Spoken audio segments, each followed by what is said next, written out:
What was his time? Congrats, man. Uh-oh. I want to say No. 156 roughly. Uh-oh. That's Once better again, than my DRS run yesterday. Yeah, Is same watermelon for me. being a problem? I messed up. It's not the watermelon, that's the issue.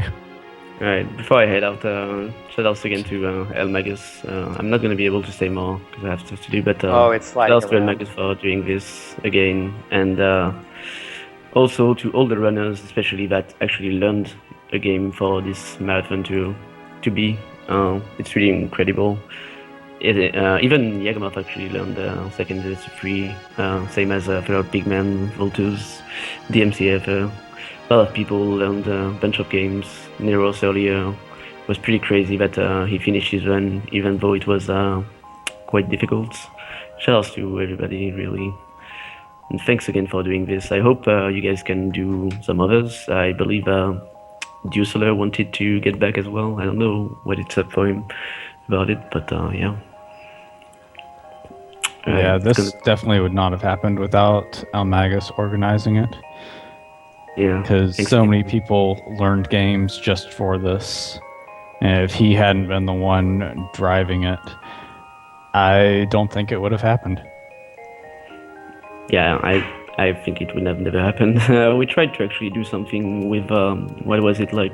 I think it was Seiken Densetsu 3, A Legend of Gaia, Terra Enigma, and some other stuff. I think like Scout Seekers was trying to put this on, but not sure it's gonna happen either.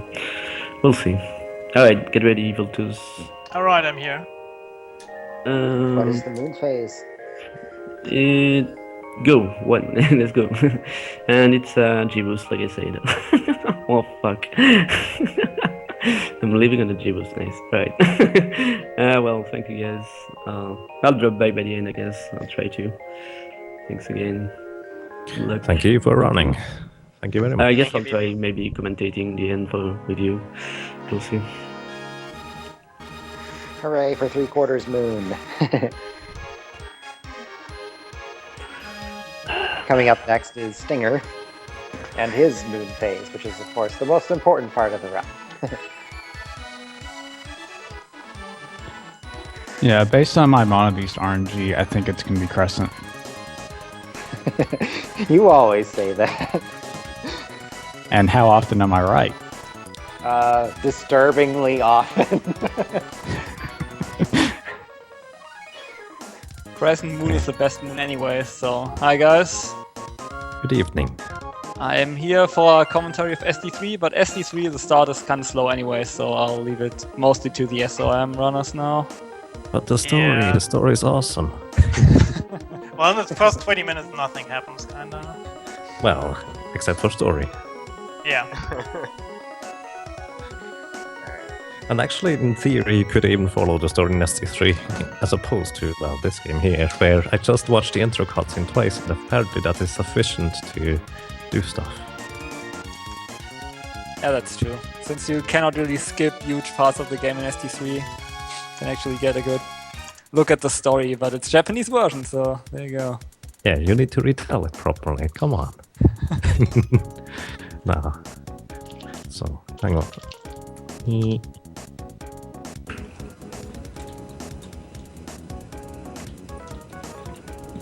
Wrong warp successful. Yagama is doing the invisible character nonsense at this point, so if you missed it last time, because it kind of goes by in a flash, but he's just going to dive into the back portion of the Grand Palace, press some buttons, and then kill the boss of the area without even triggering the boss fight, actually. Technically, you could say it's actually the front entrance, but... yeah. Wait, so who's at Mantis, Middle Mantis right now? Zenzer? Yes. Right. By the way, I dare to say that Senza was probably faster than me so far, because I have that death in the cave. Well, you did die, yeah. The double balloon. Yes, indeed. I was actually really lucky during the whole run on these kind of things. I didn't get any balloon, I had good RNG on Buffy and Vampire. It's pretty crazy.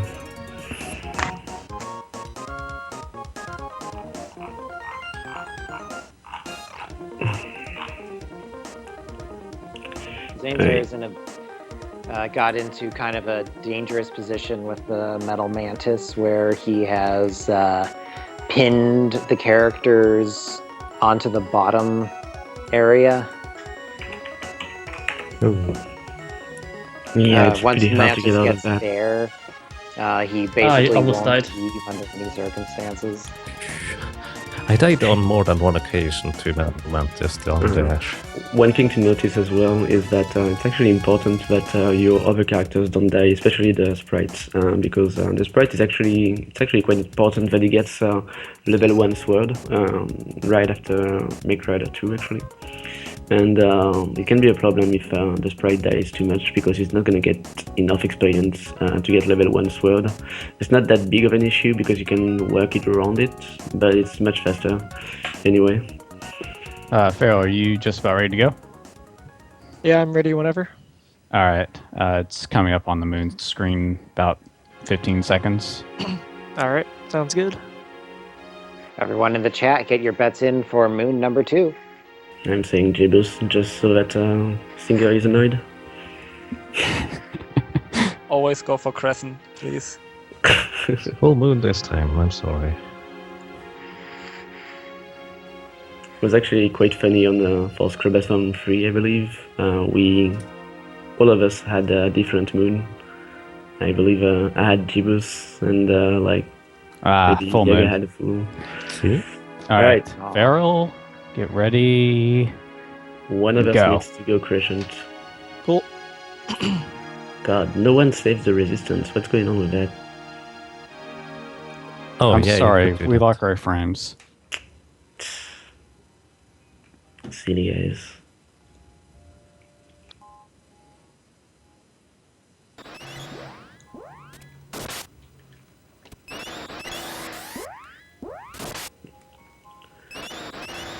Yeah, this part that Zenzer is at is not really interesting, but it can be a bit trolly because of the ninjas sometimes, and these things that engulf you as well.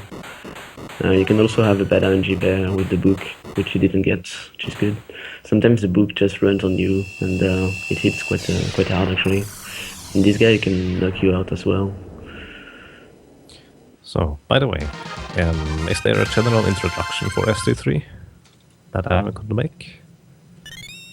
Because I imagine many people don't even know that game exists. Go I for it. guess so, Probably, yeah. yeah. It's like the Well- reason it's called Seiken Densetsu 3, which is actually the Japanese name of the series, is because that game didn't actually get an official release outside of Japan. So there's a fan translation called Secret of Mana 2, which is, like I said, not official. So there's a translation patch you can use if you play it on emulator.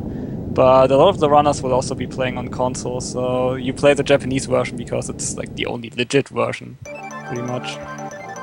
And the reason was it's really late in the SNES cycle that the game actually arrived, so it didn't get ported over. It was actually originally designed for the SNES CD add-on, which was supposed to be Right. developed with Sony, but that didn't make the cut. So the game had to, there's a lot of content that had to been cut out of the game because of that.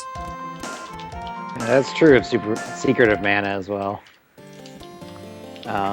But with Seiken Densetsu 3, specifically the problem with porting it to the US was that there weren't any manufacturing lines for cartridges with enough ROM space to hold the game. So they would have had to have made a line of Super NES cartridges that have a large enough space just for the one game, and that just didn't pay off. So they didn't do it. Oh, interesting. That's quite interesting indeed, yeah. But it's also kind of sad because that game is amazing. And a lot of people missed out on that because it was actually not released outside of Japan. Zenzer is gonna do the climb as well. It's quite funny because it's quite funny because all of us have actually a different way of doing the climb. There's also a safe strat to be mentioned. You could get another armor here that is called the gold armor. It when does it lose, like maybe 2 minutes? No, maybe a minute, something like that, to get the gold armor. But it makes this climb much easier because without it, the bees can be really trolly. Hopefully, it actually goes quite alright right now for Zenzer. How does Zenzer die to the shadows? Oh, you died to the shadows? Yeah, how do you let them kill you if you have that much armor? Because you don't pick up the mallet. There's different strats. Either you do a charge attack, or either you actually unequip the armors. That's also kind of the time loss by getting them. It makes this part of the game much easier, but it also slows you down on the doppelgangers. But you could kill it with a charge attack. Also, I believe Zenzer is doing the trick here. He's doing the jog skip with only one controller. In my opinion, it's actually much harder, but well, he actually did it quite well here, so it's cool. It's not that much harder. I do it that way myself. Basically, just release B button, hit select, and then hold left. Then kind of short span. It's really no more difficult than doing the pure land skip with 2 controllers. I always thought it was easier with 2 controllers, but yeah. I don't think Zenzer got select at some point, but he did start quite late because he started after Nero saving, I believe. We had quite an unfortunate run on the Final Fantasy Adventure, which fortunately did finish at some point. We thought he wouldn't finish it. So, just real quick for reference, what I just did there is I did a little bit of a safety strategy in order to you duplicated duplicate more items for myself, so I would have not to worry about using up too many of those. Since I only had 2 cups of wishes left, I figured I'd do that right now. Yeah. I probably should have done that because I ran out, and I realized halfway through the Dark Lich fight. Well, Zenzer is actually quite low on cups of wishes, and is probably gonna have to buy some. Yeah, that's because of Metal Mantis. Yeah, you might want to buy some, I guess. Yeah, I used like 3 or so in this fight. Right. Oh wow, 3, yeah. Yeah, that's the problem with this game that you might have not seen really. You can like really get into trouble really easily, and that puts you in trouble for the rest of the game as well, just because you used a lot of items. Yeah, but I can still buy new ones at Neko. Yeah, right. Melon. Yeah. Whew, I just got a perfect buffy. Nice. Well, we all got a pretty good buffy, that's nice. I didn't get a perfect one, but I did get Well, it's not perfect. I missed about 2 hits, but that's about it. Yeah, same. That probably makes it about equivalent with mine because he hovered for about 10 seconds before coming down, and then I didn't have any dodges. Yeah. So, this track is not that new, but we do try doing it more often these days. I mean, what is it, like for the past 4 months maybe we've been trying to implement it in our runs more. We used to do it more on Vampire to make it sure, but it's much less reliable on Buffy. Did you do the skip as well, Yaga? I didn't get the chance to. Oh damn. Well, I did show it, so I guess people got the chance. Basically, I didn't spawn the correct enemies. Yeah. It's quite tricky.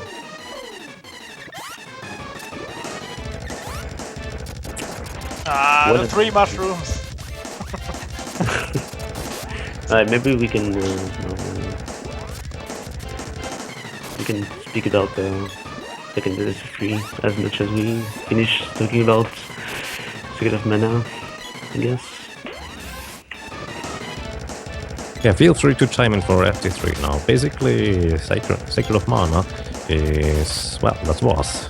But but you've already started Seiken Densetsu 3 for quite a while, so feel free to come on now. Yeah. Okay, so both runners are still in the starting phase right now. They only have the first character. In Seiken Densetsu 3 you actually have 6 characters to choose from, and you can pick like any combination of 3 of them. And depending on which you pick, you actually get different prologues. Like each character has his own prologue, and then like 2 sets, or like each set of 2 characters has like a different main storyline, where there's a little bit difference in the middle of the game, and then the last dungeon is and the last boss is different. And for this run, we choose Lise first, which is like an Amazoness from the Kingdom of Rolante. And then you couldn't really see it at the character selection screen because they already started on the last character. But the second character is Kevin, which is a werewolf, which will be the main damage dealer for the majority of the game, or like the entire game. And the last one is Carly, which is more of a support type character, a little priest, which kind of looks like the sprite in Secret of Mana, just from the way her sprite is set up, no pun intended. But yeah, for now it's just like running around with Lisa alone. You can also see that, unlike in Secret of Mana, you cannot simply run past enemies, because as soon as you approach enemies, you will go into a fighting stance, which will make you walk slower, so the enemies can also easily catch up to you and hit you. Which you can lose quite a bit of time through this, because wow. Okay, yeah, the triple mushrooms keep happening for some reason. That's really bad. Like in these first couple of screens, you can either have rabbits spawn or mushrooms.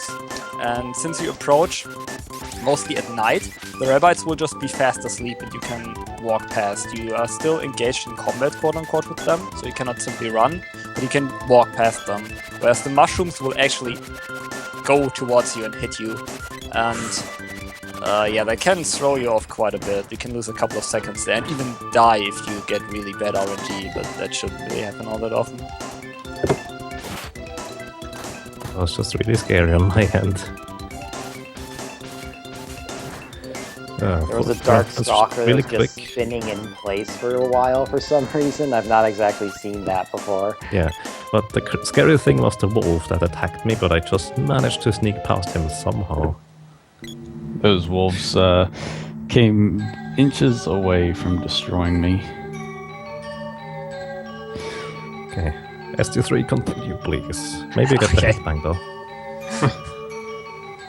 So you can see that Pharaoh was just killing a rabbit there, because in some screens it's actually faster to just kill the enemy, because that enables you to run all the way until you're out of the screen again. So like 1 or 2 screens it's actually faster to just kill the enemy real quick and then run.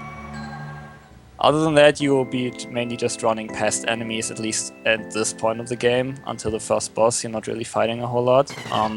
Vultus just got his second character, Kevin, which I was talking about earlier. And you can see that Kevin already joins at level 4, since he's the second character, and Lisa is still at level 1, because you don't really fight a whole lot up until that point in the speedrun. So usually you can control Lisa here still, and have Kevin kill some enemies. It's not really necessary. Lisa can die kind of easily here now because she's only level 1, and the AI controlled characters are not really keeping up with you if you just run through. So you really want to minimize the times, or like not have that at all, that your main character dies, because then you immediately get control of one of the other characters, which is usually further back into the screen, so you have to like walk that distance again. Yeah, other than that, like, I guess I can talk about it more later when we actually see the very beginning again on the other streams. Like, the very beginning starts with Lisa's kingdom being invaded by ninjas. Like, her little brother Elliot is kind of naive and lets them in, because I think they promise him to cure her mother or something. Like, they are obviously. So basically, the mother is dead, but they promise that, or say that the ghost of her mother can't come because the wind barrier is still currently active with the wind crystal. Yeah, I was working a lot with the Japanese version of this game, so I don't know all the little plot details, but at least for now, Jagamos can still come in and correct me if I say something stupid. Okay. There are other couple differences too in SD3. For Voltus, I believe he doesn't use one of the tricks that we are gonna use later in the run too, because he is killing enemies at the beginning of the game. My god, leave me alone. The mushrooms are happening again. Yeah, that's what I'm talking about. You can also get the 3 Rabites there, then you can just walk through. And it's not worth it to kill the mushrooms because you actually need 3 hits to kill them at this point. And it's kind of unfair because the enemies can run after you while you are stuck with this battle stance type of walk, which is really slow. Well, your AI can also run, but that's not exactly useful. Well, not usually. Seems like the Royal and Rabite army has called in all its forces and nobody's left over. Yeah, so what Voltus did there is, when the music changes, you can actually run for a while still, even though there are enemies on the screen, because the game just can't handle all the stuff at once. So if it's busy changing the music, you can actually, like, it doesn't realize that there are enemies next to you. And if you mash the B button, Japanese runners use, like, in most communities use turbo, so they also use turbo for this. If you mash really fast, then you can actually, like, do the stutter step and can run through the entire screen. Or like at least for a longer period of time. It's actually quite interesting. The earlier you start, the more buffer time you have to do the stutter stepping. I'm not sure why, but if you start very early, you can easily just smash normally. Yeah, it's kind of tricky.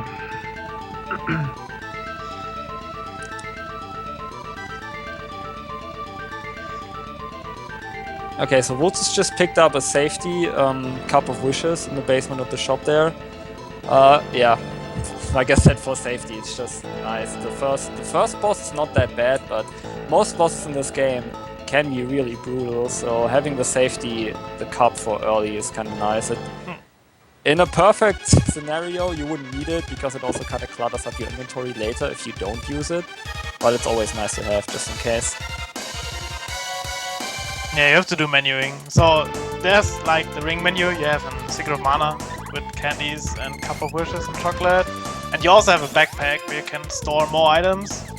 And you only can have 9 items at once in the ring menu, and all the other items get stored in the backpack.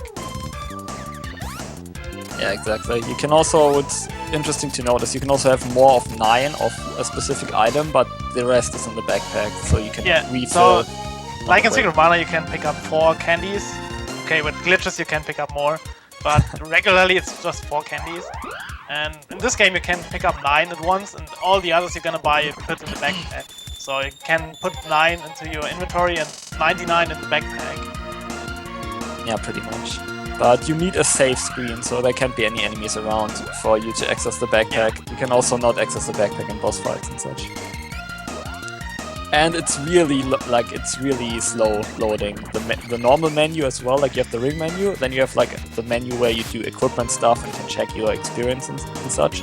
And you have the backpack, and like the menu and the backpack are really, really slow to load in. So you want to minimize going in there as much as you can. Yeah, it's pretty much when every character that joins you just tells you his backstory pretty much. So Kevin is from the Beast Kingdom, and his dog, what's the name of the dog again? Carl? Carl. Yeah, Carl. Carl with a K? Because of some dark magic, Carl turned against him, and his feral instincts awakened, so he believes that he himself killed his trusty friend, Carl. Bible thump there. And Voltus already picked up his third character, which is Kali, which you always meet Kali at that point in the cave. Pharaoh is gonna be there in a bit. But she will only join you if you chose her as the third character. So another positive thing about picking Kali is that you actually get your third character pretty early.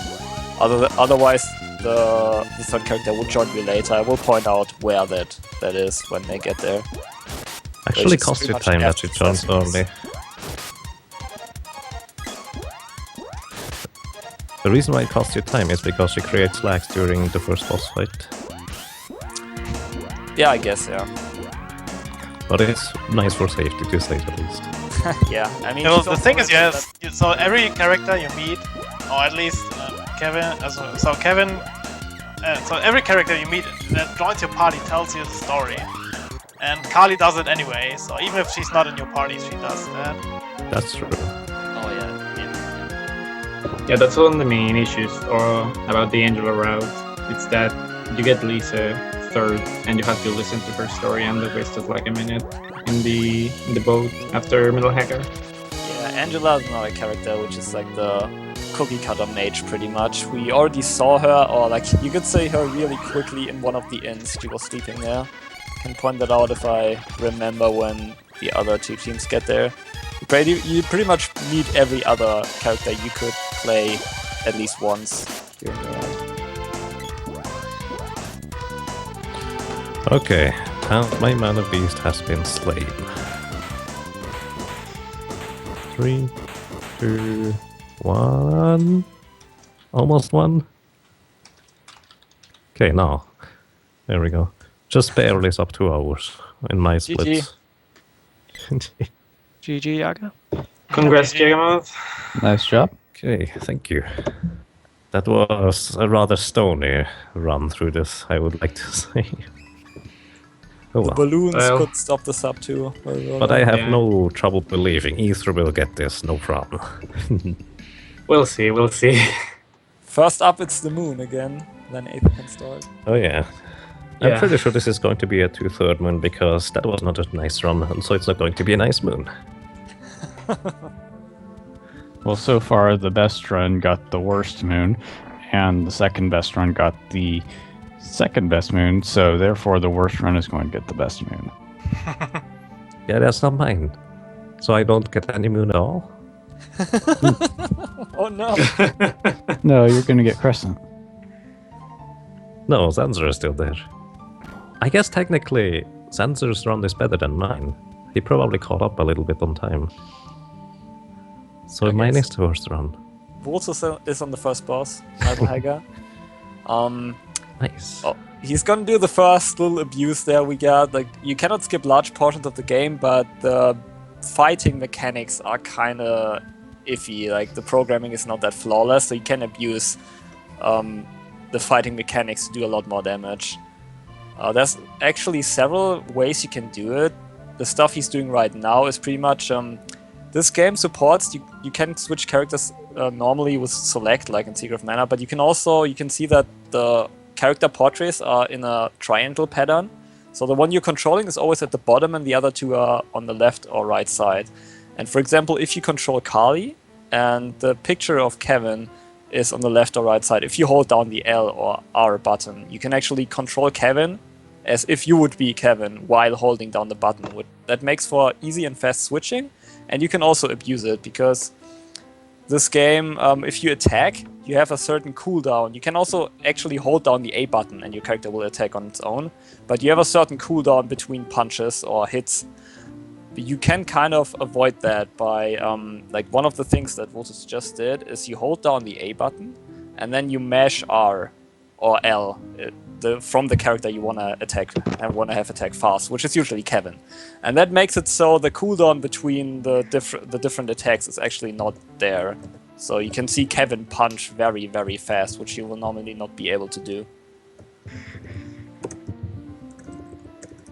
Which is a big part of the reason this run can be speedrun at a very low level compared to what you would usually be at the end.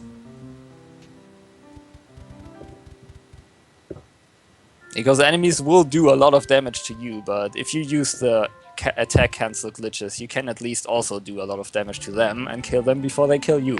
And that's good.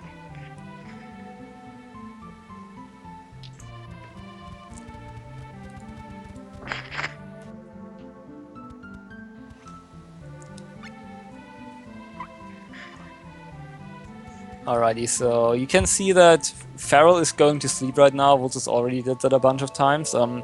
The way Kevin works is, since he's a werewolf, if it's nighttime, he will actually, the animation is also pretty cool, he will actually turn into a werewolf and get a flat attack boost.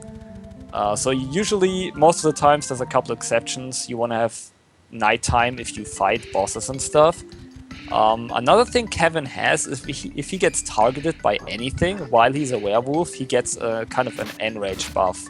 There's an item later which does exactly the same thing, but it doesn't stack. So usually you target a healing spell of Kali, which she will get at level 5, or like a healing item or something at him, or buff item works as well. It's like every target. If he gets hit by an enemy, it also activates it, but usually, if you can, you want to activate it right away. So you just wait until he transforms and then you use something on him, and you get the extra attack boost. It's one of the reasons Kevin is such a strong fighter and is used as the main damage dealer. Sadly, there's no blats to sell in this game, so you cannot really cheese money, which means you are very, very scarce on money, and weapons are expensive, so the only guy who will get new weapons for the majority of the run is Kevin. Like, Lisa will get some later, but not now. So you really want to emphasize putting like your entire strength into Kevin, because he's the one dealing damage pretty much. The others are just supporting. Yeah, At least and as until soon the as very Kevin end. gets hit, Yeah. as soon as Kevin gets hit, he get an additional strength boost. Yeah, you can also Yes. start with Kevin, but it's kind of tricky. Because you would need to do some level up setups that we will explain later at the very beginning, which would make him really strong, but it's kind of iffy to do. And he already joined at level 4, which is kind of cool if you pick him second. Also, he has upgraded weapon and armor, so that's also quite nice. Oh yeah, for sure. So, the moon is coming up relatively soon, about a minute, and then Ether can start for the Moogle Sentinels. Alright, Jagga. Just give me your call. Okay, as I said, about a minute still. Okay. Still have time to... Okay, real quick, Vultus just met Duran there. It's a soldier from, I always forget the name of the kingdom. Forsena, I think. Forsena. Yeah, yes. Forsena. Thank guys. It's like the problem is if you only play this game on Japanese, it's kind of hard to remember the names. So if you would not pick Kali as your third character, there would actually be your third character would be there in prison with you, and you would get him at that point. But since Kali is already in our party at that point, you just meet Duran and he leaves again. Because you cannot have 4 party members, sadly. But I mean, I guess that would cause even more lag, so it's not a bad thing. Yeah, that's not a good idea. Okay, so Ferro's fighting Metal Hagger now. You actually want to have Lisa die. Jagger pointed that out earlier. Having only 2 characters on that boss is beneficial because it reduces lag, which means you can just attack faster. Real quick, moon coming up for me, and Ether is going to start very soon. Alright. Alright. I'll You come just say down? go. I'm not sure when it's going to be go, but Oh, I'll okay. say No problem. go. Okay. Good luck, Ether, and thank you very Alright. much. Here we go. Plus, Thanks, it Jagga. was a full moon. Full moon. Alright. Indeed. Good job. GG again. GG, thank you. So I'm on the board right now, and there's a cutscene coming up where usually the third character get introduced, but since we got Kali, it's no more introduction here, so we're just gonna skip that cutscene. So, I'm going to go real quick and then come back for also doing some commentary if you don't mind. Oh, Yeah, that's sure. Sure. You can cover the whole plot thing. That's perfect. Along similar lines, I was sticking around since past Final Fantasy Adventures, since Secret of Mana is in my realm of expertise, but I know much less about Seiken Densetsu 3, so I think I'll be signing off now. Alright, Crow. Right, Crow. Take it easy, man. Thanks for sticking with us so long. Very well done. Good luck to everyone, and go team, go, go, go, go, go, go, go, go, go, go, go, go. Go, go, go, go, go, go, go, go, go, go, go, go, go, go, go, go. I'll try not to let you guys down. And the glorious name, of course.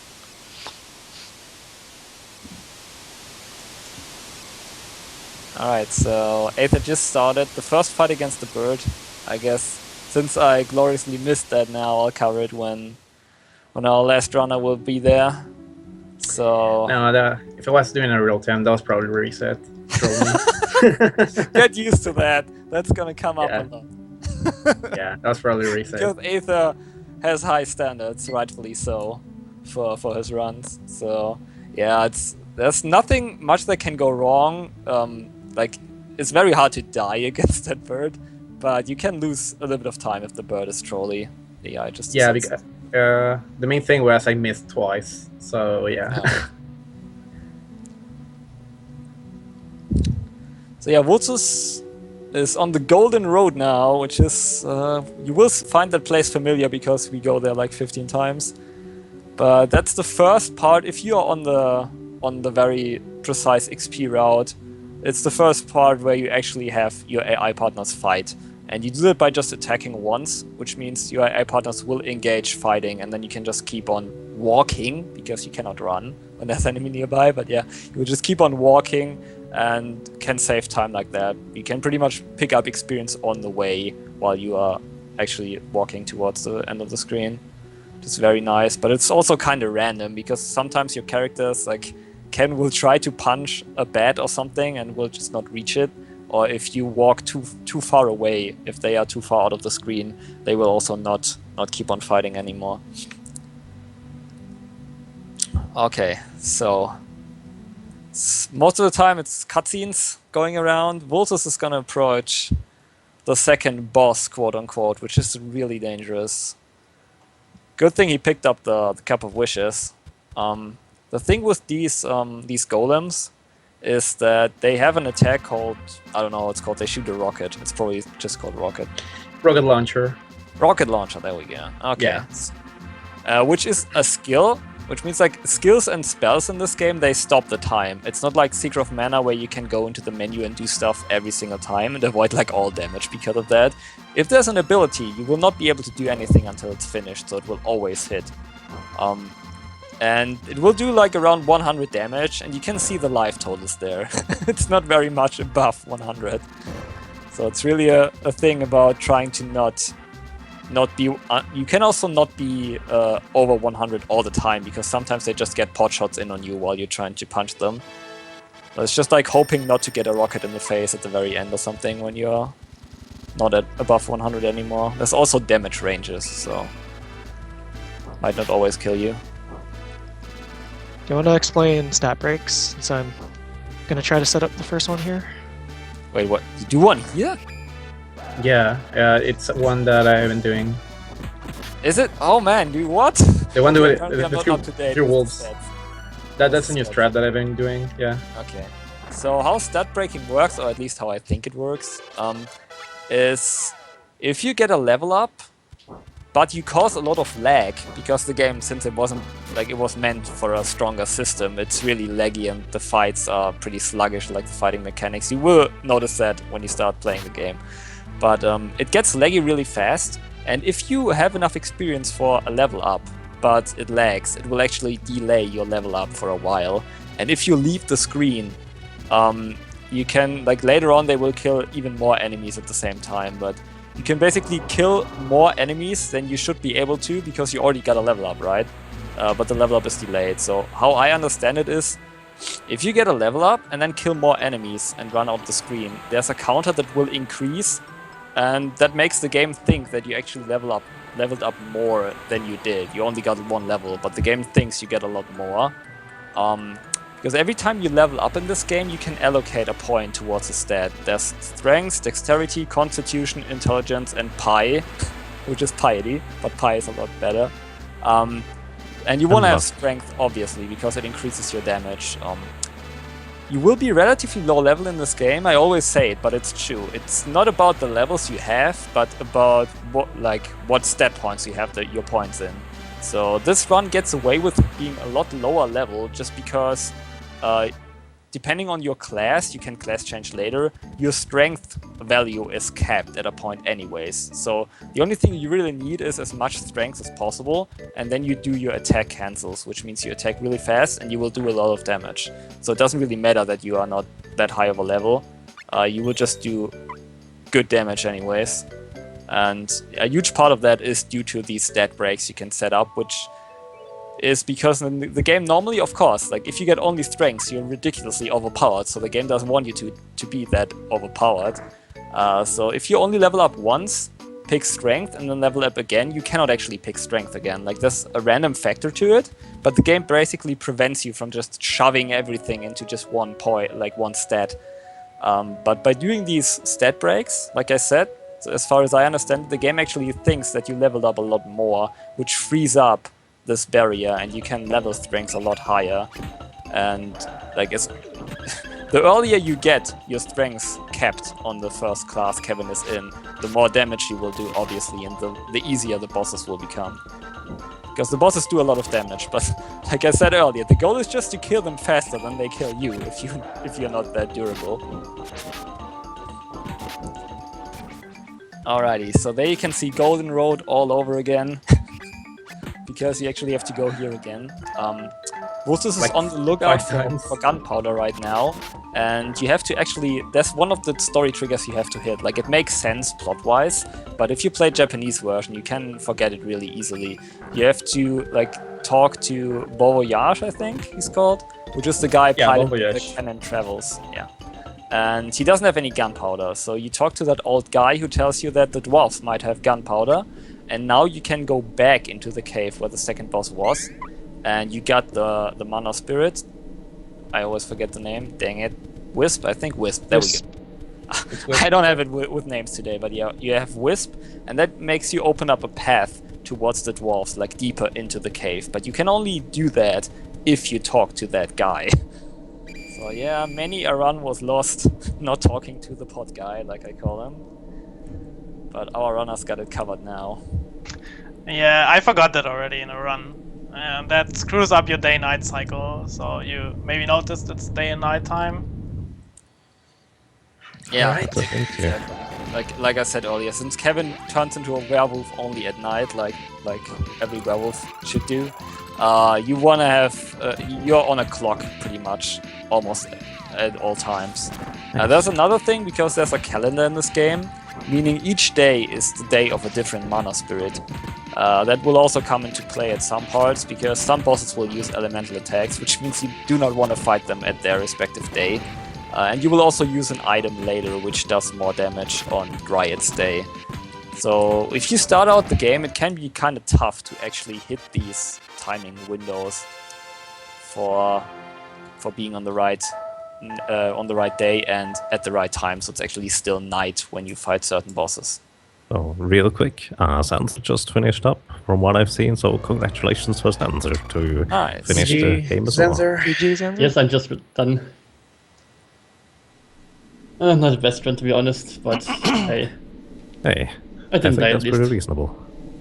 I'm pretty sure you caught up at least onto the Moogle Sentinels. However, now Tenya and Ether, it is on them to catch up even more. I'm sure they will do a good job with that. Yeah, in this game, everything can happen. Depending on boss patterns and stuff, you are on the brink of dying a lot of times in this run, since you're not that high leveled. I talked about putting the points in the right stats, so you still do good damage, but that means you have like no defense. You barely spend any points, especially early on, into defense if you get the stat breaks right, which means bosses are really dangerous. So, real quick, should I cover the baseline plot story? Go ahead. I will try to catch up basically up until where Vultus currently is. So as a baseline, you have 6 characters you can pick at the beginning, and all of those 6 characters represent a different faction. You have to pick up, you can only pick 3 characters, and the first character you pick is going to determine which storyline you're going to be playing, since there are 3 main storylines. There is Lisa and Hawk. They did not pick Hawk, but they picked Lisa first, which has the, I think, Archdemon storyline, something like that. Then there is Duran and Angela. Neither of them were picked as characters. Duran is your regular sword fighter, Angela is your regular mage. And then there is Kevin and Charlie, and those represent the Dark Lich storyline, something like that. Yep. Either way. as I said, all of those characters basically represent a different faction, and you could say there are 3 quote-unquote bad factions and 3 good factions in this game.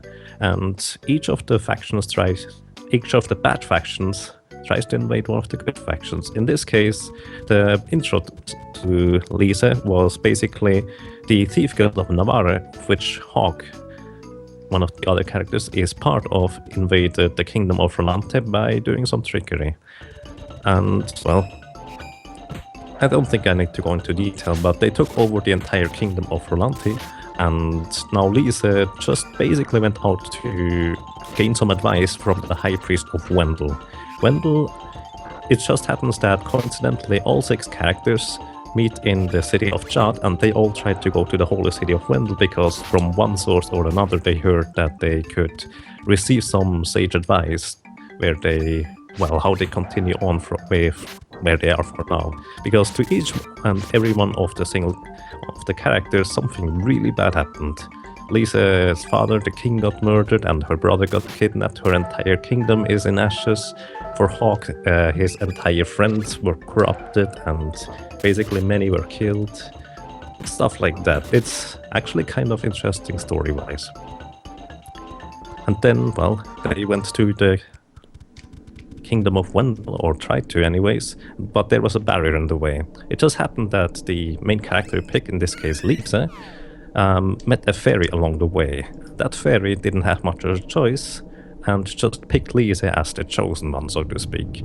Now, well, the fairy is bound to Lisa, and she has a much larger duty, so to speak, now ahead of her, where she doesn't just have to save her kingdom, but also the entirety of Mana. Since the fairies were sent out by the Mana goddess, or the Mana tree, in order to restore the balance to Mana and find the chosen one who can wield the Mana sword in order to, well, restore the balance. So, and I think you just got to the Jewel Eater next. Yeah, so that's a pretty big task if you ask me, all in a day's work. Yeah, that's the second real boss, quote-unquote. I guess you should call the machine golems a real boss since they are really dangerous. But the Jewel Eater, okay, so you can see he's crawling from the left side there. You can just hit him. It's with most bosses, the first boss as well. He can just keep on spamming gem missiles if he feels like a jerk. But if he doesn't do that, the fight can actually be over really quickly. Like, boss RNG actually matters quite a bit, especially in the first half of the game, in my experience.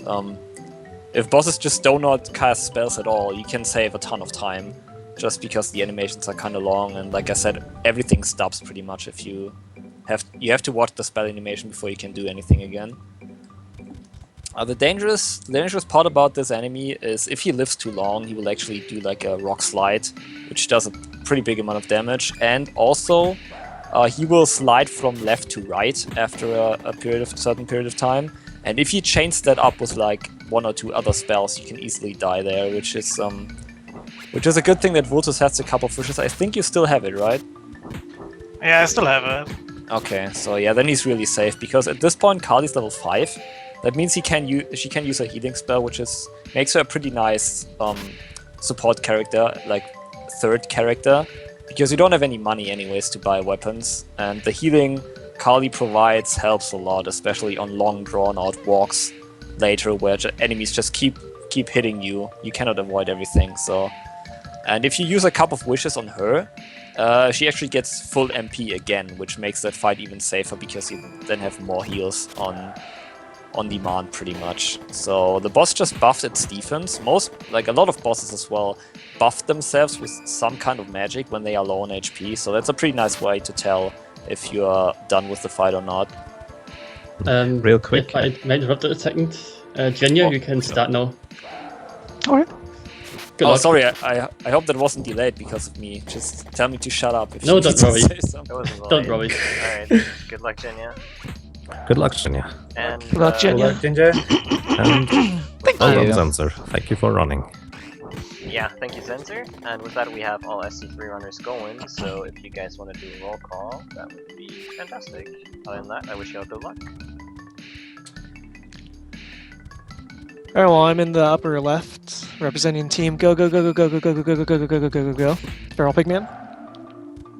Hey, I'm Voltos, top right for Rabiter Kingdom. Bottom right is DMC Aether. This is me. Moogle Bottom Sentinels. left. Bottom left, Jenya 23 for the Ferocious Honkers. I'm Happy Squid 89 doing commentary with Jagamoth. Right? That would be me. You already know him from beasting SoM just now. He's back for more because he actually also runs this game. He learned it completely, which is glorious. He runs it very well too. Yes, he does. Alright, so for this first bird fight, it just exploded, but just a little heads up, you can use a different kind of attack cancel for this. Basically, like I said earlier, you can just hold down the A button, which the AI will attack for you pretty much, or you can just mash A. But if you like combine these manually attacking and automatic attacking, you can actually do a double attack. If you hit A and hold down A and release and press A again at the right time, you can actually do a double hit, which increases your damage by a lot and can speed up that bird fight quite a bit. It's kind of hard to do, so you don't do it that much. Most of the time you do the AI cancel, I think it's called. The one that I explained earlier. AI cancel, yep. Where you just hold down A and then mash L or R depending which character, like on which side you want to have attack fast. So for example, if Feral is just sitting on Lisa right now, you just want to hold down A and mash R so Kevin attacks really fast.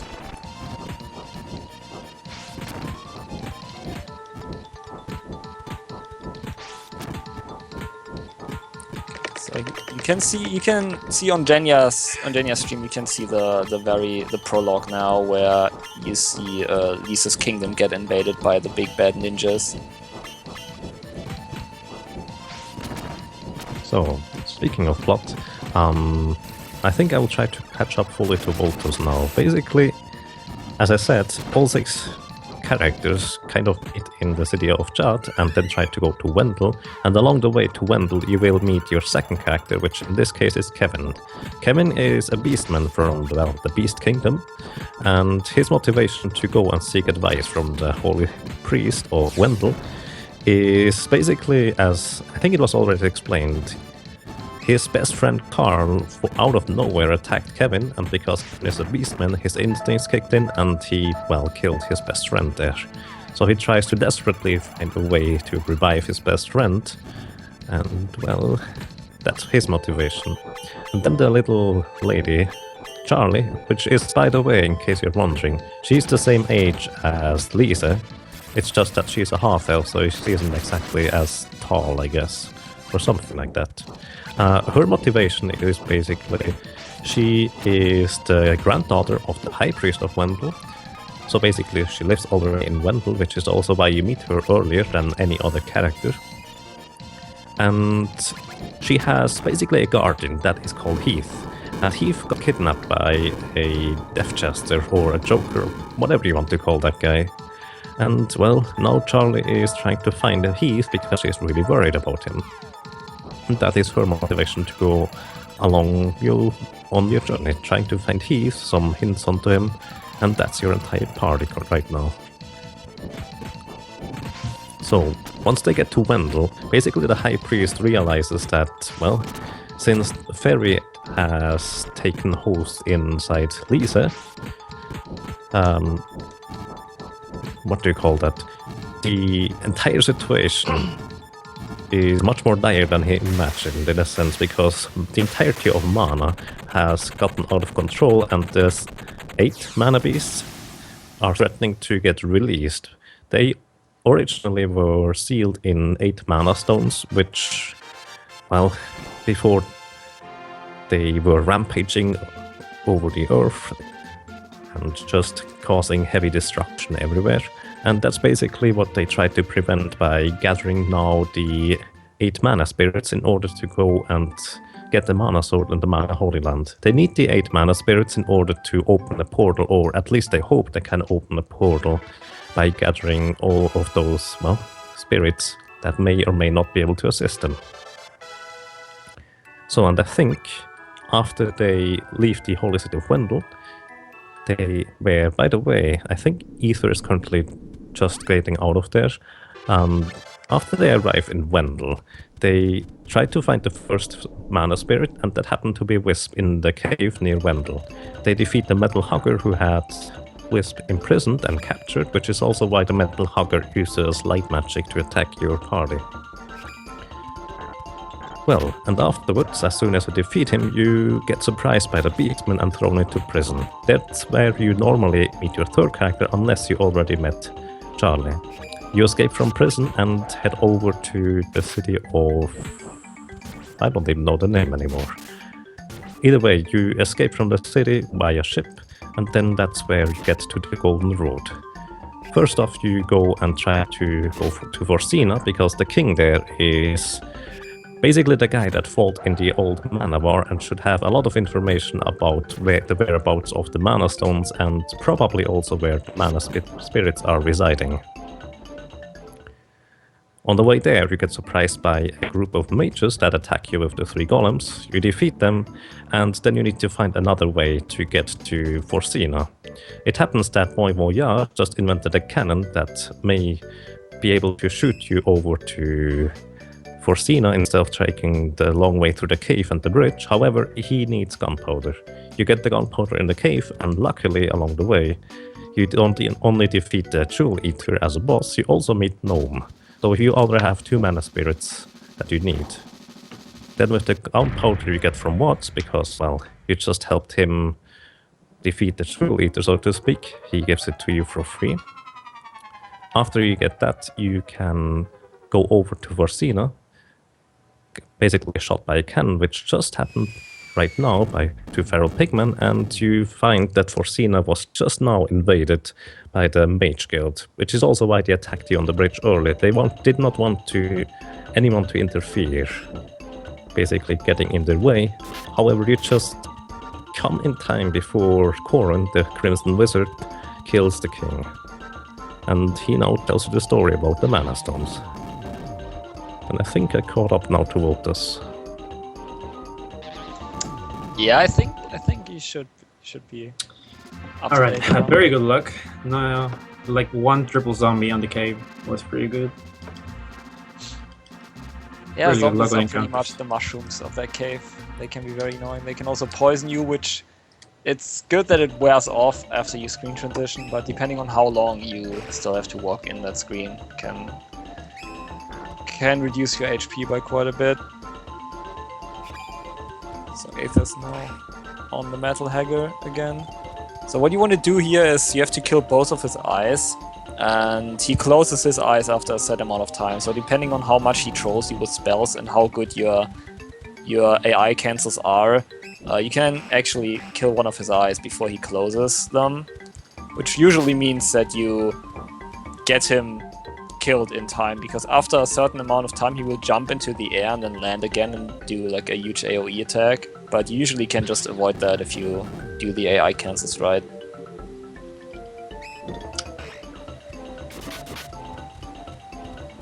Okay, so Feral is walking through these screens right now. These enemies are actually too tough for you to fight, so you don't really want to bother with, like, also when the screen is too small, you don't really need to try and get your AI partners to fight, because they will not kill the enemies anyways, and you just use time pressing A once to get them to attack. That was an amazing middle head effect. That was really good. He So you wouldn't have me you wouldn't have reset over that fight, right? No, that's like a 25. Like say a low mid 25 Metal Hagger. That is really good. Really good. As expected from the guy who's gonna bop Shiratama. Right now, like... I have a timer going, so I don't know really. So what Genya just did, I explained a little bit earlier. He just killed off the Rabite because that was the last enemy near him in that screen, so he could just run out after that. He's gonna do that again because Enemies in adjacent screens actually do not respawn as long as you stay like in a screen adjacent to them. So the screen next to the screen where he meets the ferry later, he will also kill the enemy, because when he goes back, the enemy is still gone. So that saves time overall as well. Other than that, like you could see that on Volta's screen there for a bit. What they'll try to do in some screens, if you press and hold down the A button, I was already telling you that you go kind of in an AI attack mode, where the AI attacks automatically for you. And your AI partners can also run really fast towards enemies, which you usually can't. But in some screens, if the distance towards the enemy is just right, you can hold down the A button and Lisa will actually charge towards the enemy and try to attack. And then you can just let go and walk after that, which saves time, because that short distance towards the enemy you are actually running at full speed. There's like a couple of small things you can do. You can also nobody's in like fighting areas right now, so I'll wait for explaining like the little cancel trick that you do at the beginning of every screen when when it's happening. Yeah, Okay. and in the meantime, Pharaoh Pigman also just got to the King of Orsina, who explains the entire situation, where he exclaims that probably where the mana stones are currently hidden, where the god beasts are sealed within, there are probably also the spirits along somewhere around there.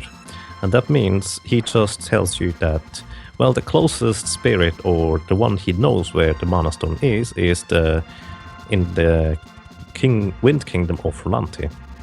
And so, well, so you go back to Rolanti and try to find a way to get to the Mana Stone. And that's why they are now heading back over to Beisel, where there's a black market, and I think Jenny can explain that in a second. And from Beisel they can go over to the Wind Kingdom of Rolanti.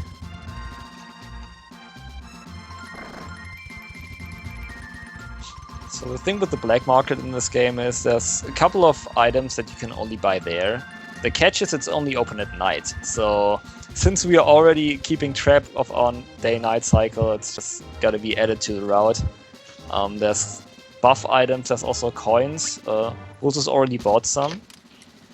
You can use to set up, to either like farm experience in his case, because I think he doesn't do the stat breaks, or to set up more stat breaks, which I was telling earlier, which basically, in short, allows you to put several points into one specific stat instead of having to wait like a couple of levels before you can put in like a second strength point after you put a point into strength at a level up.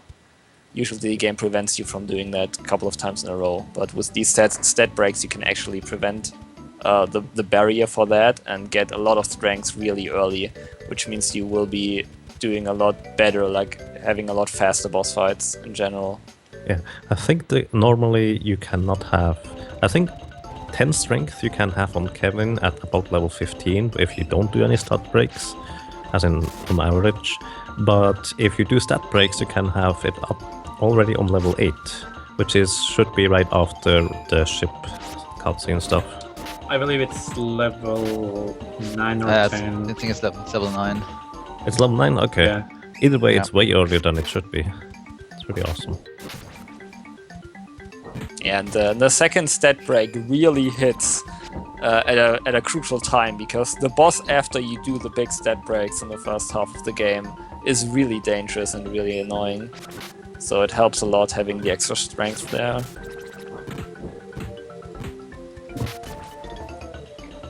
Let's see, yeah. Vultus is just using the coins he bought, which basically just casts the Holy Ball spell. It's actually the same spell that the first boss uses, but the spell animation changes if you multi-target the spell. And that enables him to really quickly kill these enemy packs here and get some experience without having to fight them slowly. I think he is also already doing... Wait, did I call you Chenya earlier? Yeah. Yeah. Sorry about that. It's fine. Yeah, commentating here is Happy Squid, not Chenya, although Chenya is around here too. He can also commentate with you. Sorry. Just wanted to point that out, that was a mistake on my end. It's fine. I'll leave everything to you. It's all good. Every German sounds the same anyways, Kappa, so... So yeah, the spot where Vultus is at is pretty much the spot where you would do the second big stat breaks. Or like, at least this area. But he just bought some extra coins so he can get more experience. There's also... Wow, the bird just didn't want to die there. I don't know what that was. Yeah, I got the level up, and level up's causing lag, so... Yeah, sometimes enemies just also like get off an entire special attack or something before they finally die. It's kind of weird like that. Sequencing in this game can sometimes be really weird. Vultus will just randomly do his stat breaks, by the way. Just yeah, you just get them by chance. Easy. Okay, so I guess Vultus has another plot line coming up that Jagger can explain real quick. Yes, indeed. Okay. As you wander through the kingdom of Rolante, or well, let's say the mountains over there, you at some point get to a flower field. And that's just something you just happen to find randomly. You cannot actually get into the wind cave right now. There is a mysterious statue blocking your way. So you just look everywhere else for hints on how to get inside. And along your way, you get onto a flower field. And as you know about flowers in Nana games, they put you to sleep. And it just happens so that once you are affected once by the sleep effect of those flowers, you can never be affected again. Why the Princess of Rolante can still be affected by those flowers is a mystery to me. Either way, it just happens that the rebels, as in the original, let's say, owners and inhabitants of the kingdom of Rolante, as in the castle, they formed a resistance down in those caves, and well, it happens that they pick you up after you fall asleep in that flower field. And well, Lisa is kind of happy about meeting those people, but at the same time they have no idea how to get back control of their castle. And so the elder, who is not a strategist himself, just says he remembers a certain person that might be able to help. He is Don Perignon, and apparently he is not exactly a normal human, which means he is... What do you call those guys? Gnome? A miniature person? Coroboko, I think. I think it's a Coroboko in this game. Either way, Corobokos don't like humans, and they hide when they approach you. So, well, how do you get there? You try to track down a very special item that is called the Coroboko Hammer, which can transform you into a miniature person temporarily. And it just so happens that in the black market over here, there is a lady that gives you the Coroboko Hammer that lets you transform into one. So after they pick up that item, they can go over back to Jad, where they will find the Coroboko village. You got a really good machine golem fight too. Nice. So yeah, usually how the experience gain with bosses works, you get experience from bosses, and since everyone gets resurrected at the end of a boss, everyone gets experience. But for normal enemies, when their character is dead, that character doesn't actually get experience. So for the stat break route, you actually want to have Kevin and Carly as close as possible in experience to one another. So Carly staying alive there for the whole fight, or at least until the first golem dies, is really, really vital. Because that one actually, like, since it's not the end of the fight, you don't actually get the experience on Carly if Carly dies before you kill the first machine golem. So Vultus, like Jagger said, you get the shrink mallet here in the black market, but you can also stack up on a lot of stuff, like these orange scales, for example. They provide you with an attack buff. It's actually the same attack buff that Kevin gets if he's a werewolf and gets targeted by anything. But there's a couple of instances later where you need that buff because you cannot have Kevin as a werewolf for some reason or another. Also, if Kevin happens to die, he would lose the buff, and so you would potentially have to rebuff manually with one of the strength scales. Yeah, you have like one spare, I think. Yeah, also level ups in battles, so if bosses spawn enemies and you get a level up in a boss fight, you also lose all buffs on character. Yeah. That is true. So money management is kinda important here, because you need to buy all of your supply items. So it's pretty much routed out that you need pretty much all of those, so you cannot skip any. And you also need enough money to take the ship, so you can go visit like the I forgot the name already, like the miniature people. Yeah, the Koroboko village. Koroboko, there we go. Easy. Yeah. Wow. This guy on commentary, man. Dude, I play this in Japanese. I cannot read any of this.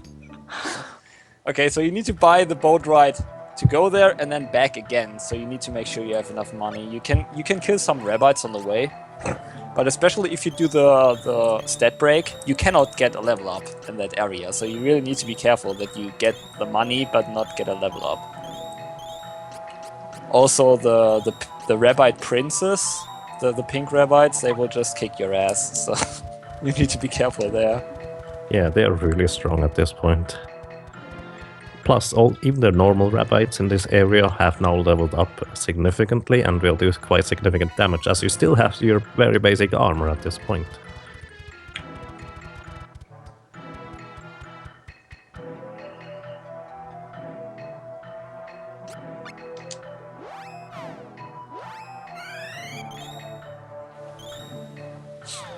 So yeah, Pharaoh is also doing shopping here. You can sell what Pharaoh just did. You can sell your weapons there, which helps smooth over your money, so you can actually buy all the stuff. The pumpkin bombs he's buying right there are vital for one of the later bosses, which is also the occasion where you need to be on Dryad's Day, because these pumpkin bombs actually do like more damage on Dryad's Day. Which is you have a backup if it doesn't work, but you should always arrive there at Dryad's Day.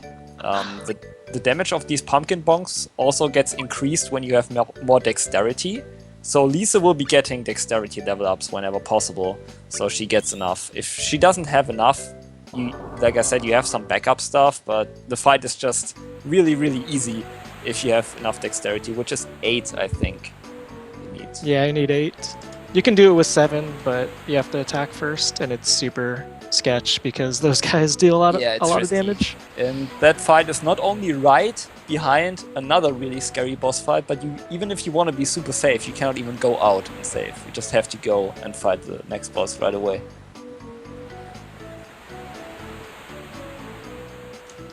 So, and Volto's currently arrived in the little Koroboko village, and at the entrance he met an old Koroboko that said, "Don Perigno? No idea who that is. Why don't you fight him yourself?" So Voltus is now asking every single Koroboko in the village in order to try and, find the Don Perignon guy. However, as it turns out, he was just playing tricks on you, and he immediately realizes that, you are not exactly Korobokos yourself, because the story you come up with that you try to explain why you need to meet this great strategist is actually kind of, a little bit stupid, I guess. Basically, you tell him that the Koroboko village of Rolanti has been invaded by rats, and now you need his sage advice in order to regain control of that Koroboko village in Rolanti.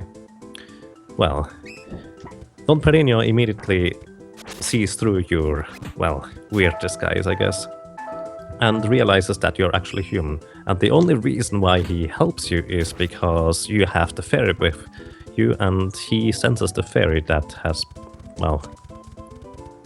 is residing inside Lisa, who happens to be the chosen one. And he just straight up tells you, after, leading you a bit astray, and letting you search for him for a while, that they should just find the wind spirit Sylph, which they have been in the Wind Kingdom in the first place for, in order to regain control of the Wind Kingdom of Rolanti, and then just use Sylph's power to use the sleep flowers and put the entire castle to sleep. So with that information, Voltus goes back to the Wind Kingdom of Rolanti and tries to find Sylph in the Wind Corridor, where magically the statue that was blocking the way is not there anymore. I'm not entirely sure why that is. And that's that. Yeah, not sure about that either, but it's gone, and that's all that matters. Yeah, and it's pretty much every major boss, quote-unquote major boss, so the machine golems do not count, you fight, you actually get a mana spirit afterwards. So, and like Jagger said, that's your main quest right now, is collecting the mana spirits.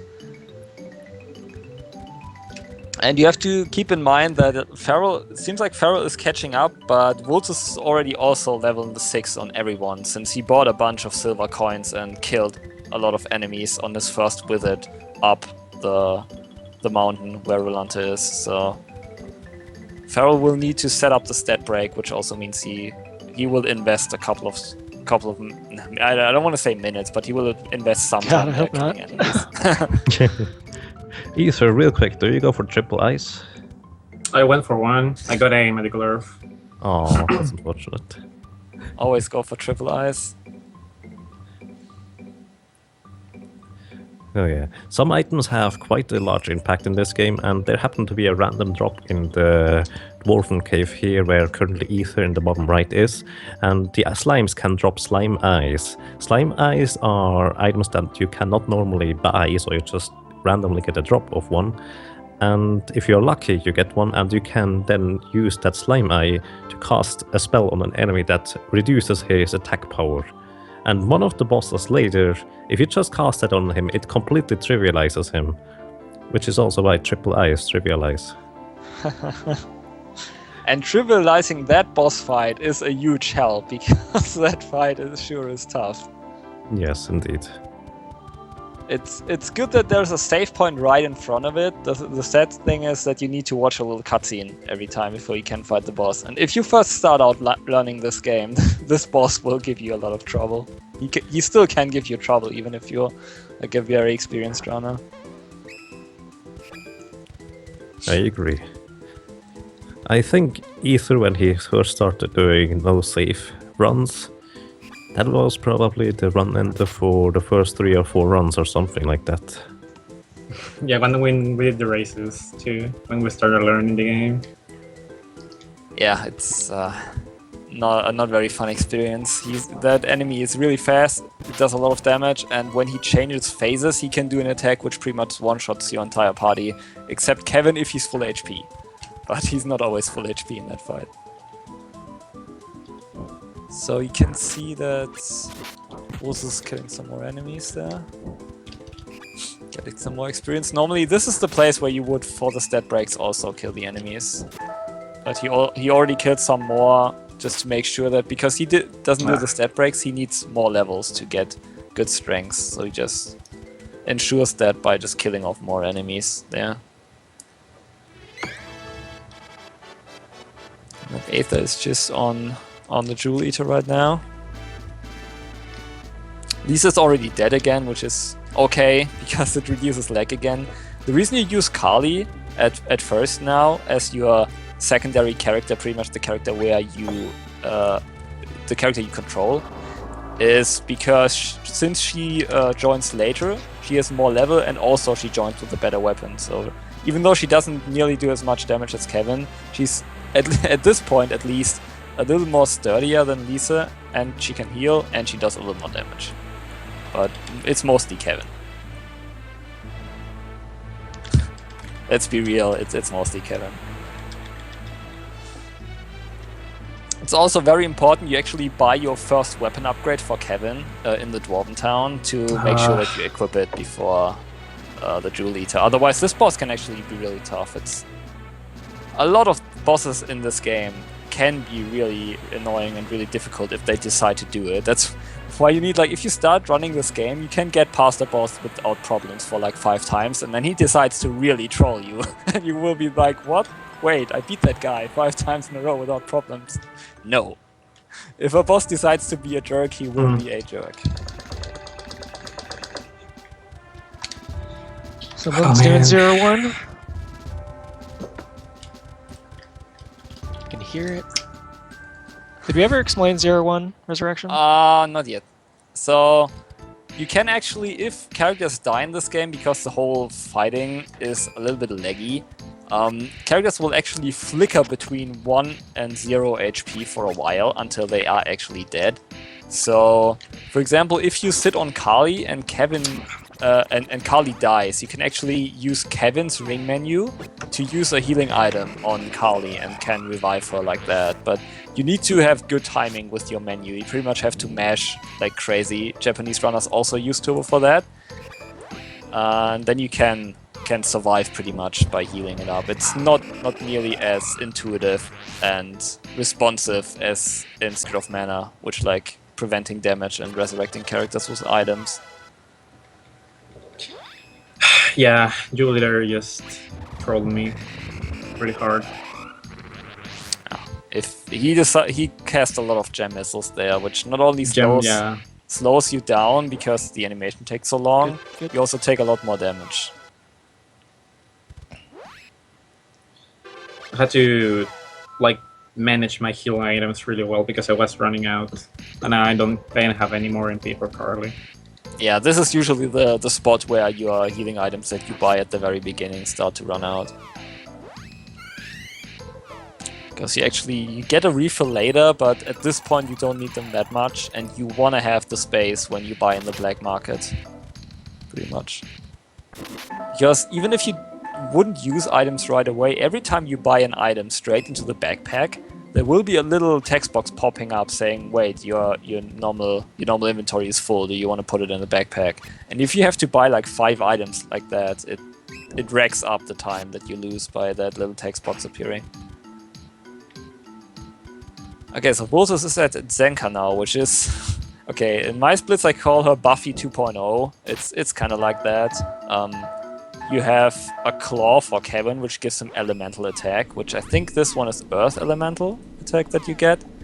Which means he will do a lot of damage on that boss, a lot of damage. But Zenka can just decide to keep floating in the air and just not come down, which not only makes you waste... Also putting people to sleep. That as well, yeah. She can swoop down and put someone to sleep. You can use, actually in this game, you can use normal recovery items to cure sleep. You could also use the mallet, like the hammer, to turn you small and then turn you back into normal size, and the status ailment will be gone. Yeah, because you only can have one status at the time. Yeah, exactly. For other characters, it's actually not that bad because they don't need to be big, because it reduces your damage, which doesn't matter for everyone except Kevin. But if Kevin gets to put to sleep, you would need to use it twice on him. You have to watch the animation twice. So Zenka just cast a speed up on herself, which means she's almost dead. There we go. So this boss is one of these bosses. She can just float up in the air, and her magic actually deals a lot of damage if she gets off bigger spells later. It's one of those surprise bosses, where she dies really fast if she just comes down and stays there, but if she trolls you, you can lose a ton of time there. This is my most favorite boss in the game, of course. Also, the boss can soft block. That's even better. Oh yeah, that's a thing too. True. Haven't seen that in ages, but I think the sprite glitches out. But even if the sprite is totally glitched out, you can still complete the fight most of the time. It just looks in the funny. refight, dude. It looks. You like have to do a soft refight block. later. Oh god, double the fun. That's all the way back in the last dungeon though, so we don't have to worry about that just yet.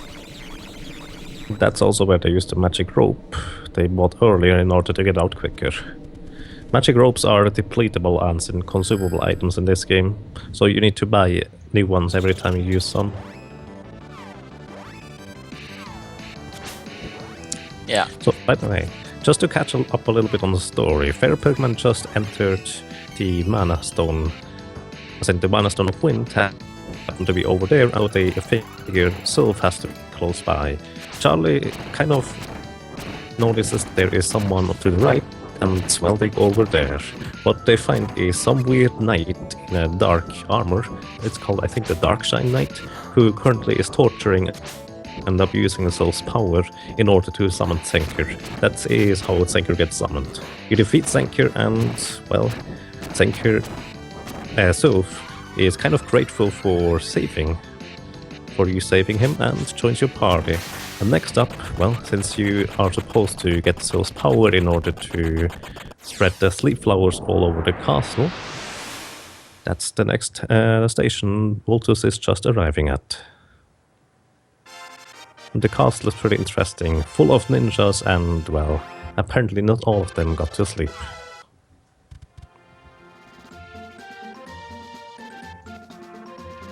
Had a really good Senker fight, I think. Didn't really troll good. too bad. That looked really good. Yeah.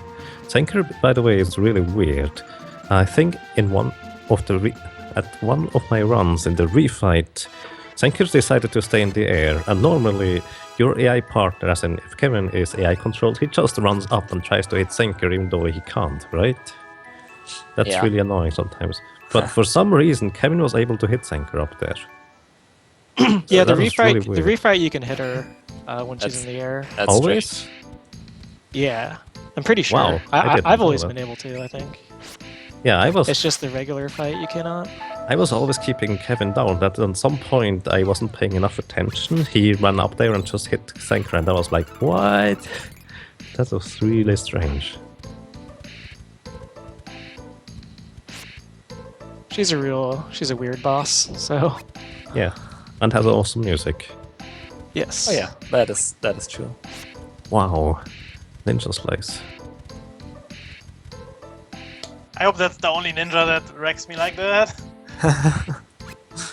Hopefully, ninjas are usually trouble in this game. Yeah, although knights can be similarly devastating to say the least. Oh, those guys. You can hear the ninjas pain. and knights, dude. Not the It's just- knights. It gets even worse later on because you have limited levels and all your points are usually towards aggressive stats. You can just get wiped out by a single AoE skill that a normal enemy does later on in the game, which is fun. Yeah. Actually, at those points, you usually have as much vitality as in constitution as possible, but since you're such low level, that HP is still not enough. Oh yeah, true, because you gain HP with every level. I even started in the end game to power them down with Lisa's debuff spells just as I entered the room. Costs a lot of time, but hey, at least they don't kill me. It's Yeah, pretty slow though. it's consistent like that then. So Volto's coming up to the dreaded 3 ninja room, but you can just throw coins and kill them. It's also one of the stat break setups, which is really convenient because it pretty much sets it up by itself. You just go into the room, it's really small, you use the coins and then you walk out and that's it. You have to be careful that you are not, if you do the stat breaks, you can see that later, they are not sitting on Kevin because you want to have Kevin's level delayed as much as possible. And you always get the level first with the character you are controlling. So they are usually controlling Kali for that. So she gets her level first, so you can actually make it out of the screen without Kevin getting the level up. You can do it with only Kevin leveling up also. You just have to back up out of the... Because all that matters is you have to get out of the screen before he levels up. Okay, So yeah, if you're by the entrance, you can just back out. I actually had to do that on the last stat break because Carly leveled up super fast. Okay. Yeah, I mean, I guess that's not optimal because you have to do more screen transitions, but the stat break is really worth it. So it's but a small setback towards the goal of getting as much strength as possible.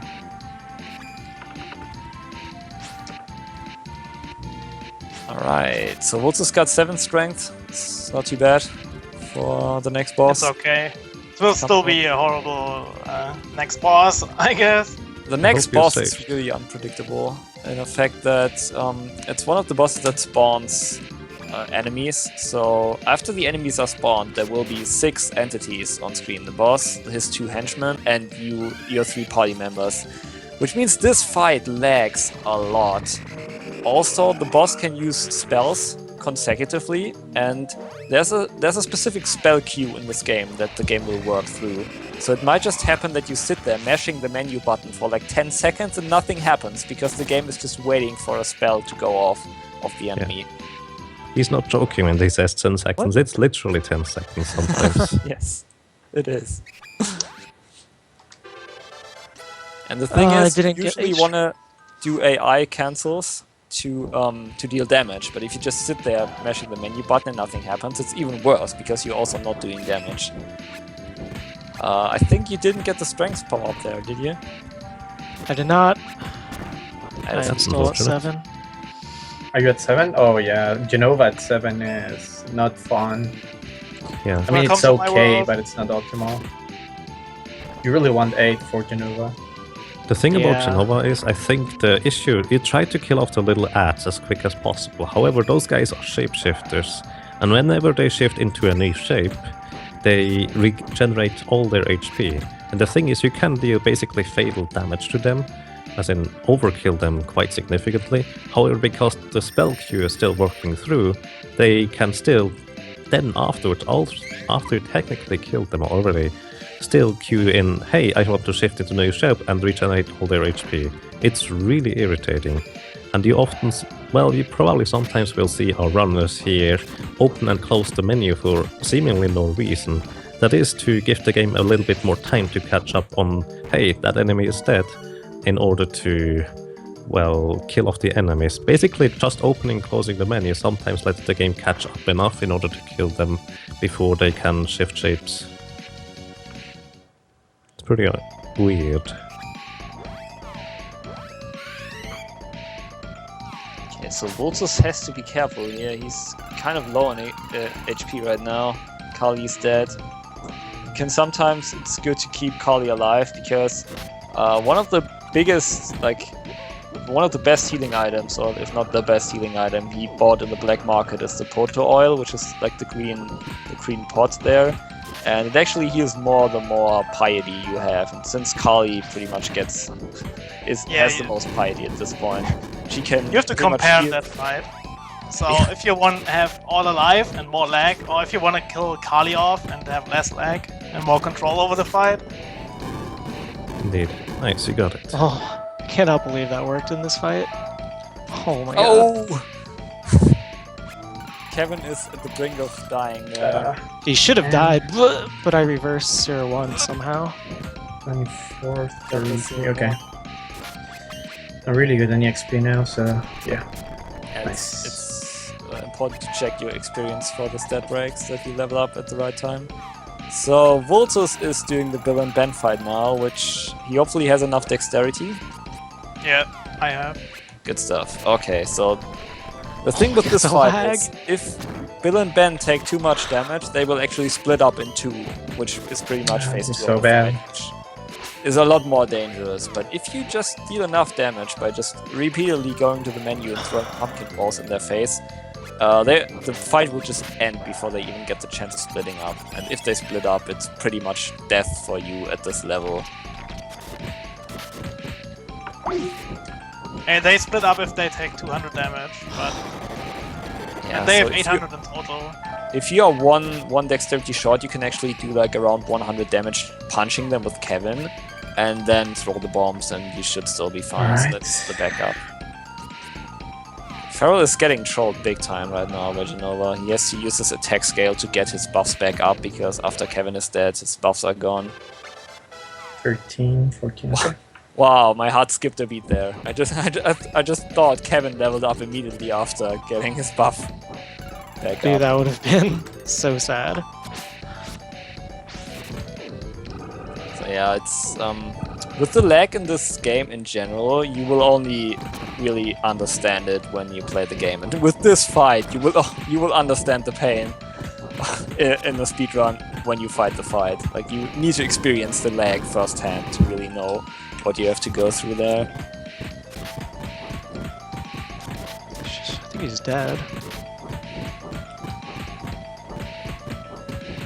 It's working out pretty well right now. So it's Genova is also on cycles, so if you kill shapeshifters at a bad time, he might just spit out new ones really, really fast again. Yeah, dude, he was dead like 30 seconds and then summoned shapeshifters, then died. Good game. Heck, dude. SD3 is just a little slow to catch up at times. That was a really bad fight. Well, you got through. That's the main thing. You got through alive. So one of the save points is Genova, right? Before Genova? I guess because so. I haven't saved as of now. So. Oh, dude, I'm gonna be saving like a madman. Save, please, Aether, please. I'll save it for Genova. Don't worry. Do it for my sanity. Alrighty, so Voltus is on his way back down the mountain again. Not sure if there's much plot to cover right now in the downtime. I mean, you basically freed Rolante now. I can say that much. Oh yeah, you kinda wanna go back to the king now since you got the wind spirit.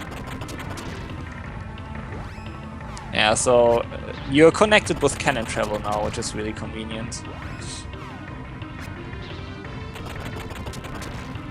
And no, not Voltus. Pharaoh also has the dexterity, so you can see him dealing 105, which is the perfect setup you want to have for you to be able to just kill off Bill and Ben before they actually become Bill and Ben again and split up.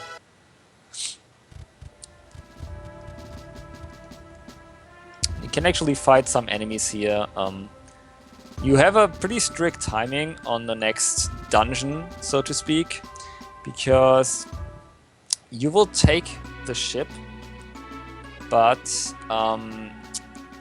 when you're on the world map, meaning when you're traveling with cannons or, for example, like on a ship, the day-night cycle will advance a lot faster and quicker than when you're just walking around normally. So you really need to be careful to set it up correctly so that you, when the event actually happens, the dungeon, so to speak, so you're traveling with the ship, and at some point you will actually go into the ship and will have to fight the next boss, like some enemies in the next boss. So you want to make sure that it's actually night at that time, because when you're on the ship, the day-night cycle doesn't actually advance anymore, and fighting the next boss with Kevin as not being a werewolf is a pain. Sure. Cannon travel is the best. Forget something. That was unfortunate. Well, that's why I don't like to kill the slimes on the cave. Just cluster your inventory and you forget after. Did you actually get a drop or something? No, I didn't get a drop. I got medical herb, and that clustered my inventory. So I have my inventory pretty much set to pick up everything in the black market without going into my backpack. Oh, okay. That pretty much missed my inventory. So yeah. Yeah, that goes a long way actually, setting up the inventory correctly, because that also prevents you from accidentally forgetting to like pull out a claw or something from your backpack that's already in the inventory. Like there's also for Genova, there's different strats you can do. Like Genova is actually weak against the Ice Claw, but it's just so the case is that the shapeshifters can actually shapeshift into an enemy which absorbs ice element.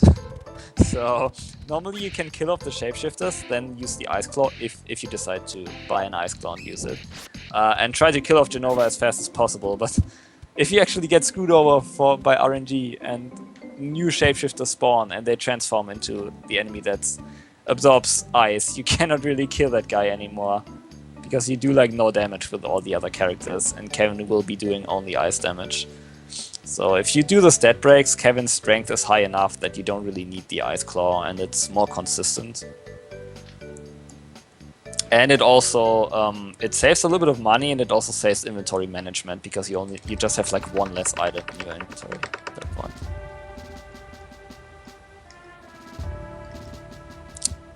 What's this buying a weapon? Like before the ghost ship, you can actually stock up on a new weapon for Kevin again, and on armor.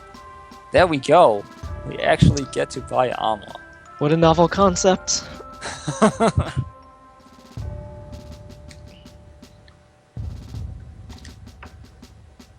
Alright, that's 5. So you have to watch this cutscene here, and depending on where you are time-wise, if you arrive here fast enough, it's actually not day just yet. And if you sleep at day, you can choose to either wake up at day again or wake up at nighttime. Whereas if it's night, you can only sleep until day.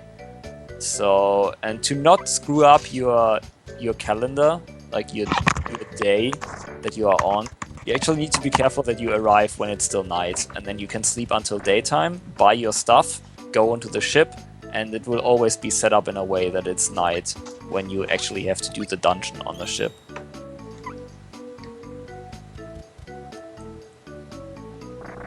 So there you can see it, that Vultus is just scooting around with the ship.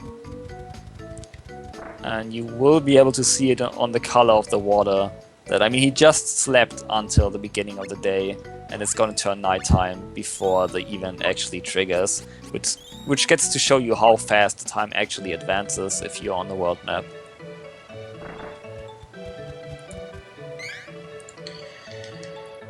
You know what? I'm gonna take a save before Senker, since soft locking. I have a soft locking history with that boss. So. Soft locking is a thing.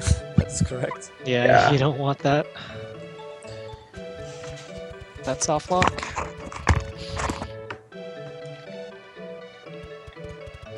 Good bot. Yeah. Chill, dude. Normally in this run you only class change once, and you only class change Kevin and Lisa. Like if you're able to class change Kali as well, it's pretty convenient. But she will be hugging the floor mostly, so it's kind of hard to keep her alive to actually get the experience. To get the step, not the step break, the class change.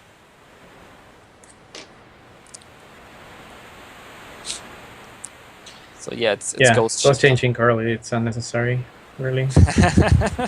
look at Aether. Aether's like, wow, dude, the disrespect for Carly. Some would say it's pretty convenient and pretty good for safety. Aether, future world record holder, unnecessary. I already ditched Carly to Reject % category, so yeah.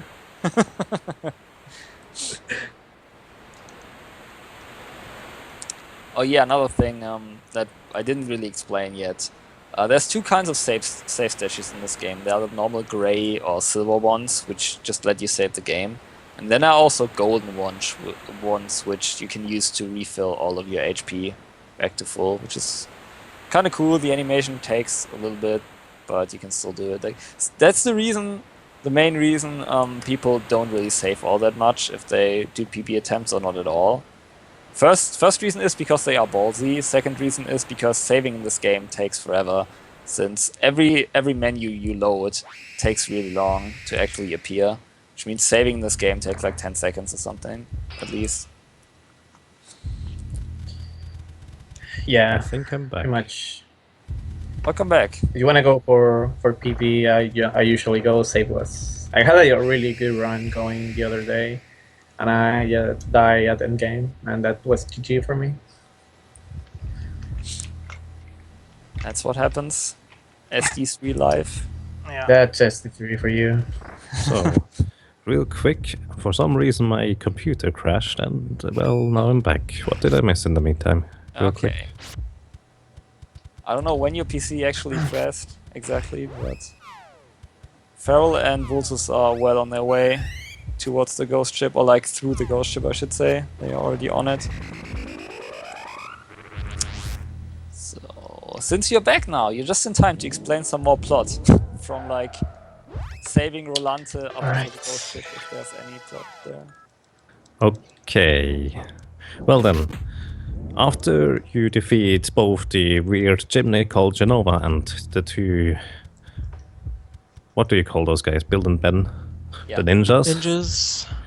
After you defeat those guys, you find Bijou that was just sitting on the throne, and she kind of escapes before you can do anything to her.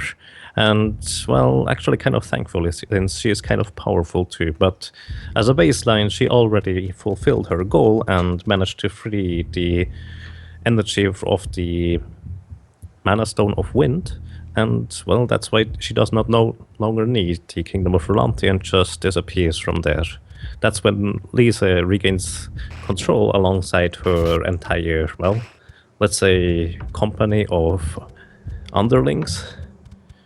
However, her quest to regain Rolante has been completed, but her brother is still missing. She has no idea where Elliot is, her little brother, and he is going to be the well, righteous heir of the kingdom of Rolanti's throne, apparently. So, well, she needs to find him still, and she also cannot settle down because, well, she's the chosen one. So they continue journeying, and I think they try to get back to Forsina in order to receive some more information on where the other mana stones and corresponding mana spirits are hidden. And along the way there, they happen to get to a ship. And that ship, well, it was free of charge. However, it didn't say where it is going. They just boarded the ship, and now I think Voltus is currently fighting the main... What do you call those guys? The main the main evildoer of this entire ghost ship, who is kind of also keeping the ghost ship afloat. This is the fluffy ghost called Gorva, I think. Yes, it's a fluffy ghost. It's awesome. He's also kind of annoying because he can already see it a little bit. He can either appear at the bottom or at the top. Obviously, you want him to appear at the bottom because Kevin cannot reach quite that high to actually punch him when he's at the top. And he bombards you with a ton of different spells, which do damage or debuff Kevin and take all of his buffs away, which just happened to Feral, sadly. Aww. And Kevin is losing his buffs left and right here. It's like there's nothing you can do about it if he decides to purge Kevin of all his buffs. And he can do that multiple times if he decides to.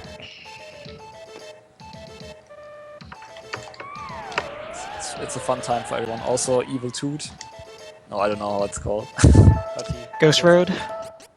Uh-oh. Ether, did you mess up? I think I did.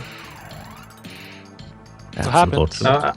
I'm not sure. It's because I didn't know what happened there. I was mashing X and the menu didn't open in the second screen. Oh, you didn't get the stat break then? I'm not sure. I think I did get one, but not sure about the second one. I'll see after I'm done with Senker. Oh. You can kill off Charlie, right? Oh wait, no, you are not leveled up to that point. No, it's doing work, yeah. So yeah, I guess I killed Gorva before, so I killed him and he still could do an attack. So that's gonna happen quite often in this game. Yeah, the game just doesn't quite realize. It's classic, dude. Classic game. So the spell animation costs time, and enemies don't do anything, so you can still hit them. And then they lose all their HP, die, but they still can cast the spell, and maybe even can kill you. That's how it works. At least we get Shade for all the trouble. Indeed. It just so happens that Shade mysteriously was also captured on this ghost ship by Gorva, and he was kind of powering this entire ship. Luckily, they didn't have to search for Shade since the Mana Stone of Darkness apparently was lost, and not even Shade himself knows where he is currently residing. So, but because they defeated Gorva and he is no longer powering the ship, that means the ship is going to sink, and they can just barely rescue themselves to the nearest island. Oh, by the way, one thing I would like to point out that I forgot at the beginning, which is kind of interesting to me at least. Kevin is a beastman, and all 5 other people are actually the 4 other people that have to go to Wendell. They just take the nearest ship and sail there. Kevin, he just hikes through the lands and swims through the ocean. He doesn't need a ship. He's that powerful. Dude, Kevin is awesome, man. All in a day's work. So at the beginning of this island, you see the real hero of this game. Just passing by in the water. Urskaboo, The most important. It's kind of funny, you just walk there and then you see this huge turtle swim by and he's just like, what? And then you go back out again. It's like one text box and then you go back out. Yeah, it's a turtle with a bird beak, diver goggles, a flagpole, and this turtle shell strapped to his back like a backpack. It's kind of impressive. It's certainly very well equipped to do some swimming. Alright, here we go. My most favorite boss. Good luck on Senker. Volcanic Island. Alright, Are good start. tough for you to actually beat, but you can kill some Tomato Mans if you want to have experience. You need a little bit of experience to get a level up here if you're on the step break route. Okay, so Zen could just come down really quickly, it's pretty good.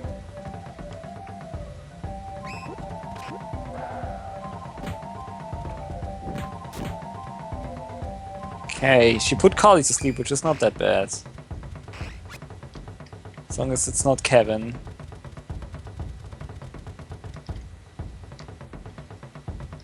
I missed it. That Wow, was... it's crazy how close Farrell and Voltus are right now.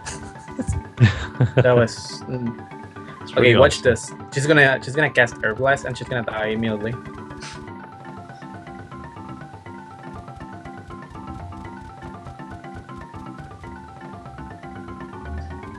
Okay, so I think Voltus replenishes HP on the totem pole. I didn't even know that was possible. Yes, it's basically healing. Yeah, I didn't know that either until I watched this run yesterday. I was like, the what? last runs I died. Know that? Yeah, this next cave is pretty dangerous, enemy-wise. Up until that point, I want to say it's probably the most dangerous spot for normal enemies.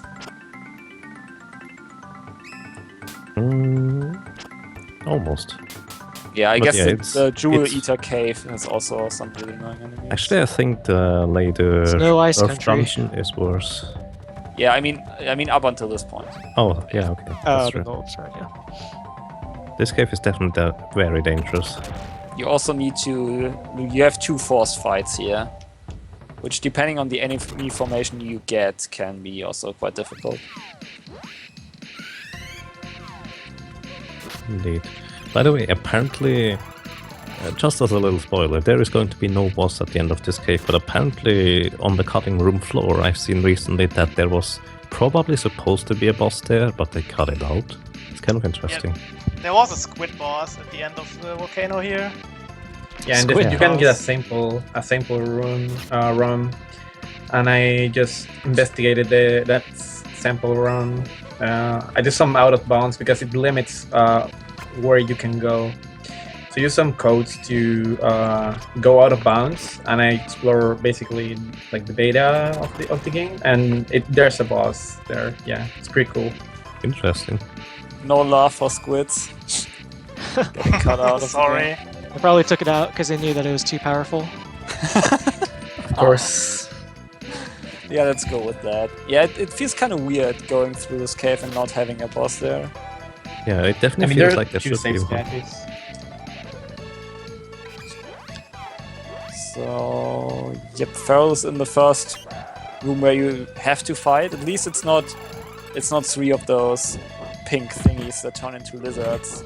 You already know those guys from Secret of Mana. They are really annoying, especially if you're not paying attention and then you transform all of them at once. They can just easily... Yeah. They just eat you up. But it can also be really quick if you're lucky, and you just defeat the pink guys before they transform. Oh, okay. They give less experience doing that, but it doesn't really matter much. Yeah, I guess I didn't really pay attention to that when when you do the stat breaks. Your strength is probably high enough so that you can just defeat them before they transform. All right, I defeated the ninja. No, not roll. GG. Good stuff. So yeah, this ninja you can kind of defeat to get back on shape experience-wise, because like I said, the room with the 3 ninjas is like the next stat break spot. So if you're missing experience, you can kill that one ninja to just smooth your experience over to make sure you get the break. Yeah, I usually kill it to just straight off not open the menu and check my XP. Yeah, the thing is, I think it just works out after Senker if you do the current stat break route. You don't kill anything on the way to Senker and also nothing back. And just after Senker, if you kill that ninja, you just have enough experience to gain levels of both the ninja room and the swords afterwards. It's pretty convenient.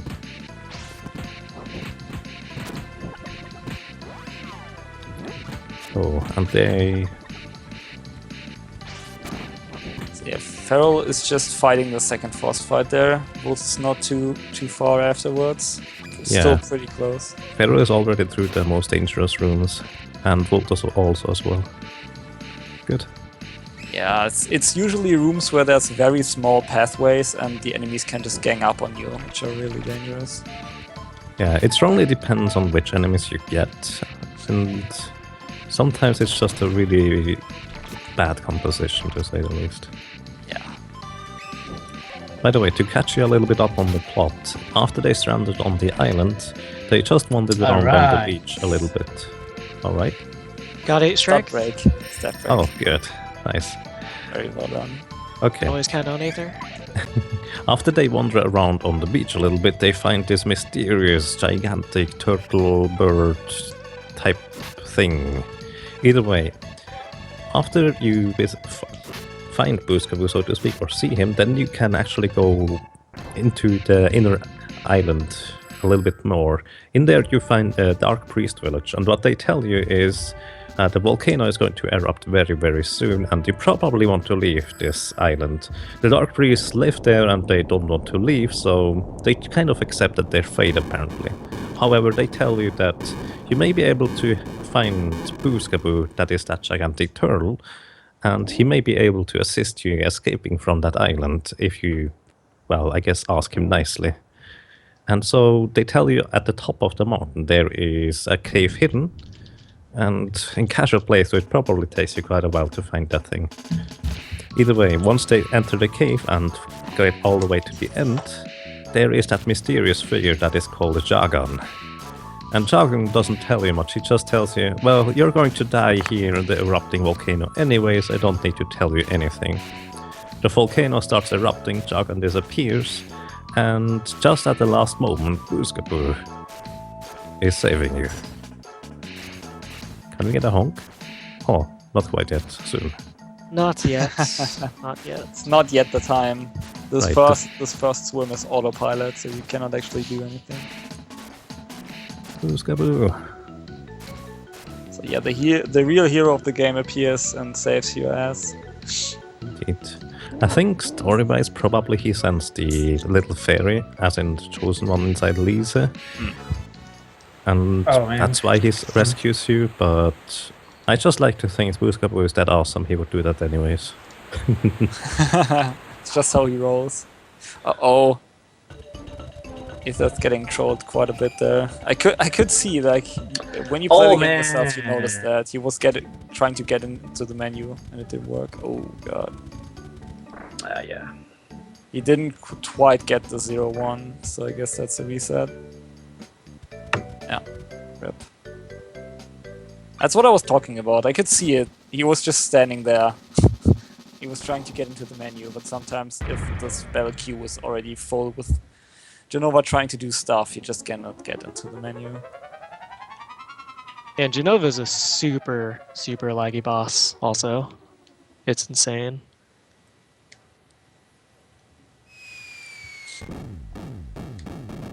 Okay, but he got the safety save, so it's not that long. Yeah, I'm glad you saved. Yeah. Yeah, I'm gonna try something. I wanted to try something different there, but I'm gonna go with my usual strats now. Okay. Yeah, there's a reason this save point was specifically chosen. It's one of the save points people will have to save.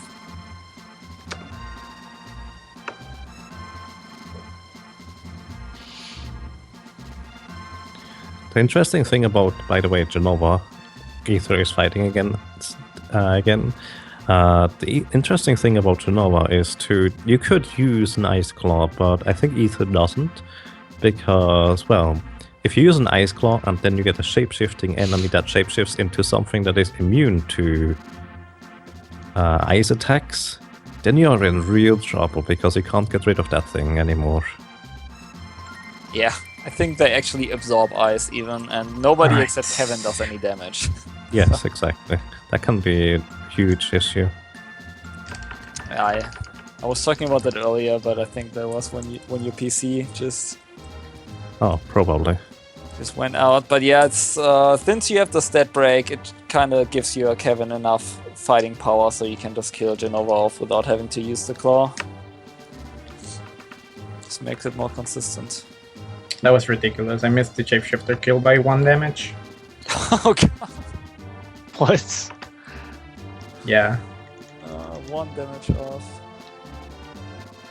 So funnily enough, at this point, That was Lotus and ridiculous. Feral are listening to the king pointing out the locations of the mana crystals, and funnily enough, the tour he gives you over the continent where you see the mode 7, the camera scroll around, that actually advances the day-night cycle, which is kind of hilarious. Poor He just Purr, likes I mean. to talk for a while, keeps talking. Yeah, I guess so. For It's a very long while. tail. Yeah. Essentially, he figured out where the other mana stones are located, and those are in the desert of Navarre and the frost fields in Forcina, and one is in the, I guess you could say, Elvenwood, and that's probably where the mana spirits are also located. I actually forgot the moon. In the, well, moon forest, there are obviously, well, the moon spirit as well. Yeah. So basically, with that information now, you could choose between going to Forcina or to the Navarre Desert first, as in, you can go to either. Also, you receive the flute, the Piara flute, which allows you to call Booskaboo, and now you can actually control him and get to any beach which you please. It's pretty awesome. How could you forget the Moon Forest? Shall be forever engraved in my memory.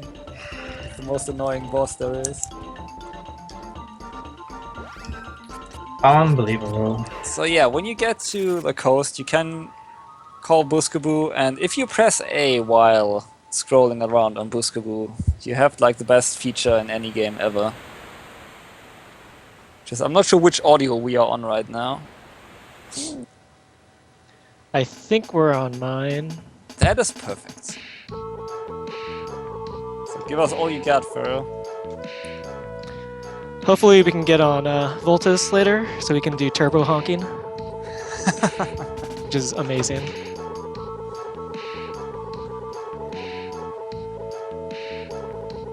So yeah, for people wondering of the Ferocious Honkers, where that name came from, there you go.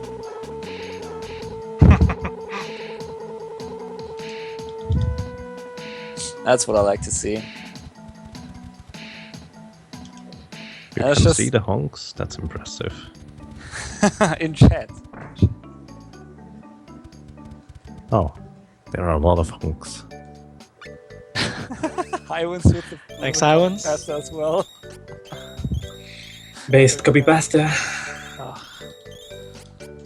So yeah, it's actually all the honking and fun aside, it's actually quite a tight timing window you have there, so you cannot really get lost on that swim with Booskaboo. Like I said, on the world map, the time advances a lot faster, and you can get into trouble having forced fights at night on this ice continent if you take too long.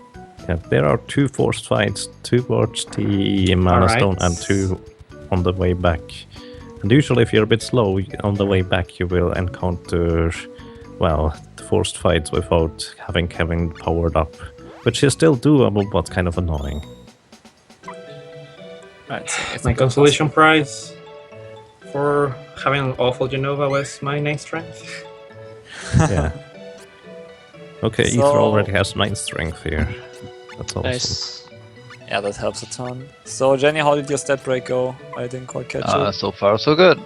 Nice. So Jenny is on 7 strength now, and he should, if everything works out okay, he should hit the 8 after the ninja room in Rolante Castle.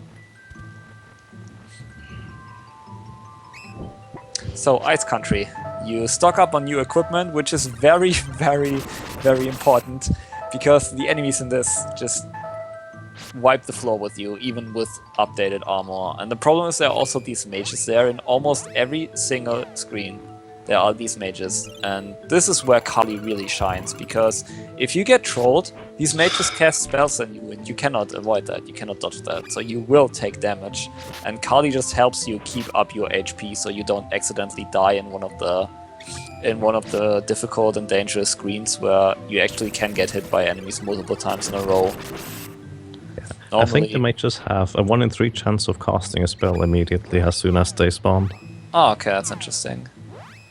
Yeah, since you have to go through so many screens, it usually happens quite a bit that you will get hit by the spells there. Yeah, indeed. Oh, by the way, one thing, just buying the weapon and armor doesn't help. You also have to equip it. That's something I've forgotten a few times. It's not exactly advisable. Yeah, it's not really beneficial. It happens. Like the menu, your instincts tell you to not do it because the menu's so slow and stuff. But yeah, you should be doing that. A thing with going to the menu, if you go into the menu and back out, you will actually retain all your speed. So you will see the runners set up the menu in a way that you run in a straight line, then you go into the menu and then you run further. So you save a little bit of time there, just retaining your speed. Another small thing is, if you get hit by a spell, you will have a knockback effect on you. You will get bounced back in the opposite direction you are holding the D-pad. So you can at least save a little bit of time there. If you get hit by a spell, just pressing the direction you are coming from and it will propel you forward.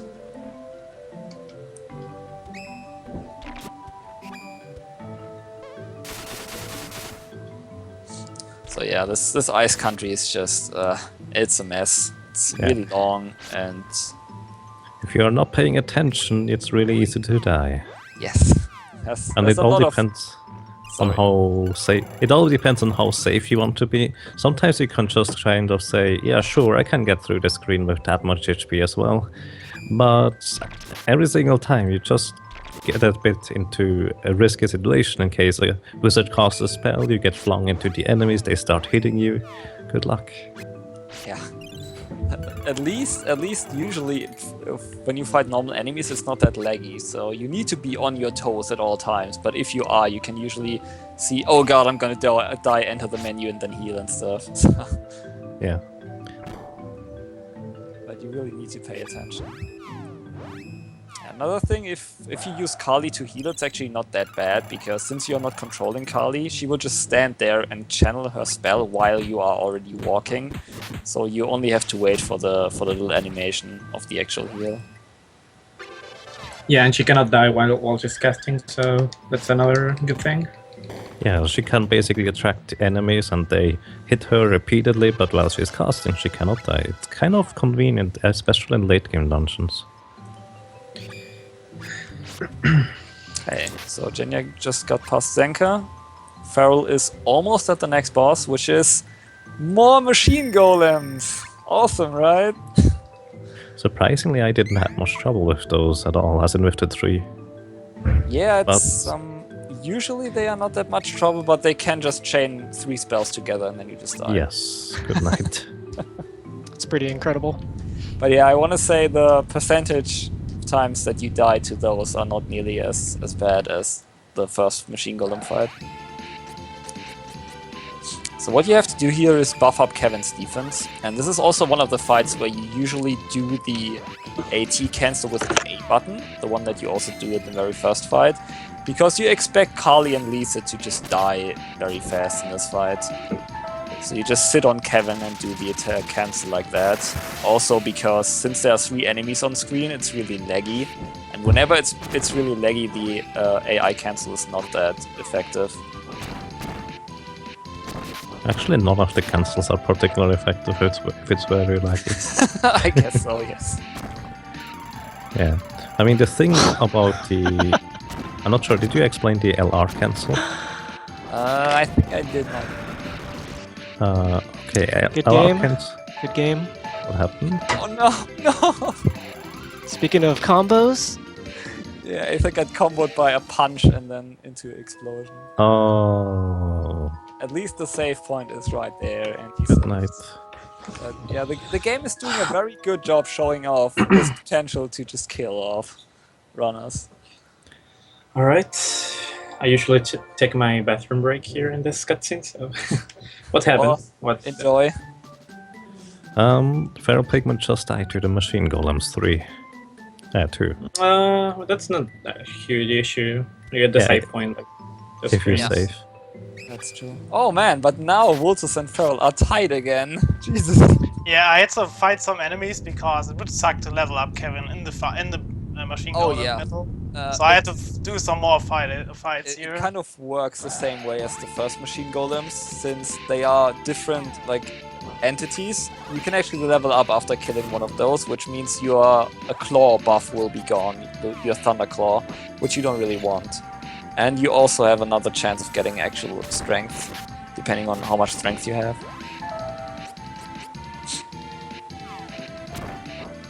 Yeah, so how are you guys doing on strength on machine golems? Vultus, Feral Pigman has 10 now. Oh, 10, okay. You can see how much damage Feral does in comparison to Vultus. Makes quite a bit of difference, actually.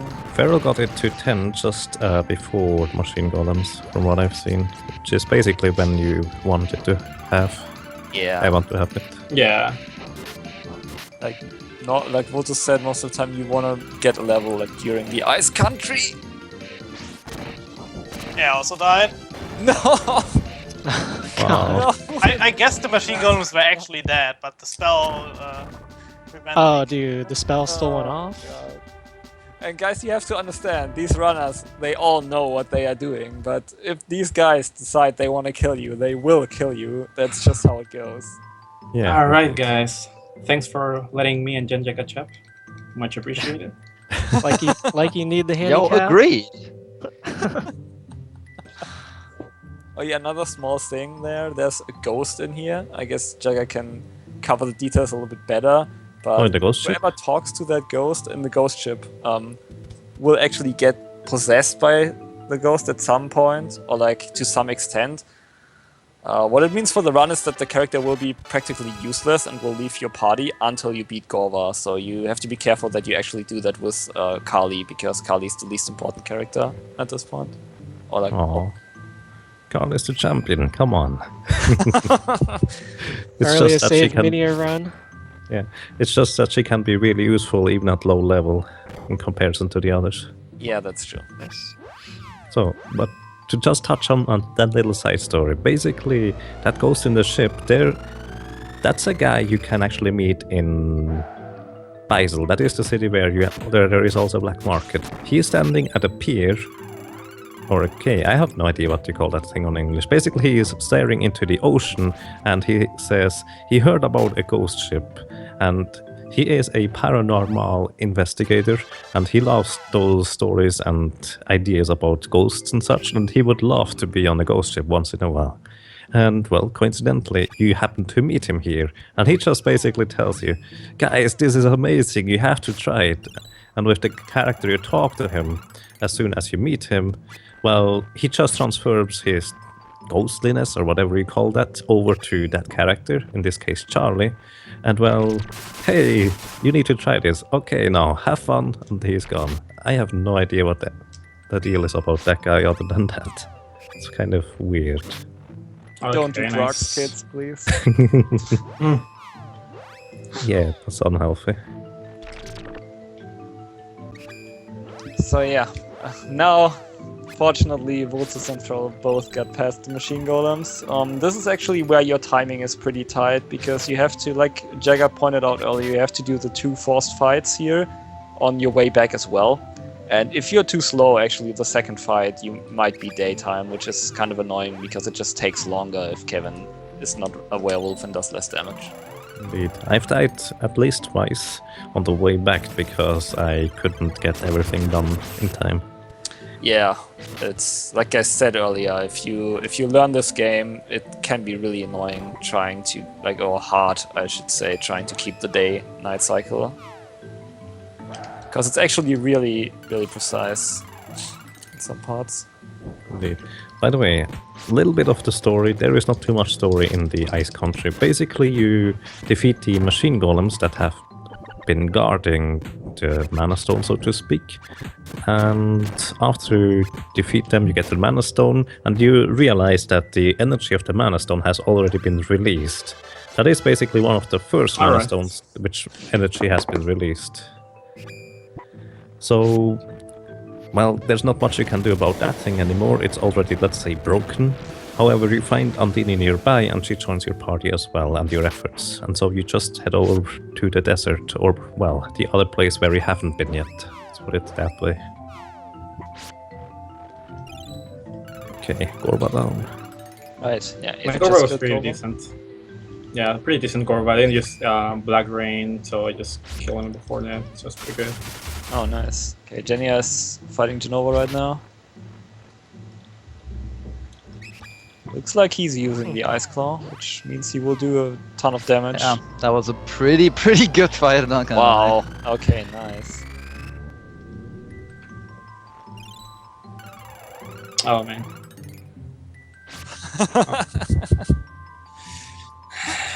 Yep, Magus even breaks the silence The for god, that. the god fight, The fight. as expected from the god gamer.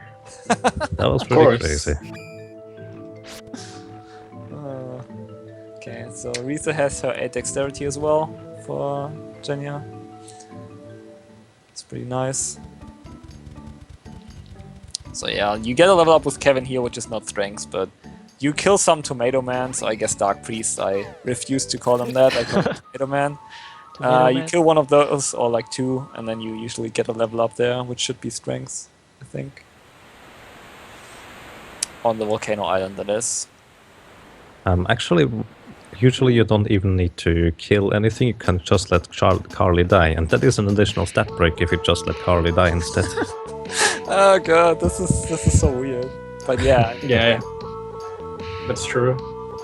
I haven't really experimented with that or like tried that.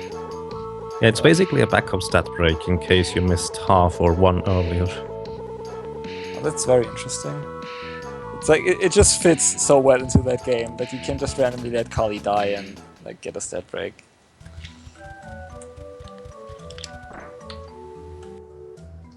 Alright. 10 strength at level 9. I'm pretty much set up.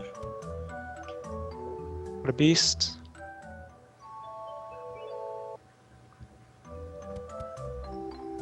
The Ferocious Honker are catching up as the other players get to honk a little. Yeah, very nice.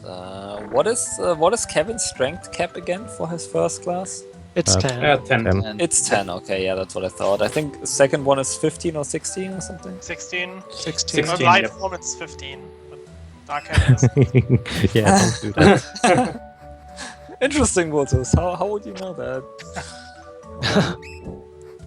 Okay, so yeah, class changes in this game, they give you additional abilities in some cases, and they also raise your stat cap, which is like the hard cap you have.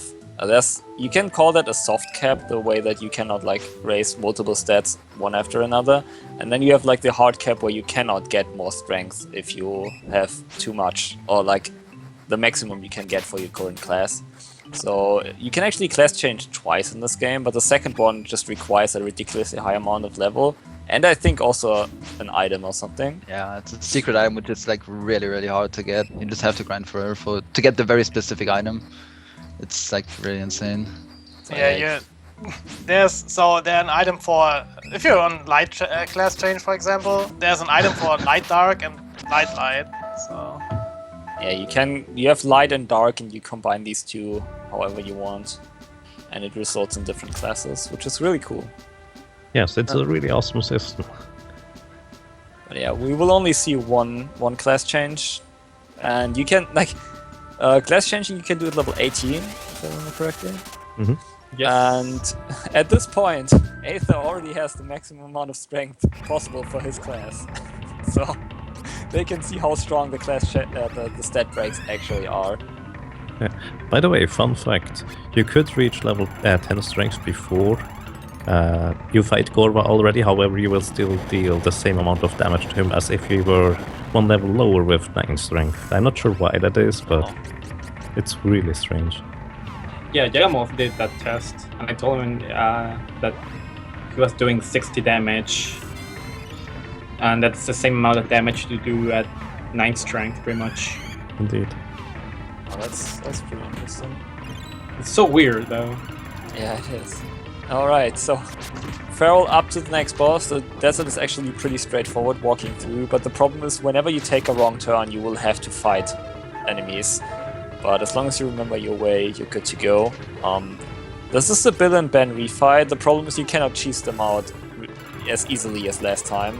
Yeah. So you will have to fight them straight up, which is pretty dangerous because this time they can split up, and they will deal a ton of damage, especially with their special attacks. Fun fact, you can technically cheese them out, but it's definitely not worth going for it. For some reason, the throwing items do much less damage than they do in the first fight, even if you maximize your dexterity. It's still technically possible with multiple throwing items, but definitely not worth it. Oh, okay. As in, I've tested it. Yeah, it would definitely be really convenient. I got trolled in that screen. Uh-oh. It's still fine. Yeah, the item you use on the Bill and Ben fight first, so the pumpkin bombs, they are doing leaf flower damage, whatever that is called, and you're on dry stay, and that makes flower damage stronger. So, and I'm not sure which day you're actually on second Bill and Ben fight. Might be gnome stay here at the moment. Yeah.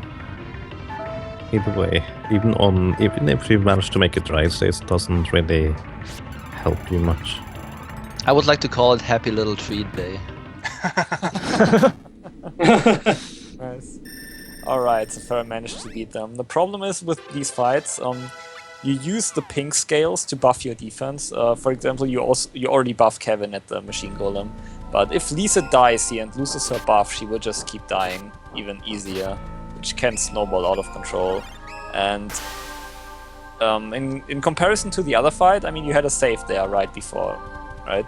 But in the desert, there's no save right before the boss that we take, so fighting this fight is a lot more taxing on the nerves than the machine golems. Yeah, I always heal or save at the end because that's the closest. Yeah, you have to sleep there anyways, which means the Buskabu swimming you have to do before and is not that important as long as you don't waste so much time that it gets to another day or something. That would be a robot time wasted, something like 30 seconds. Yeah, I mean, if you like the honk, you might be tempted to, but...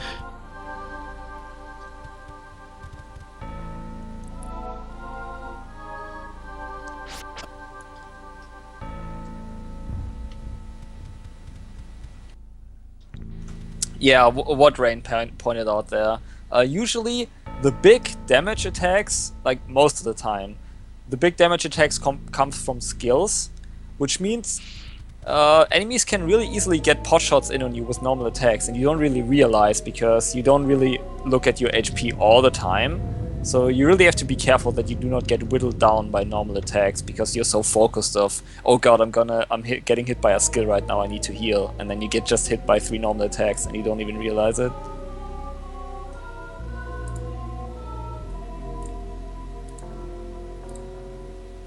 I think at one point Ether had a fight against Bill and Ben where, for some reason, they did only 1 damage to Lisa.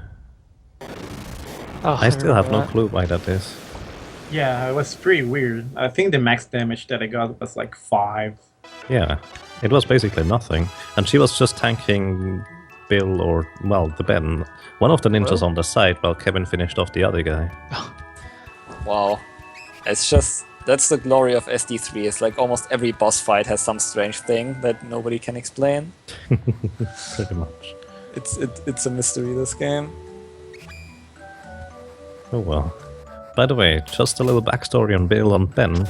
Bill and Ben are basically the 2 master ninjas of the Navarre Thief Guilds. And, well, they are kind of renowned, but also actually originally very good friends with Hawk, which is, let's say, one of the good guys. But because they got corrupted by the lady in pink that is called Bijou, well, they kind of turned against you. And so you had to fight against your former friends here. Or, well, that's if you had Hawk in your party, you would have to fight against your former friends. Which, well, is kind of a rough point sometimes, I guess. I guess it doesn't quite get as dark in terms of story as Final Fantasy Adventure, though. Either way, once the Bill and Ben are defeated, you get down to the Mana Stone of Fire, where you just catch Bijou as she releases the energy of that Mana Stone. Also, next to her is... She actually also had... I think that was... Well, Hawk's girlfriend. I don't know her name right now. And It's Jessica, I believe.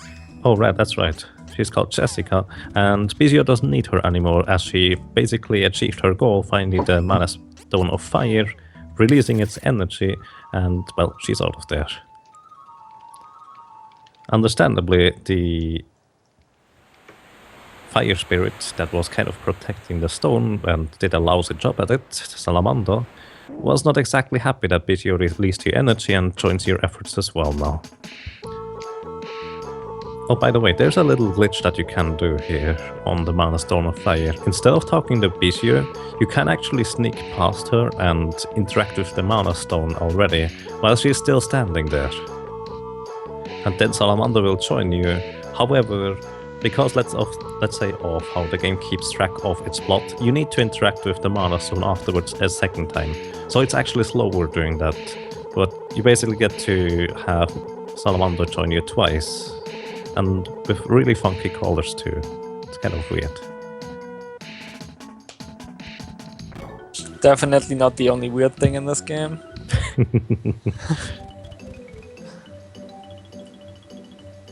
So yeah, after the desert, we have to go visit the Moon Forest.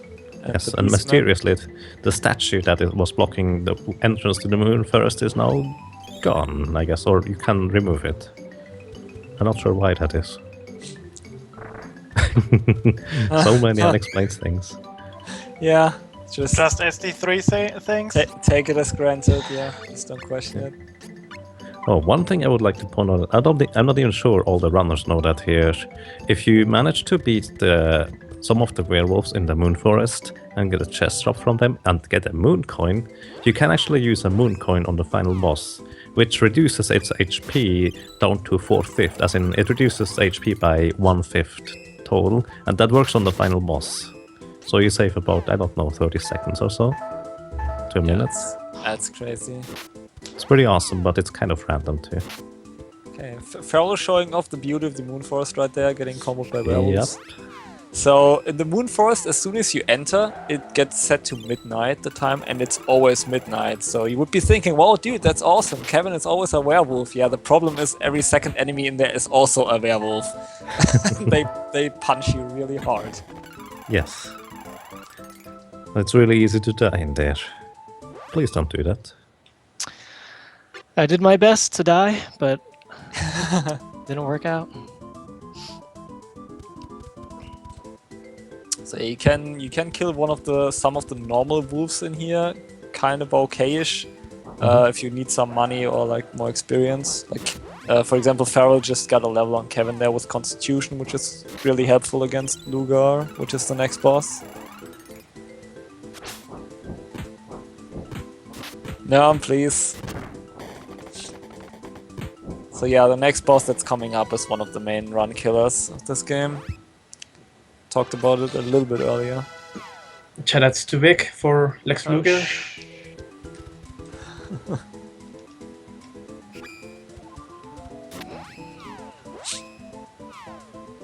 But hey, at least it looks awesome when he kills you. Yeah. Yeah, I guess the last thing you see that's is true. pretty epic. That's true. That's also the reason Voltus is stocking up on all of them healing, quote, all of them healing items right now, really because you need a lot of healing items. It was really bad doing bad on Lone Ben.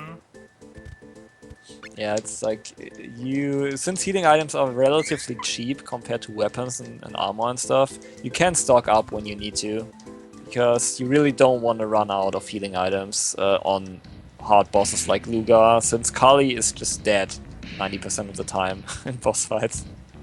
Yes. Yeah, she mostly dies instantly on the first hit onto the boss. Yeah, I think she starts out right next to him.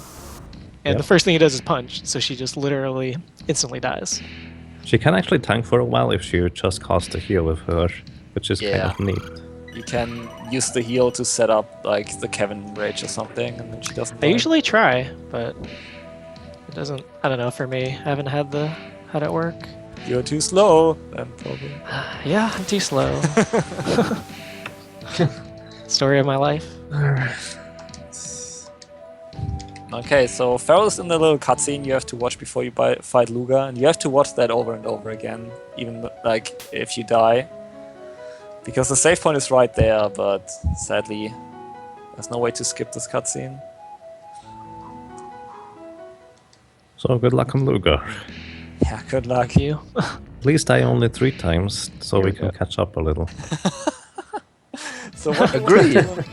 on Luga, I it's agree. kind of similar to Bill and Ben. You want to shove him into a corner, and when he's in a corner, Wow. we didn't really explain that, but you can execute special attacks with B in this game. But wow, well, it just got wrecked. Yep, and I didn't save, so I have to fight Bill and Ben again. No. Oh. That's Yeah, the thing is, Fortunate. at this point, like from And the, I was one screen away from the saves that. yeah, from the Bill and Ben fight, you usually do not Oh. save in the town here because you do not go into the inn to sleep and stuff. So it wastes quite a bit of time going out of your way to save there. But the enemies in that part, like in the forest, are pretty dangerous. They are really, really rough. Yeah, there was 2 werewolves charges immediately for me. That's the main issue you can have with normal enemies if they like stand on top of you, multiple enemies, and they keep on hitting you and you cannot really snap out.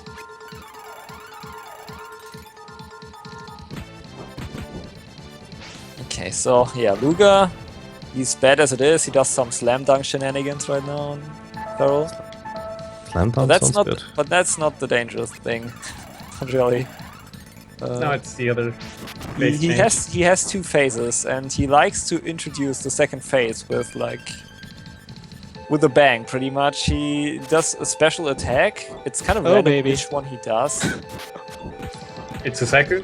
Oh, baby. That Here we was go. probably a Sasaku's guidance, and it is. Yeah, they can see it in all its beauty. Ooh.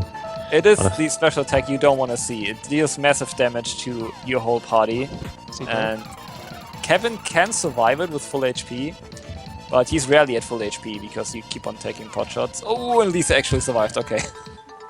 Like, for some reason, sometimes you can still, with a character that's switching between 0 and 1, can resurrect another one that's switching between 0 and 1, but it's kind of inconsistent. But it worked, so let's go. The problem is that his Feral's defense buffs are now gone, and also his attack buffs on Kevin, I think. Yeah, Kevin was the one who was dead in between. Yeah, that's why you buy 9. Yeah, the problem is that Great Feral already had skills. to use 2. I already had 2, so I'm even going to be low for the cannot really use Monoholy it. Land. Oh, you have 7 left? Yeah. There we go, nice. Oh, yeah. Still- You're still gonna a I mean, miss he was on almost screen. dead, so that's Still why I a pretty didn't. good fight. Yeah, the problem is if you don't do much damage to him after he transforms, if you take too long, he can just do the sky dance again. Okay, at least you beat him, so that's a plus. Yeah, very well done there. Nice recovery. Indeed. So, I dare to say that Lugar is one, if not the most difficult boss in the entire speedrun. Yeah, I Others can- are kind of tricky as well, like Vanguard later, but Lugar definitely is, in my opinion, probably the most dangerous one because you have so little control over it. Yeah, definitely. Oh, and Voltus got powered down with the spell thingy. And what did you say, right? Yeah. It's also annoying when they do you buff yourself your defense and they do Thunder Jutsu. Oh, I didn't even Thunder realize Jutsu. that reduces your defense. Yeah, they did that to me. On a run that I had. Yeah, I'm pretty sure you cannot save yourself from dying, but I feel it's inconsistent if you try to use a character that's also at the brink of being dead to save someone else. So like Kevin was in the process of dying and he managed to save Lisa. I think that's not 100% consistent. So yeah, you can't use the actual character, but if Kevin dies, I can switch to him before opening the ring menu, and then now he's the character I'm controlling, so I can save. I can save him. I can then save him with Lise because I'm no longer controlling Lise. That makes sense. Yeah, that works. I even have a saw highlight. Feral's video for that. That's pretty cool, actually. It's pretty cool tech. All right. Okay, good stuff. We'll just manage to beat Bill and Ben again. All right. Let's see here. Good luck. Cost on me those 10 rounds. minutes.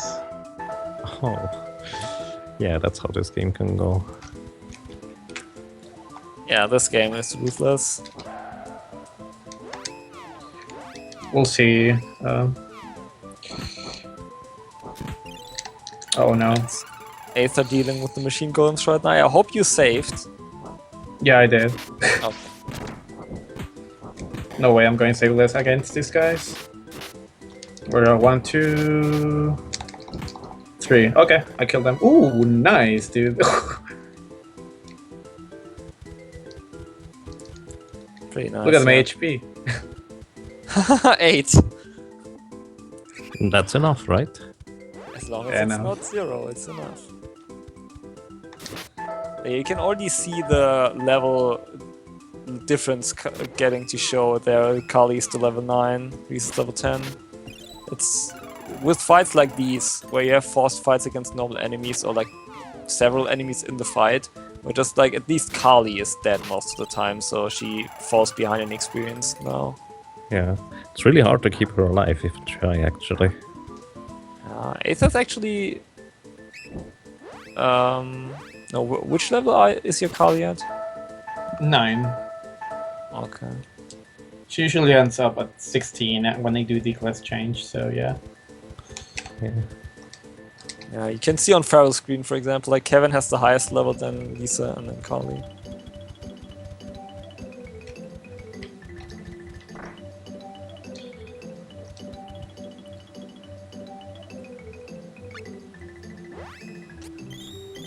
Aether is the one that just fought machine golems. Genius on the bottom left. So he's on his way through the cave where he meets Buskaboo, and Buskaboo saves him. Alright, good level up. Killing my rage. Good thing I saved. Wow, that was something. Wow. Yes. I know that was kind of interesting because I Wow. they couldn't even go into the menu. Like I was going to the menu right away. But Yeah, you just got hit. spawned right Like at the- each of your characters got hit once, and you just. Yeah. used it. Wow. It's okay. It's not a big time loss. I That was have to just- say, this game is doing a pretty good job showcasing, like that it can kill you at any moment, wherever you are. It just doesn't even matter.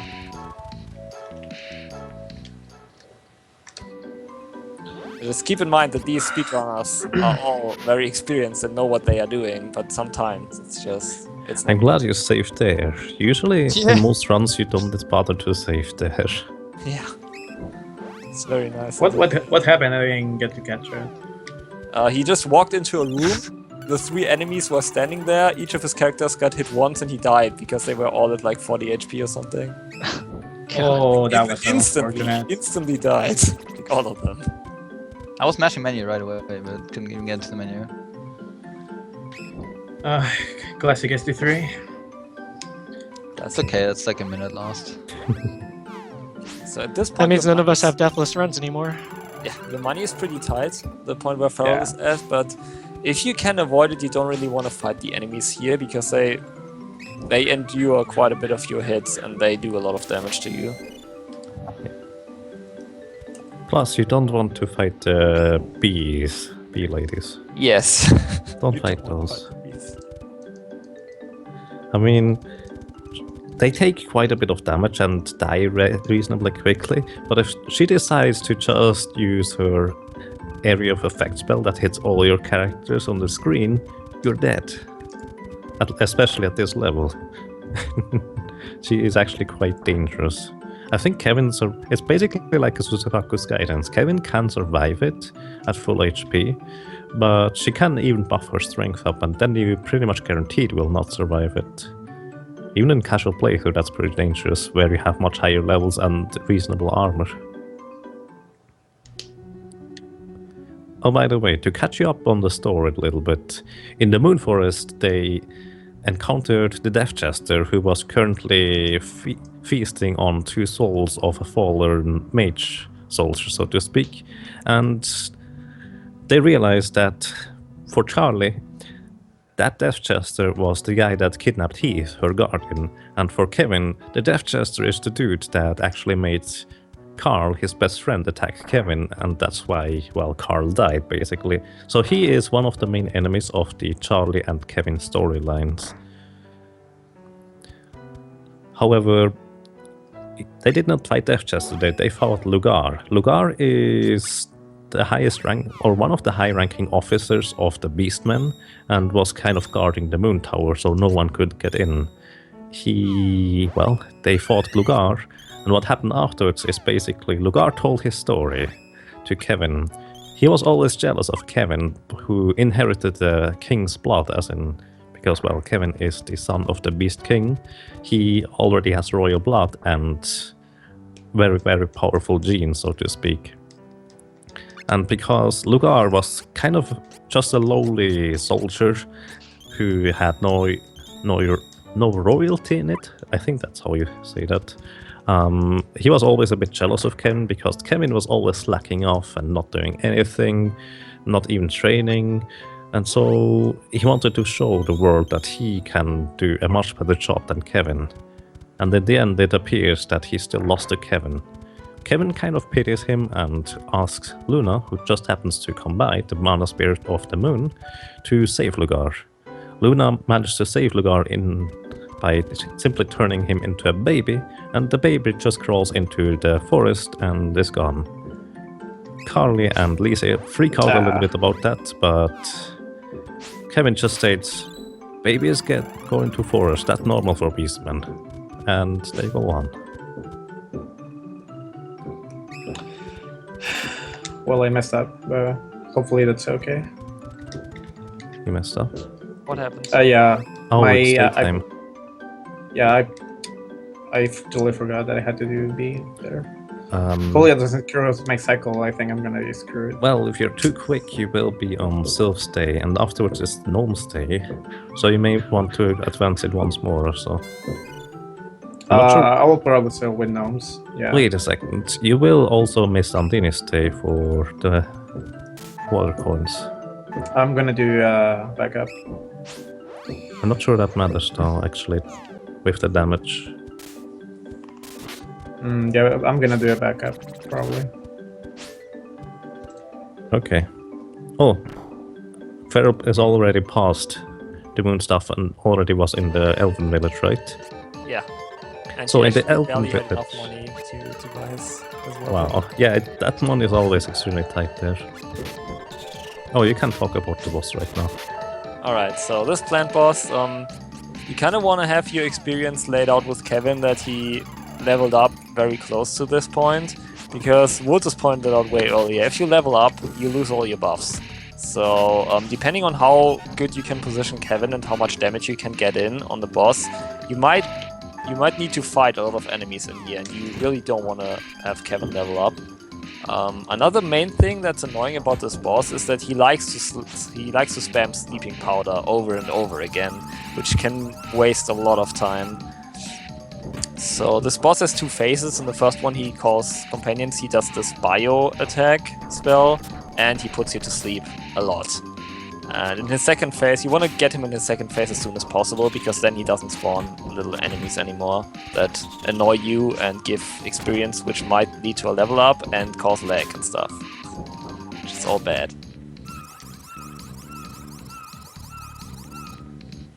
And yeah, another thing we didn't really talk about earlier, you can actually play this game co-op. It natively doesn't support 3-player co-op, but I think there's also like a ROM hack for that. But the problem is, if you, for example, control Kevin, and then Kevin get put to sleep, your control automatically flicks over to another character that's awake, which is Lisa in that case, which can kind of screw with your feelings. Like, you get put to sleep and then you're the other character, then you cure the sleep, but then you have to switch character again and stuff. So it can get really messy if you get put to sleep over and over again in a short period of time, and even more so if you're a second player, because if everyone is put to sleep except the character the second player controls, the first player will actually steal away control from the second player of that character, and it's just a big mess.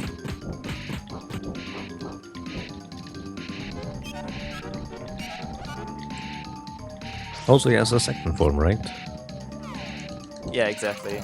You can see that when the big heads comes out of the top, then he will spit huge seeds at you. He will not, like I said, he will not call for enemies anymore, like for other minions.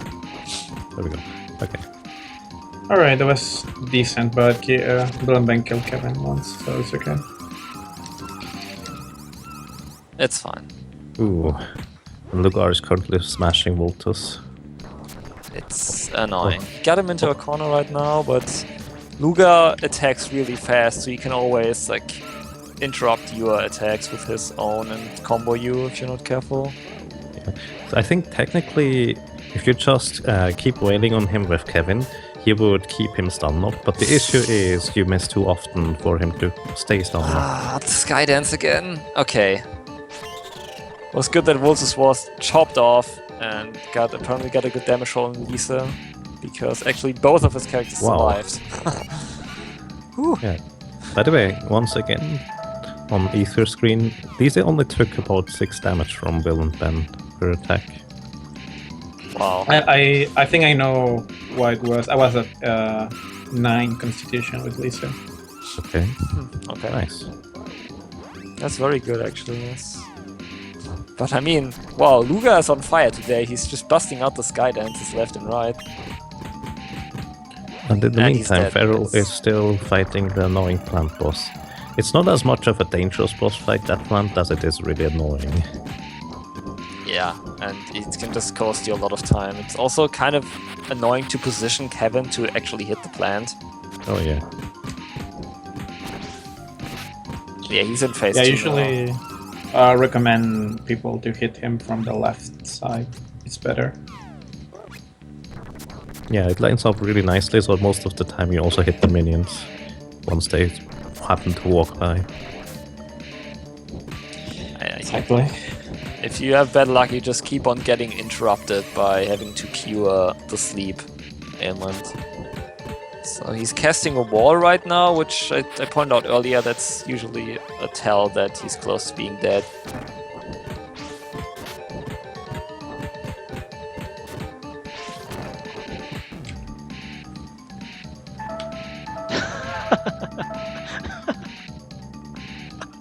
He's dead, right? Oh I have my. no idea, dude. I was trying the menu that whole time. Yeah, I know. That's like when he starts spitting the seed, it's actually like 3 little spells chained together, so you cannot actually, like, you will always get those off before you can do anything. I didn't know that. Okay, there you go. That was just entertaining to me. Yeah, you just can't do anything in the meantime. You just stand there like... It looks like, why is he not doing anything? You literally can't do anything. You just stand there. That happens a lot with this game. Also, sometimes if you dodge, there's actually an animation, but sometimes the animation just doesn't play.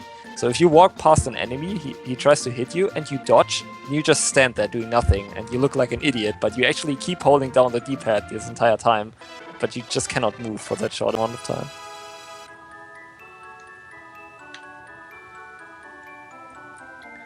The fight right. So, to catch you up on the story on the Elven Forest, as it is called, once you get Luna, you can enter the Elven Forest because Luna realizes that the entrance was covered with plants that were from the Moon Forest, and she can just straight up remove those. Why you couldn't do that, I don't know. Either way, you go through the Moon Forest, and because you have Carly already in your party, well, she would tell you that you need to wait until it's nighttime, and then at nighttime you can see the red flowers the lamp flowers shining, and you just have to follow their lead in order to reach the Elven Village. You could also reach the Elven Village during daytime if you just know where to go, though, so that's not an issue. When they arrive at the Elven Village, you can see 2 graves outside, and it just so happens to be that those 2 graves, those are Charlie's parents. And well, Charlie's parents are 1 elf and 1 man, and like in many RPG lores, marriage or love between an elf and a man is a pretty bad thing for one reason or another. Either way, Charlie's grandfather is the High Priest of Wendel, but at the same time, it is also the... I don't know what he is called. The elder of the Elven Village is her other grandfather. And so, well, they meet again. And I think there is not too much to tell about that. Yeah, but now Farrell actually gathered all the mana spirits. Indeed. You just defeat the weird plant guy. What is this called? Gildervine? Gildervine, exactly. That's such a weird guy. Yeah, I either love way. this weapon shop has the weapon on the right and the actual bender is on the left. Yeah, that was always confusing to me as well. Just messing with you. Messing with your head. Exactly. Indeed.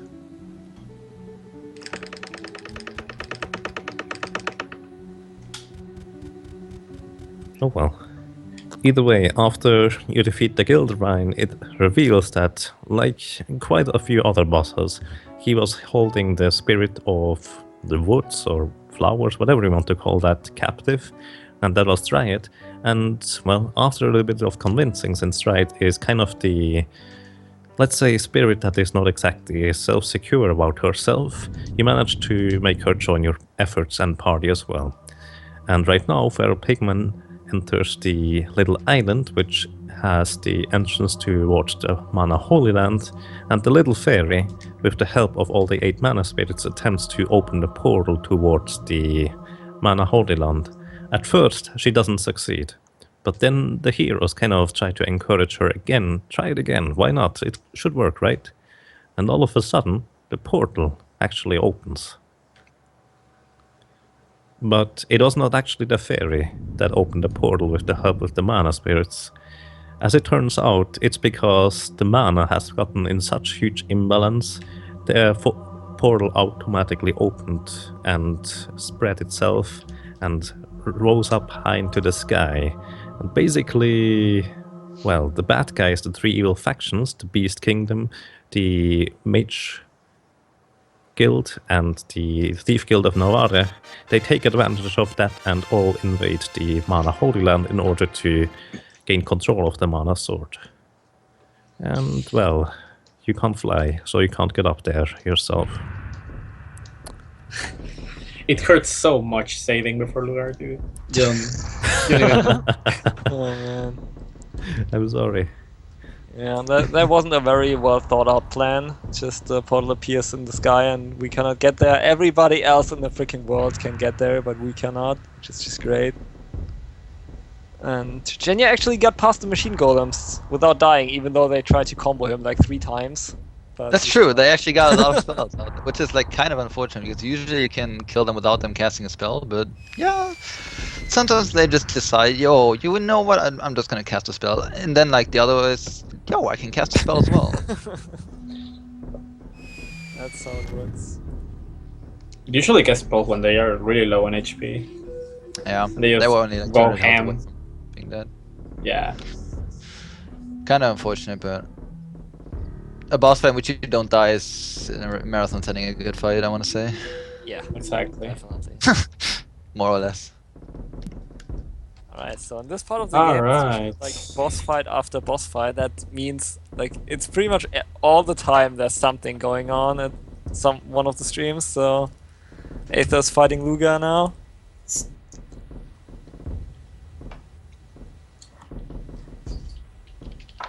let's see what happes. The Lex Luga. Oh, well, that death cost me, by the way, 10 minutes, so... Yeah, it's really unfortunate, but sometimes it just happens so fast.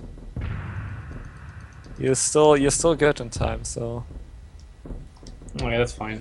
keep on tracking.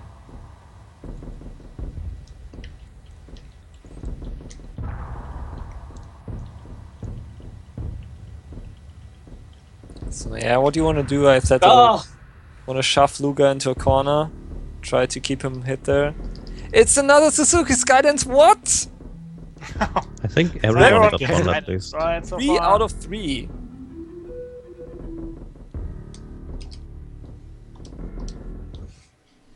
What an amazing boss. Alright. Ace has survived, but the problem is Kevin doesn't have any buffs anymore, but he can still do it. A ship with balloons is the best airship. Yeah, of course it works, right?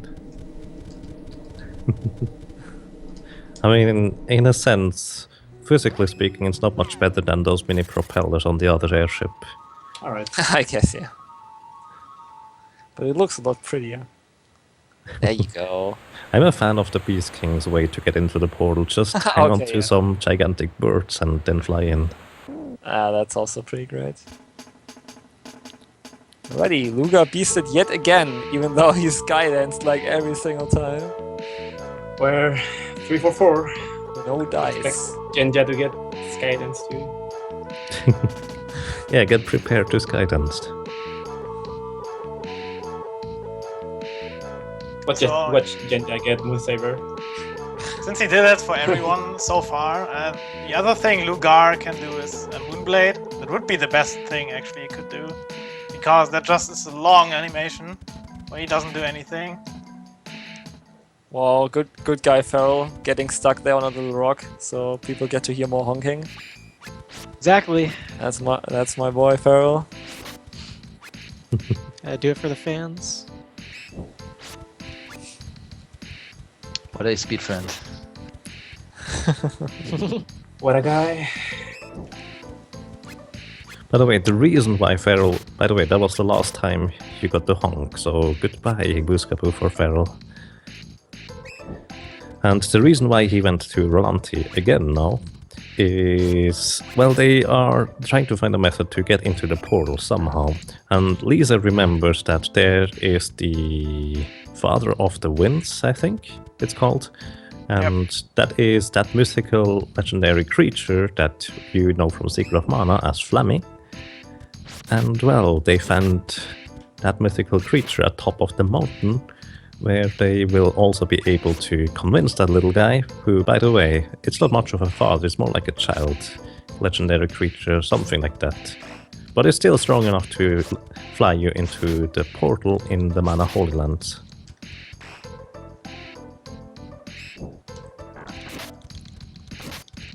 Yeah, that's pretty much it. Like, we wasted enough time, so that little dragon there is our ticket to actually get into the Mana Holy Land ourselves after we went through all of the trouble gathering the stuff so we could open it. Or try to, at least. Righty, so Vultus having a good time getting put to sleep over and over again. Yeah. My good friend Gildawine. It's actually kind of ridiculous how time can vary on Gildavine. Not because you need to take extra precautions, but just because sometimes he decides to put Kevin to sleep over and over and over again. And sometimes he just decides to put everyone else to sleep and dies really quickly. It's really impressive, actually. Yeah, it's just like... there's nothing you can do, you just have to brute force every time. Oh no, the night spin! Uh-oh. No. Oh god, no! He couldn't even like switch the menu because his party was too far apart from one another. Oh. That is so bad. Oh man. Oh man. God. Yep. What is wrong with this game? Please, we're trying to give you a good marathon showing here. Stop killing everyone. Oh dear.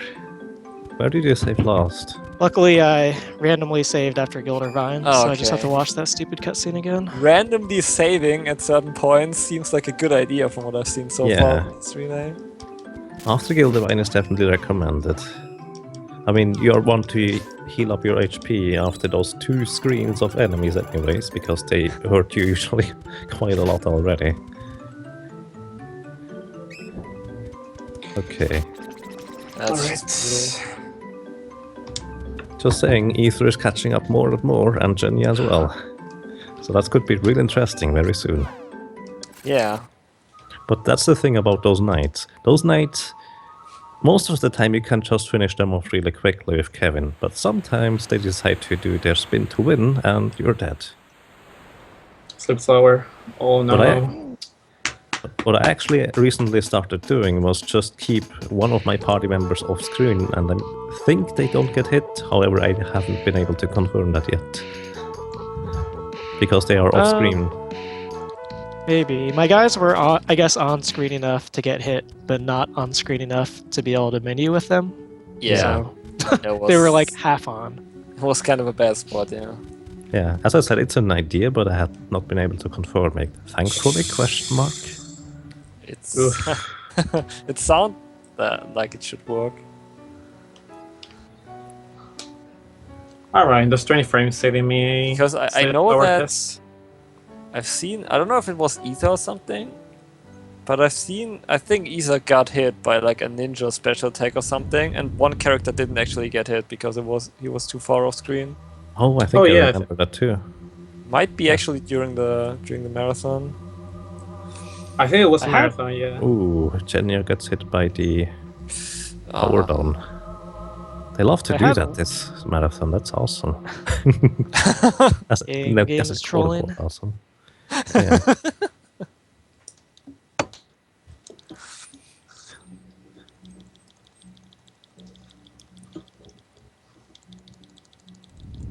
Right. So.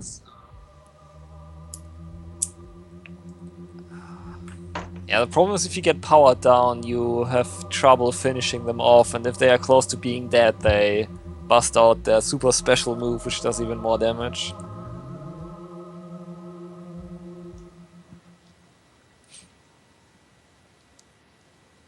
Yeah, there we go.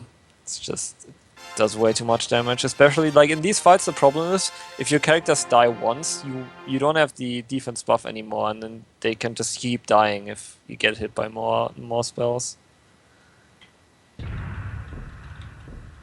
Or like normal attacks, for that matter. We understand, Jackamouse, we understand. Oh man, Jenya's not having a good time with Bill and Ben right now. At least it's only one left. 1 HP. Okay. For a moment I thought he had 1 HP left, but there was another attack queued up. So there we go. Okay, nice. So I think these couple of bosses in the mid game are actually one of the hardest. I want to say most of the mana beasts later are not that bad. Yeah, also the stat break is way easier later. You usually get it after every boss. Okay, I think you can use like Flemmy or something to buffer that. Yeah, as soon as you get so the next bosses, the god beasts, as soon as you defeat one of them, you get teleported out automatically out of the dungeon, and you can call Flemmy as soon as possible and delay the level up. That causes a stat break already. Oh, okay. Yeah, the really unfortunate thing is that Farrell needs to watch this entire cutscene again with opening the mana portal, which takes quite a while. But we do get more honks. Oh, that's true. Man, Farrell really going the extra mile there to provide more honking.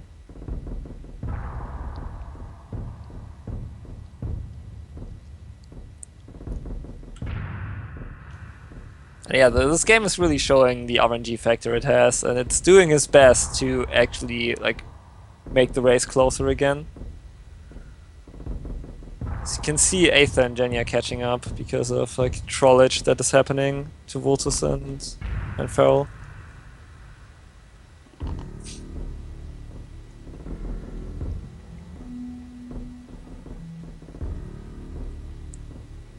Yeah, so Voltus is starting the cutscene right now, but it takes quite a while, so don't fool yourself, but they are not too far apart anymore.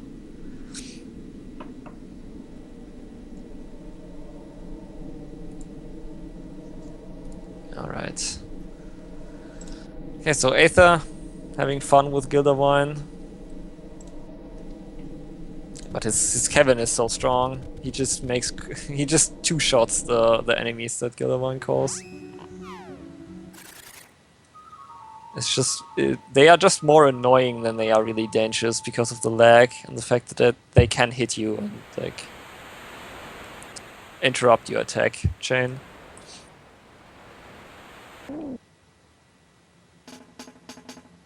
Alright, let's get some more honking in there.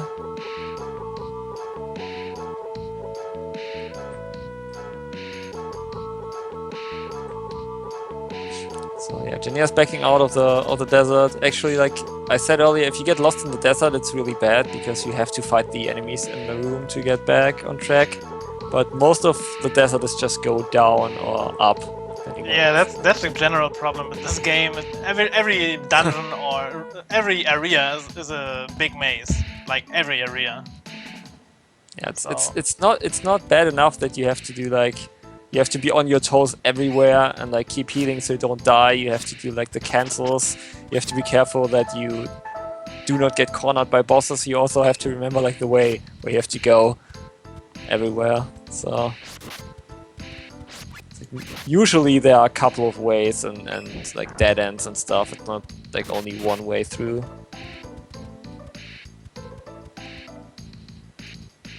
So okay, Feral.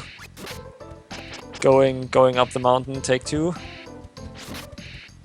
It's just mainly most of the enemies later on especially can be dangerous, but it's mostly knights and ninjas that are equipped with skills that can just wipe you out in one shot. And bees. Oh yeah, and bees, yeah. But fortunately, bees are most of the time busy buffing themselves up, and then you are out of the room again if you're not selected.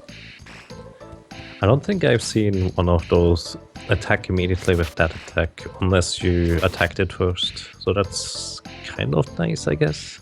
Yeah. On the other hand, I have not seen a knight do that either.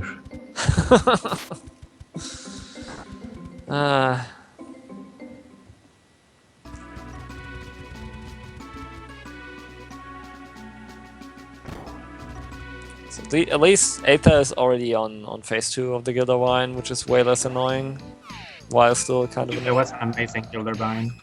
Yeah, that was actually really quick. You got pretty much all the little minions from what I've seen, while still hitting Gilderwine. That was really efficient. Yeah, that's the beauty of having 10 strength Kevin, just wrecks everything.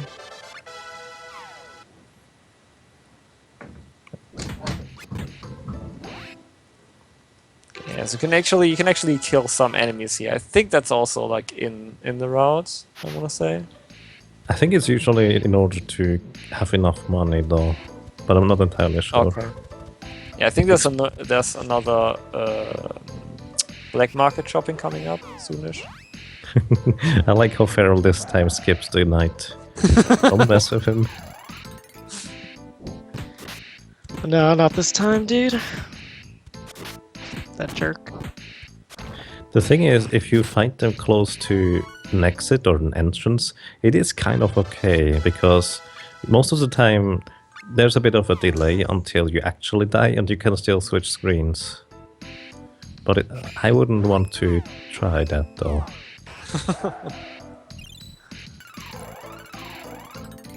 Oh, by the way, in the sense, something I think hasn't been explained yet. The first stat for Kevin is obviously strength, so he does more damage. The second one is constitution, so he does, well, have more HP and also takes less damage. The third one, however, is intelligence. Intelligence reduces the damage income from every element except of light, and also it increases your damage with claws after certain thresholds. it's just kind of weird, as in the elemental class. I don't think you actually get enough intelligence with Kevin for it to really matter, but I think it's a little bit of a boost.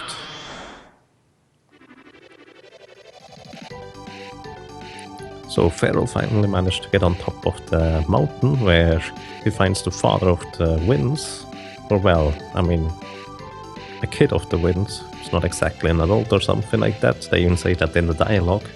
And Flammy just loves to explore the world before they actually finally get into the Mana Holy Land. Yes. Also Flammy is screaming at you because you say father. Because and this version of the game, she's actually female. Is she? Yeah. Interesting. This is mentioned in the translation. At least I'm not sure if that's in the Japanese version as well, but in the fan translation it's mentioned that she's female. Okay. I guess that works. Oh, good luck, Genya, with the Lugar fight. Yeah, good luck. Last time to break the combo. No, by getting Suzaku. Moonsaber, of course, right? And then killing Of him. course. Just get the godlike Lugar that I had in my PB. He didn't do anything for something like 6 or 7 full seconds while I just could wail on him. And then he cast a Moonsaber. Well, you just have to get the Lugar that Aether got in the marathon, I think, where Lugar just died before he even transformed into his second phase. What? He just stood there channeling and then he just died without transforming. That's amazing.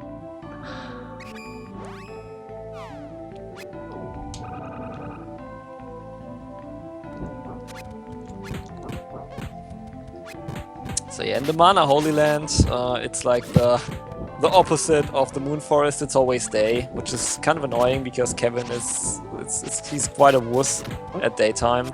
That's also why you need the orange scales you bought way earlier on the black market, because you can use that to buff up Kevin's strength a little bit. Because these enemies, I mean, the yellow Rabbits not that much, but the Prince and King Rabbits here, the pink and grey ones, they give a ton of experience, so you can use that to get some level ups, because later on you will need the level ups pretty quickly for the class change, which is 18.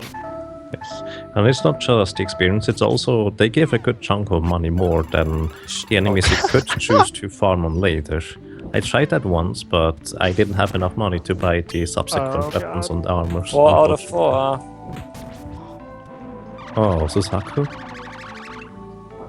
The sky dances are real today. Wow. Oh my god. Okay, and but you also all of them count. Okay, kill that guy. Kill that guy. He tried so hard. He proved his Lex Lugar status. Dude, for real. He just keeps on Dude, dancing. other than that was a pretty good fight. I'm not gonna lie, that was an insane fight. Nice. Except these Suzaku. That was. There we go. The game trolled around quite a bit, but we can say now officially all runners beat Lugar first try despite getting Skydanced. All of them. Indeed. Oh, I died to some random werewolves instead. That doesn't matter. It's just nobody died to Lugar. Not important. Nobody Skydanced. Every time. The bad thing is though, because Kevin died twice for me, I had to use the attack buff twice, so I'm gonna miss a couple of attack buffs on the Mana Land, but it's okay. It's just gonna be a little bit slower than it. It's better to rather use to buff up Kevin here to make this fight go quicker than to just have to fight a little bit extra in the later game. That's why I got 15 scales.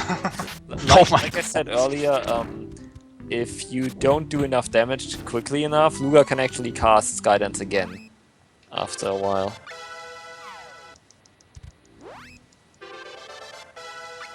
That's unhealthy. It is, yeah. You could see that 4 times now. That Skydance is not good for your health.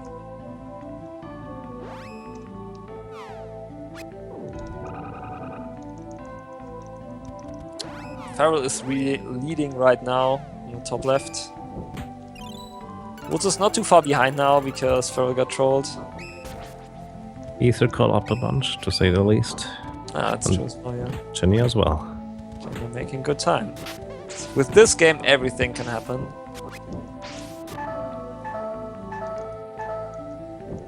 It's raining Rabites for Voltus. That attack is actually kind of dangerous. Yeah, it deals about 200 damage to everyone if you get hit. So it's random. Yeah. Surprisingly often it doesn't hit in the first place. Yeah, because usually he only casts that if he's about to die, and if you actually kill him before he finishes casting his animation, he actually does not do any damage. Yeah. Oh, by the way, what I've also read is that spinning attack of the King Rabite, as in the white/blue Rabite, that never hits, as in it always misses. It's kind of weird. It's just showing off. Yeah, just dancing. I mean, he wants to dance with you. I'm fine with any dancing. As long as it's not a sky dance. Sorry to kill the Rabiters here. I apologize. This doesn't seem for the right Empire. That the Rabiters it's all for the glory of the killing Empire. They are worthy sacrifices.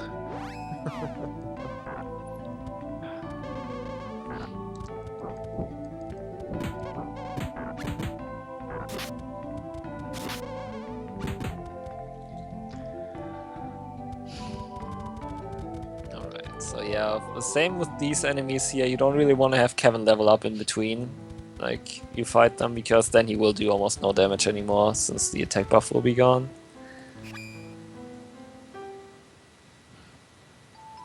Alrighty, Feral is about to pull the Mana Swords.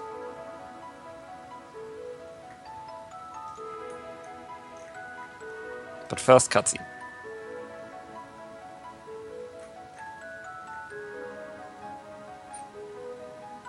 Enjoy the amazing music though. During the cutscene. Yes. So I'm trying to shut up for a bit.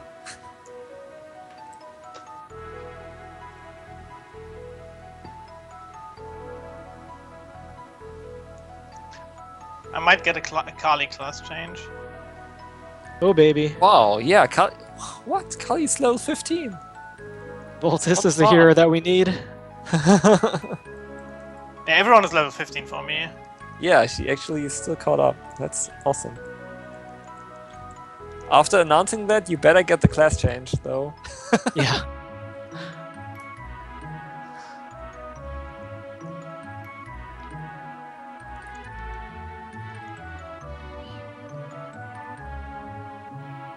You can see Genya fighting some of the enemies here to get the level up, get some more money.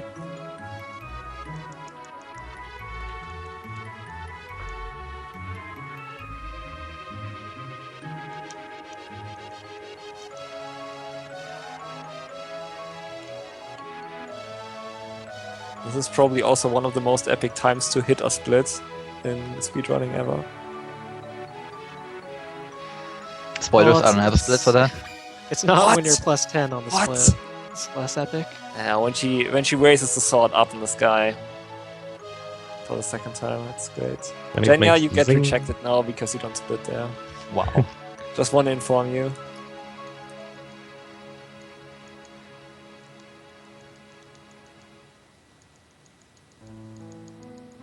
Alrighty, so Volto's still making his way up towards the Mana Sword. Genya's just buying stuff before he heads towards Gildavine. And Aether's actually getting Flemmy, or like the Father of Winds, right now. So, without a dancing knight in the middle. Yes. I think there's a bit of plot going on here while going back out of the Mana Land again, so I'll let Jagger take over for now. Okay. Basically, after he managed, or our heroes here managed to enter the Mana Holy Land and fight their way through the hordes of Rabites and King Rabites, they finally find the Mana Tree. Along the way, they also find a lot of corpses of the, well, let's say 3 evil factions that have apparently been fighting each other also quite severely. And they find the Mana Tree and the Mana Sword. Since Lisa is the chosen one, she is the one that is actually going to acquire the Mana Sword. And so, well, she does. After a kind of a, let's say, lengthy cutscene, which is also quite epic, she remembers all the spirits. I'm not sure, I don't think the entire cutscene is explained. However, she tries to pick up the sword, fails initially, and then focuses and concentrates and manages to pick up the mana sword. However, during that epic cutscene, the fairy has actually been kidnapped. Don't ask me how they managed to do that, however, she got kidnapped. So, on the way back...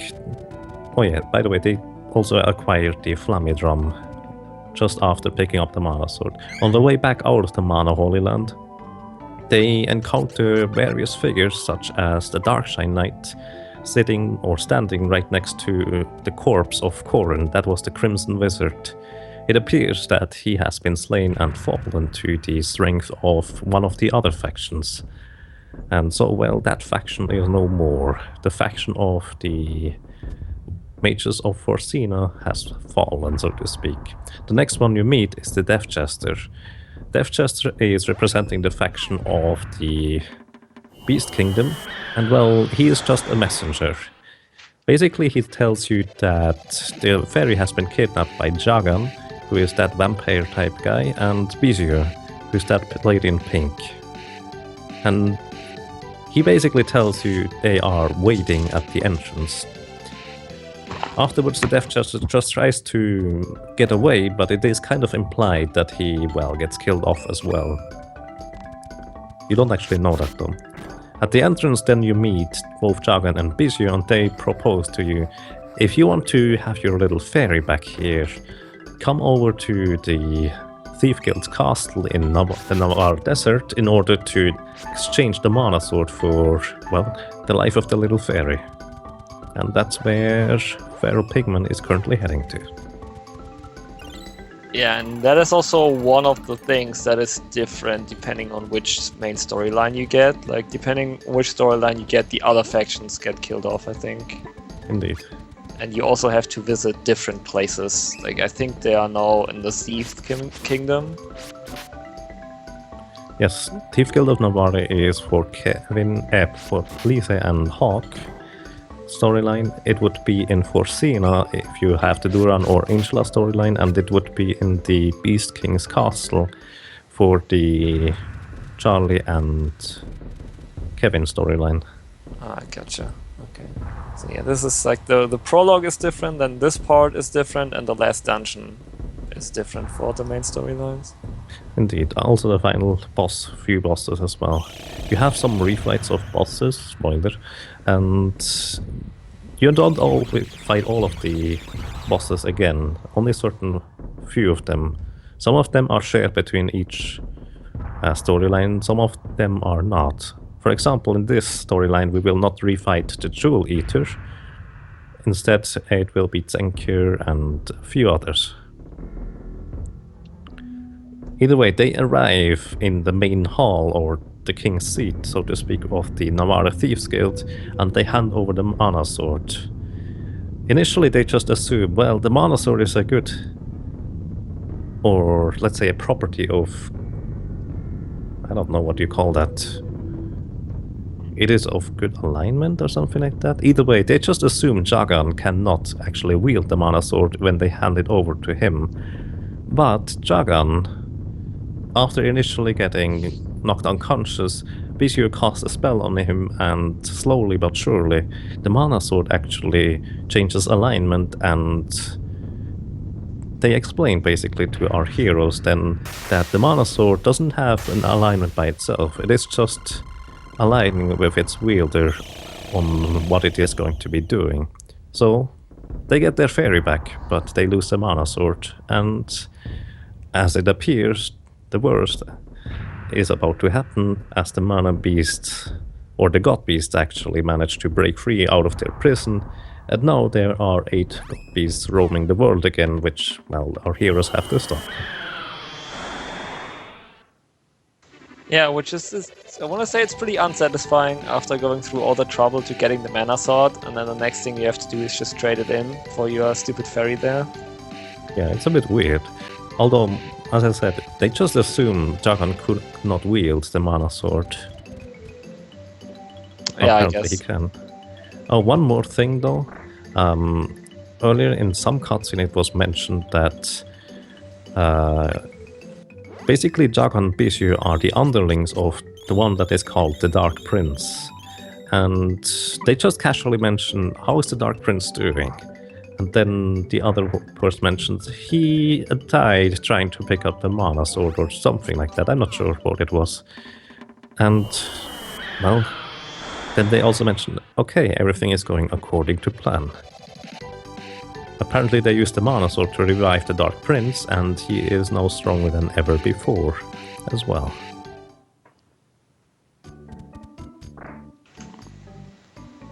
Yep, so next up is cleaning up the mess that we made, which is killing the god beasts, which is routing-wise it's pretty interesting because you can pretty much choose the order in which you fight them, but they will get stronger and stronger depending on when you fight them. And also, since some of the elemental attacks will be stronger on certain days, it's really interesting to really route out which god beasts you fight first and stuff. Yes. As a baseline, you don't want to fight the god beast on its corresponding day, because otherwise it will have a boost to its spell's damage, which is kind of annoying but not that bad. But the big thing about it in speedrun is they also have increased HP, so it would take longer to just beat them. Also, you don't want to fight them on the opposite day in case you use a claw in order to beat them, because this game has an interesting little bug. Or, well, we assume it's a bug anyways. Basically, let's say it is Gnome's Day, and use an Earth Claw in order to defeat the God Beast of the Wind. And basically what just happens is, if Kevin gets a Gnome weapon, as in the Claw for Earth elemental attacks, he takes additional damage, about 60 damage or so per each individual attack. It's something like a flat damage boost against him. I'm not entirely sure why. It is supposed to help you on Gnome's Day to deal more damage, but apparently they kind of messed that up. Yeah, Gnomes Day help you deal more damage to yourself, apparently. I don't know. Yes, indeed. That's how this game works. So Feral had a little bit of inconvenience there. The problem is if you walk around, when you buy stuff, all of your characters need to be there and stand right in front of the vendor. And if your character gets stuck somewhere, you have to wait until, in this case, Carly strolls all the way over to you at a very slow pace. Which is kind of annoying, because they like to get stuck there, at least, especially in the black market. It's very easy to have them get stuck. Yep. Often it is actually faster to just basically run into the vendor or the NPC or whatever you want to interact with and wait until she catches up with you running instead of interacting immediately. It's really weird. So counterintuitive since you want to interact as fast as possible, but it's faster to just wait a little.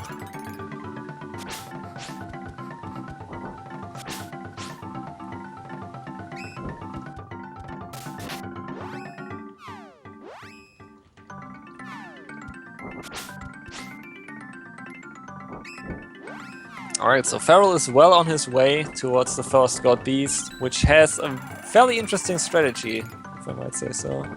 Yeah, and that's also why it's the first God Beast they are going to slay, since, as you may have noticed, they have not class changed yet, and they are also kind of low level compared to the enemies. The enemies are in this area are about level 28, and he is about level 16, 15, and 14, so that's pretty low.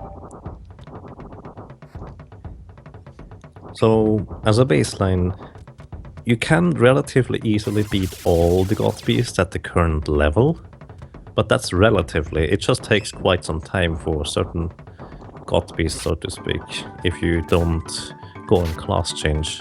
And especially, it can be really difficult to survive against many. So before a class change with less HP, less defensive stats, you probably want to choose the God Beasts that don't have too much HP or some form of gimmick to them, or you deal a lot of damage to them because they have little defense. Because at this point, Kevin was a powerhouse early on, because stat breaks gave him a ton of strength, but he has been at his strength cap for quite a while now, so you really need that class change so you can keep buffing up his strength again.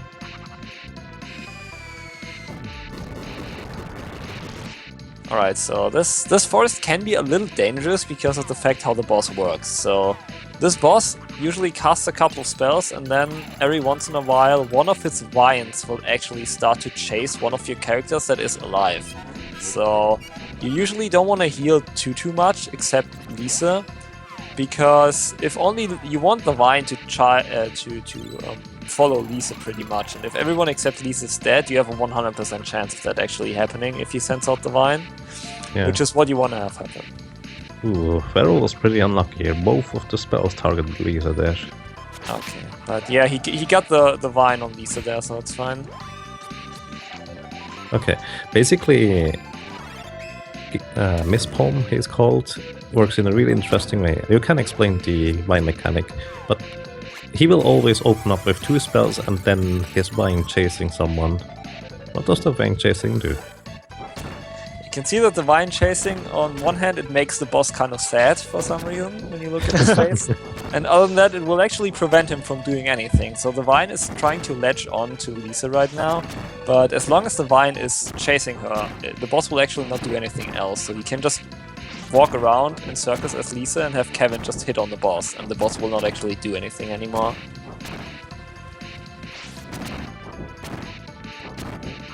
So if Kevin was dead at that point, he just has to walk around, get a little space between his Lisa and the vine, and then he can resurrect Kevin and buff him up if Kevin was dead at this point.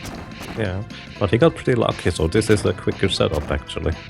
Yeah, so in a perfect world, of course, the vine always chases Lisa, but if you kill off your other 2 party members, you are guaranteed to get the chase on Lisa. Yeah, it's also useful if it chases Carnate, that works as well. So the one guy you really want to kill off at the beginning of the fight is at least Kevin usually, and that just guarantees that it will not chase Kevin. Yeah, I guess that's the main thing. Because if Kevin gets chased, well, you need to get him hit, otherwise you won't deal any damage to it. And then you need to survive, I think, 2 or 3 more spells before he will try to do the chasing stuff again. And I hope he beats it before Lisa runs out of HP there with the poison.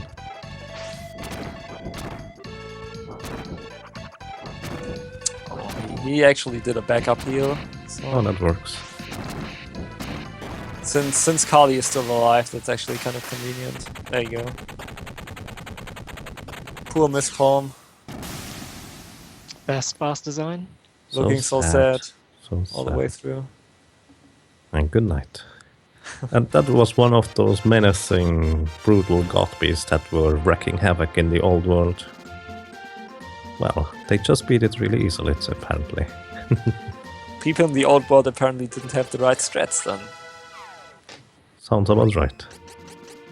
Also to note, the God Beast only just got freed from the Mana Stone prison, which means the longer you wait, pot-wise, the longer you wait, the stronger the Mana Beasts get. The God Beasts, I guess. I always say Mana Beast for some reason. Either way, basically, the order in which you choose to fight those guys is also important in the sense that the first one you are going to fight is going to be really weak. The second one is going to be a bit stronger, but still relatively weak. And they just gradually increase in power the further you get into the God Beast's fight, so to speak. As in, the more God Beasts you slay, the subsequent ones are going to be stronger and stronger.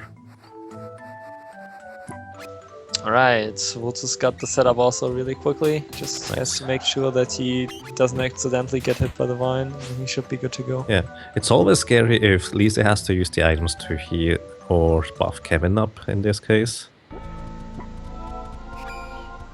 Yeah, they were actually both lucky that Kali is still alive and the vine chased Lisa. So if Kali can use the items, you don't have to stop with Lisa. Problem is Kevin is not attacking for me at the moment. Yeah, sometimes it's kind of annoying to set that up. Like, I mean, Kali is doing her best, but Kevin is just walking around. Yeah. Just doing a little stroll. Stretching. You can't do anything about that, because as soon as I get too close to the head, it's gonna change the phase. What you can do is briefly take control of Kevin with R. Well, but it's kind of scary since Lisa is briefly controlled Yeah, that by... didn't work, odd. Yeah, ooh.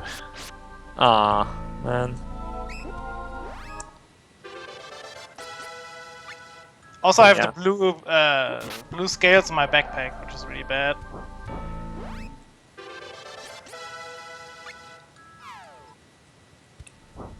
Yeah, that's annoying if that happens. If you do not think about actually pulling those out. Since I guess I pointed out earlier, you can actually access your backpack when there's enemies around.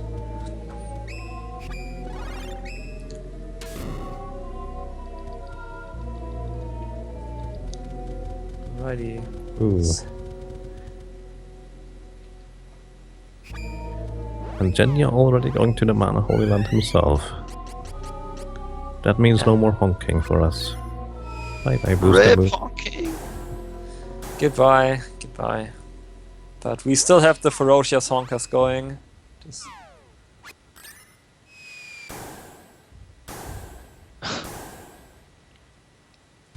What?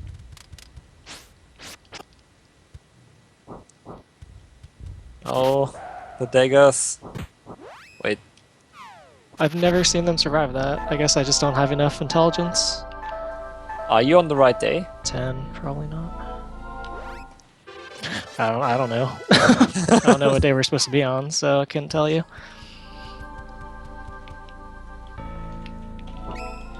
Oh, for a second I think there, I probably thought just didn't you have would- enough intelligence. You would try your luck on the chest. You didn't. Thought about There it. would be most likely a pumpkin bomb in there, in case you're curious.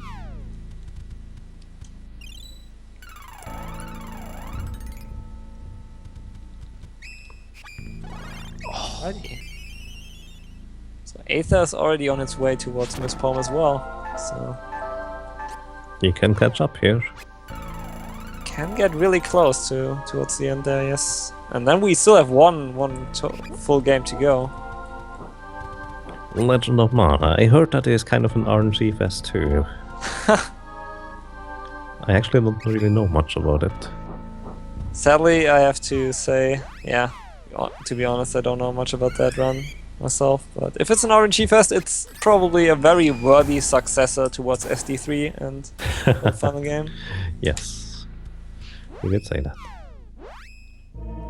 Alright, so Kevin finally managed to not be a lazy guy and actually attacks now for Voltus, so just a matter of time Yeah, now. I had to make a full cycle of that boss now. Oh wow, Aether got the setup really quickly. Just needs to make sure that he doesn't get hit by a divine. Let's see if Kevin actually attacks. Yeah, there we go.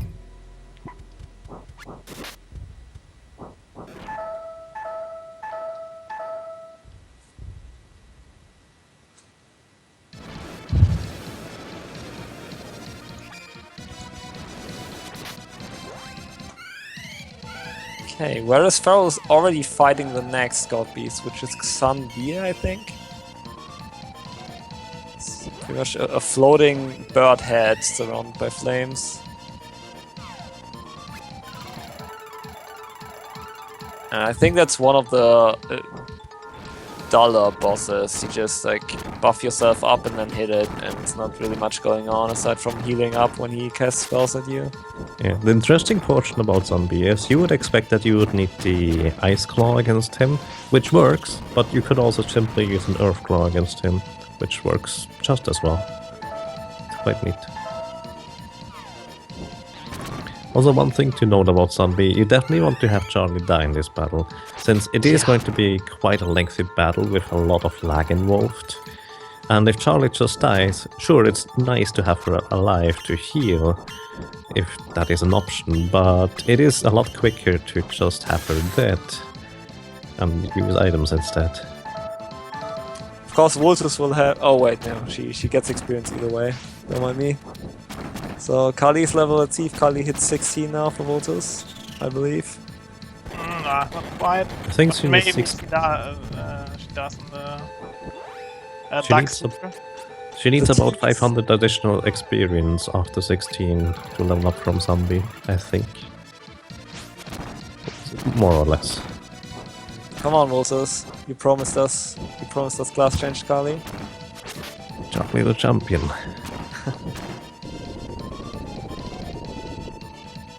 Ether beat Miss Palm. Yeah, Aether had a really quick Miss Palm fight there, really clean.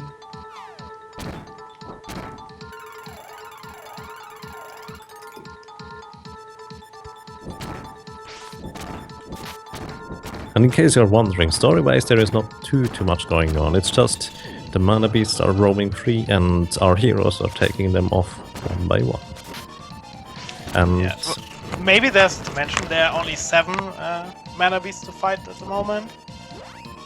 oh yeah, The that's true. magic, the mana rock of darkness, or whatever you want to call that, is missing. Yes, And you no will one figure knows. out where it is after you beat all of the 7. Oh That's yeah, it's true. It's true. Jagger actually pointed that out earlier that not even Shade knows where it is. Indeed. Also, I just realized, for Ether, I think he is currently 1 day off the cycle for being at a good day, because when they enter Zombie's area, they should be on Dini's day, which means the ice coins are going to deal more damage compared to, well, any other day. I'm not sure. I think Carly should still be able to one-shot all the enemies, or two-shot all the ducks in this area though, since she has enough piety. But I'm not sure about the Dark Priest one-shots. Those are the ones I'm not sure. For the ducks it almost certainly works. So the frozen coins also go off piety, actually? No, but you level up the intelligence as a secondary stat of Charlie. Ah, okay, yeah. Charlie can get up to 10 intelligence total, and that is the second highest of all first classes. Only Angela with 11 gets 1 more. Okay, interesting. It's a shame that you cannot...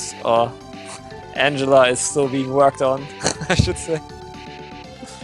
Yeah, I mean, that 1 more intelligence doesn't really make much of a difference if you're trying to level here. Because I tried to figure out to not level in the Mana Holy Land, since killing off each individual King Rabbit is kind of slow. And instead I tried to just level up on those duck enemies in just before zombie. It worked actually quite well. However, the main issue is you don't have enough money. As in, you still deal enough damage to those guys, no problem, with Charlie instead of Angela. Yeah, I suppose. Because you're not getting the good money drops from the rabbits, and you're using like more money to actually kill them with 2 coins. Indeed. So, one thing to note, Feral is now going back into the Mana Holy Land. That is a detour of about, I don't know, 6 minutes in order to obtain the class changes for his allies here, or for Kevin and for Lisa. Please don't choose the wrong option, I've done that before. Yeah, so you can class change actually in all mana crystals and here in the Mana Holy Land, because the game, for some reason the game expects you to get level 18 before all of the crystals shatter when you give up the mana sword. So, because we are too low level and all of the crystals are already exploded, we have to change here and only here.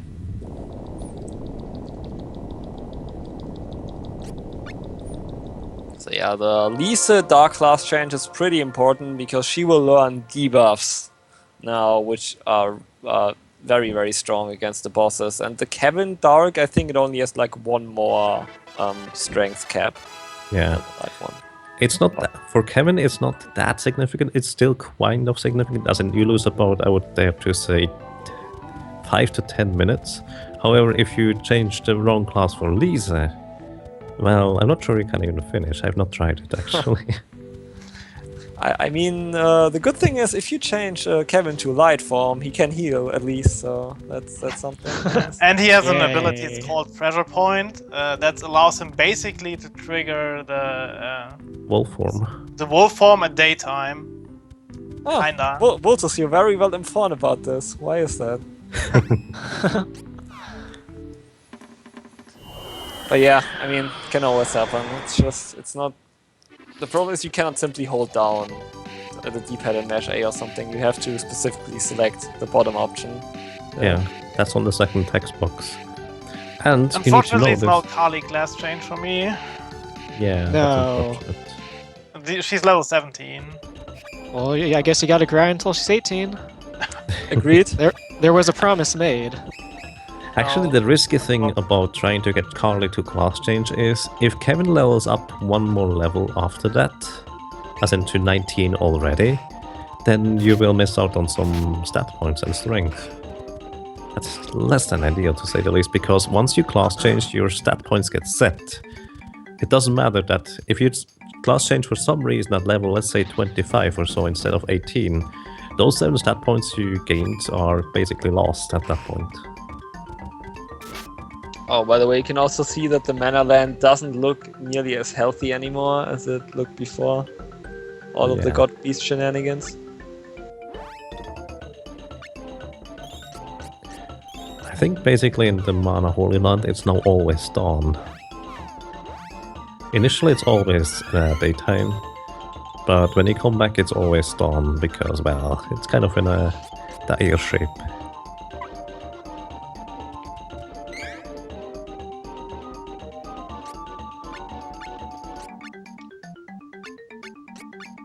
And there's no more Rabbites, so you cannot class change Kevin and then grind more experience or something for Kali, sadly.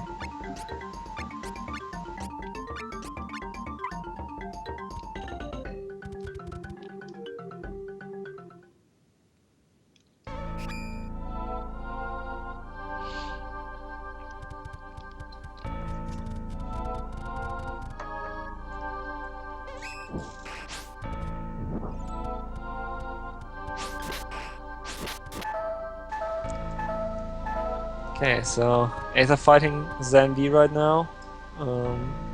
Ferocious is on his way to the next God Beast, the Land Umber.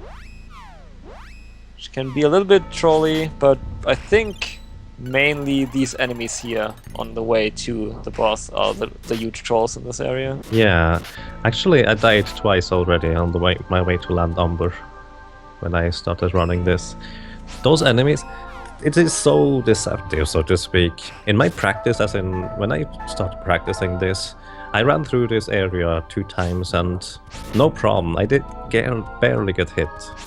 And my first 2 runs, no problem, I just barely got hit.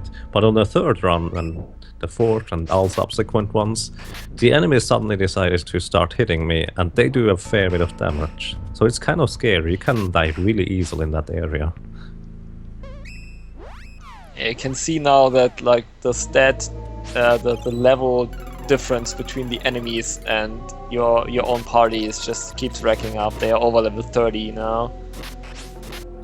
Oh, one thing to note that I actually forgot to mention earlier. The levels for the enemies are actually kind of weird in terms of how they work against spells. It's not exactly relevant for a speedrun here, since they don't really use offensive spells. But basically, enemies at level 21 take a lot more damage from spells than enemies at level 20. Because they are basically a higher ranked enemy in a sense. I'm not sure, I kind of read a FAQ about it, but the baseline is level 21 enemies take a lot more damage from spells compared to level 20 enemies, and that's probably just to simulate you are expected to class change at those points, and so you should deal more damage afterwards. It's kind of weird how that works. And it's also kind of the same here. The latest enemies you will find about level 39, I think, in the last area for the enemies. However, in the next, let's say in the final area, the enemies will be about a bit over 41, and they once again take increased damage from spells. It's not exactly useful for our speedruns since we don't level up, or don't level up much beyond the level ups that we just get to class change. But maybe for the Angela route it could be kind of significant at some point.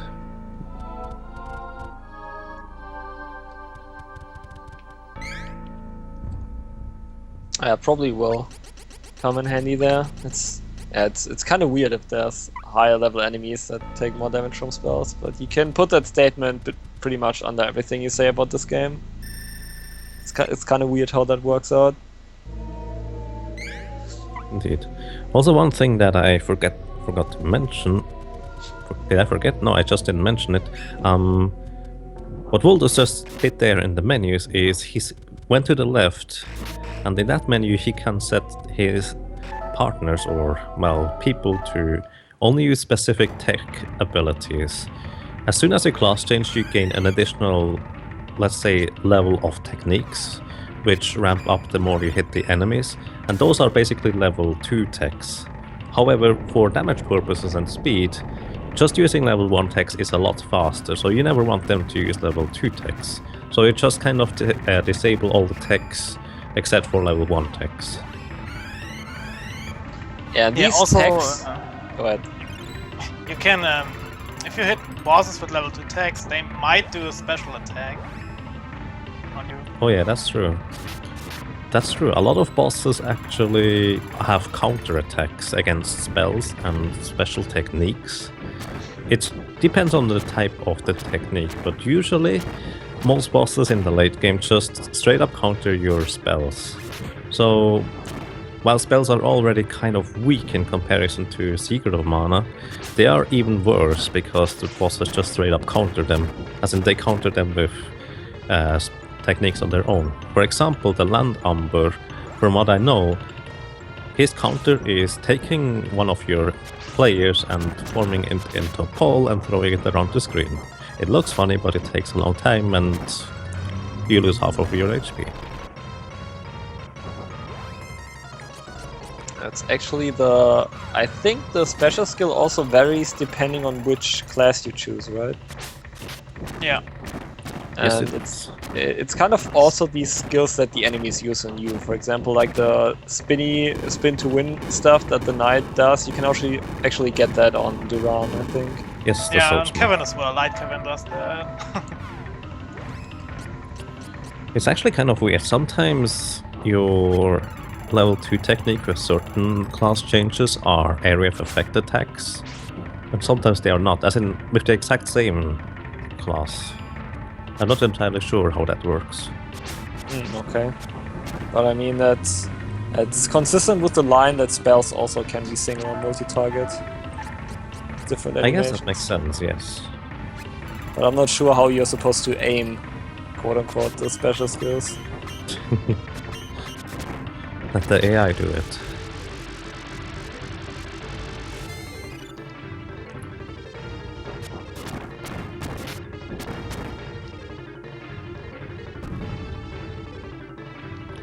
I think the most threatening one of the mana beasts, god beasts, is the one of the wind. The others are either just annoying or, well, have maybe a lot of HP. But the wind guy can actually seriously mess you up. Plus, you will see it later, but he kind of changes faces a few times, and that has also its own annoying portion to it. However, Land Umber here is usually no trouble. He does a fair bit of damage, but it's not exactly threatening.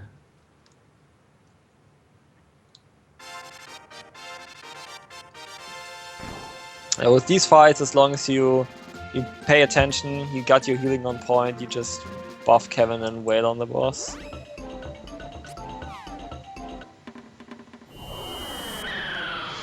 Like we explained earlier, the way towards the boss is probably way more dangerous than the actual boss itself.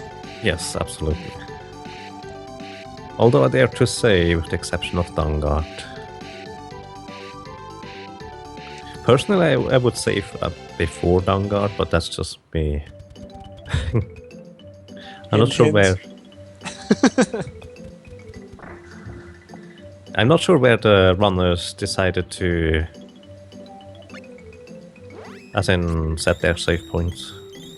I didn't actually read that. We didn't really. I don't think. You're just winging it? I think we said that before, Zabel 4 when you have to save. That's probably a good idea, yes. Oh yeah, that one, definitely. Highly recommended. Because, I mean, at least on the wind guy, usually you can pull it out if stuff goes bad. As long as, well, it may cost you a ton of resources though. Yeah. The spells can be annoying, I guess, like, at least in my opinion, the main issue with the Dangard fight is just that it drags on for so long, since it's like... Yes, Yeah, he has actually... actually... the fight is split, so you have to... He also has the most HP of any god beast from what I know. Oh, okay, that makes sense. That doesn't help. He also has the most amazing music, though. That's true. I guess, oh, by the yes. way, Pharaoh Pigman is currently setting up something very special. That is the next stat break. He throws one line coin to kill off all the zombies, levels up Carly, and basically after Land Umber, you will automatically level up. Because you gain that much experience. Then Pharaoh will go outside after Carly levels up, really quickly run to the middle of the screen, throw a second set of white coins, and run into the next screen. That will give Kevin something like 4 or 5 stat breaks. I don't know how many it is. Either way, the game will just think he is much higher level than he was before, and then he can just, well, level up his strength so much more. It's pretty awesome. He got pretty... I want to say he got lucky. He just didn't get unlucky. Like, if you want to run into the middle and a knight spawns there, it will actually block your path. You can still do that then. Yeah, I mean, you have to, I think you can push him to the side a little and then do it. Yes. But yeah, that was kind of scary because he was blocked from entering the entrance there for so long. He was just standing there for 5 seconds and couldn't enter. I was like, oh god. I know. I was like, Kevin is gonna get the level up. I thought that was actually normal, as in that always happens to me. Oh, yeah, mate. I think it does, but okay. It's in my opinion, it's still scary every time. Yes, indeed.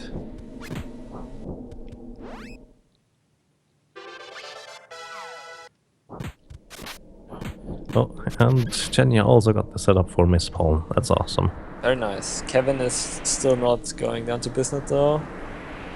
Looks like he's getting to it now.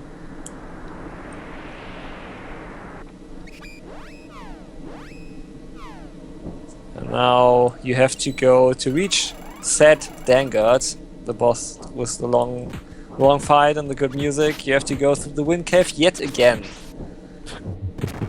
Yeah, I think you visit Rolanti something like 4 or 5 times. Yeah, I mean the good thing is you don't have to learn new directions then, because you already know where to go. Unless your muscle memory screws up and they go automatically the wrong way. That can happen. Yeah, I guess you have to go to several different places when you go up here.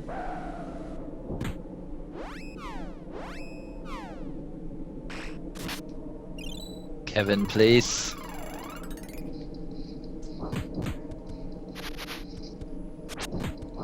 Come on, Kevin, you have one job.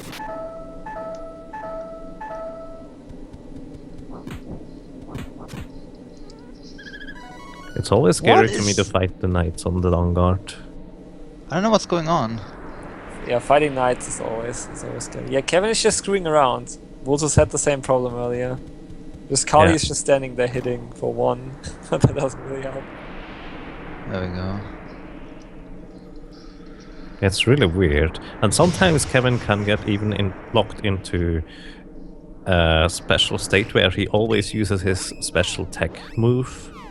Yeah. It's really impressive. Yeah, I have no idea why that works.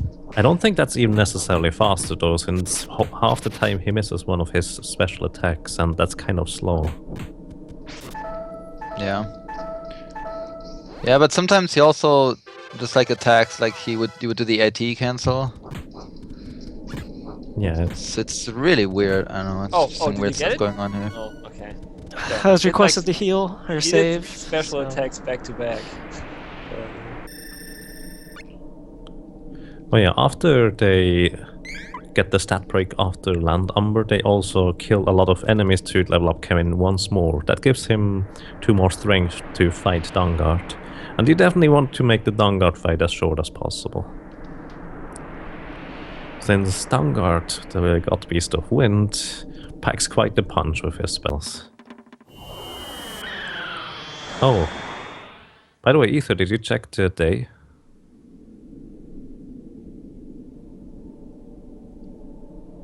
No, I didn't. No. Good. Just go for it. Oh god. I'm pretty sure it's Sylph's Day if you didn't mess up, actually. Sylph's Day is still better than LoM's Day, in my opinion. I guess Sylph's Day will increase damage from the boss not as much as if you would increase it by using the claw, I suppose. Yeah. It is quite a difference. Because the thing is, you usually rely on Kevin surviving the high damage attacks. You can kind of leave Lise at relatively low HP and just rely on Kevin surviving. Since Stangard uses spells at a pretty regular interval, he doesn't change spells. However, if he just kind of one-shots Kevin with one of the AoE attacks and you have Lise at low health, that is kind of unhealthy. Yeah. It's kind of stupid how on Gnome's Day you actually take more damage like that. Yeah. On the actual day that's supposed to increase the damage. So from what I can tell, Feral at least did not manage to get in before Sylph's Day.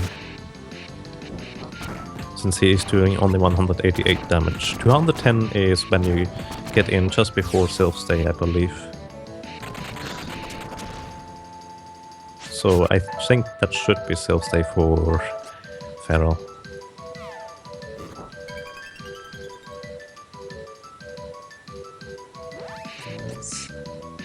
Yeah, this Thunderball, I'm not sure what the actual name is. I think it's probably the scariest attack you can do.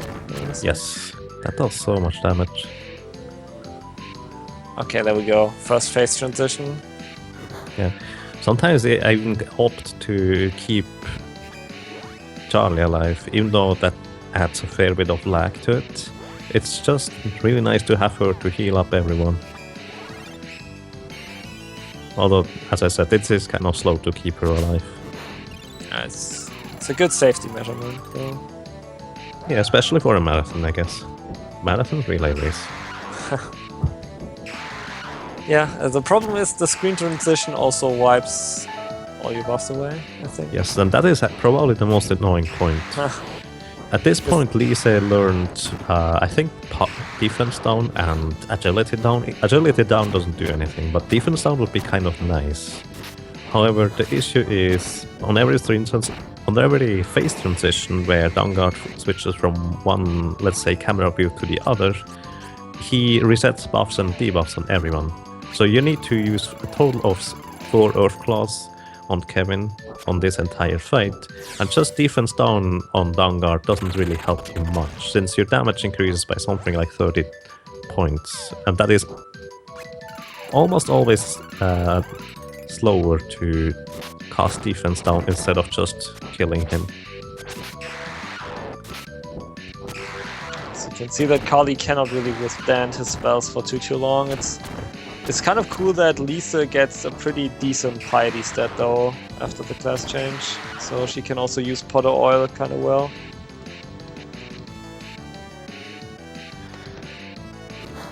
Dude, is Yaga in second? Holy crap. What? Oh, Jagamos is playing along and this is second. Not really. I'm impressed.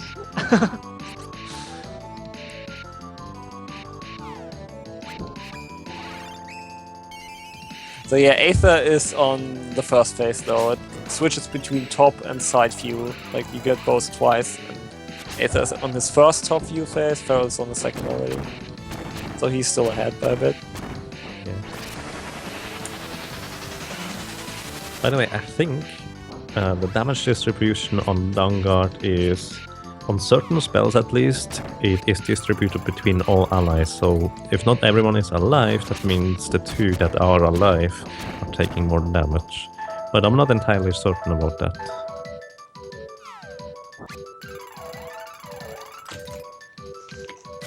At least I think the energy balls work like that.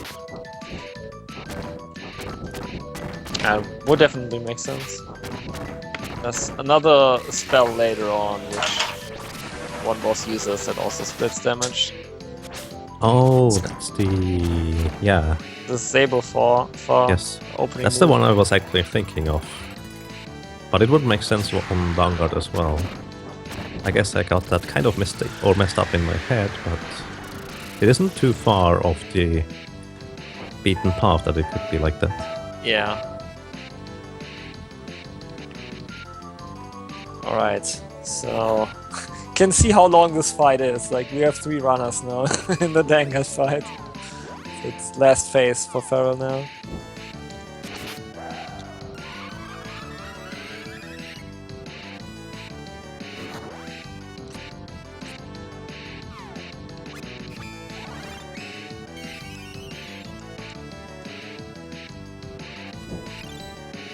And as usual, the boss buffs himself up once he is close to death, which happens to be around 25% HP. Probably. Which is still way too much HP, if you ask me. Yeah. Especially for Vanguard. I mean, it kind of makes sense to give Vanguard more HP, since each individual phase would last way too short if he didn't have more. Gameplay That is wise, correct, that is. yes. But I mean, I guess you didn't necessarily need 4 phases of this one. Yeah, I was gonna say, it would be really cool if it was all one phase. I mean, having the switch between the 2 camera angles is fine, but I guess like having each phase once is enough. Also, I always think Flammy is so huge in comparison to Vanguard. Why doesn't Flammy just jump him down? Yeah, he should just go full romp on that guy.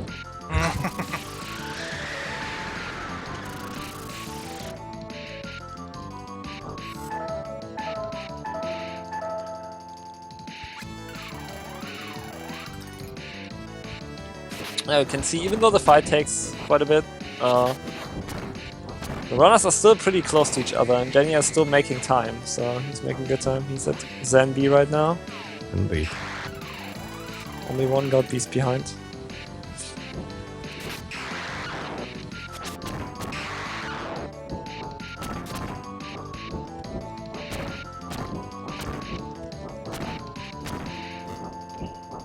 It looks like Voltus is, by the way, the spell Voltus uses is defense down on Vanguard.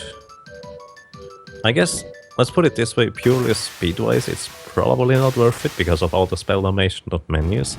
However, in-game time-wise, you spend less time beating on the boss, so that is kind of useful, I guess, for safety.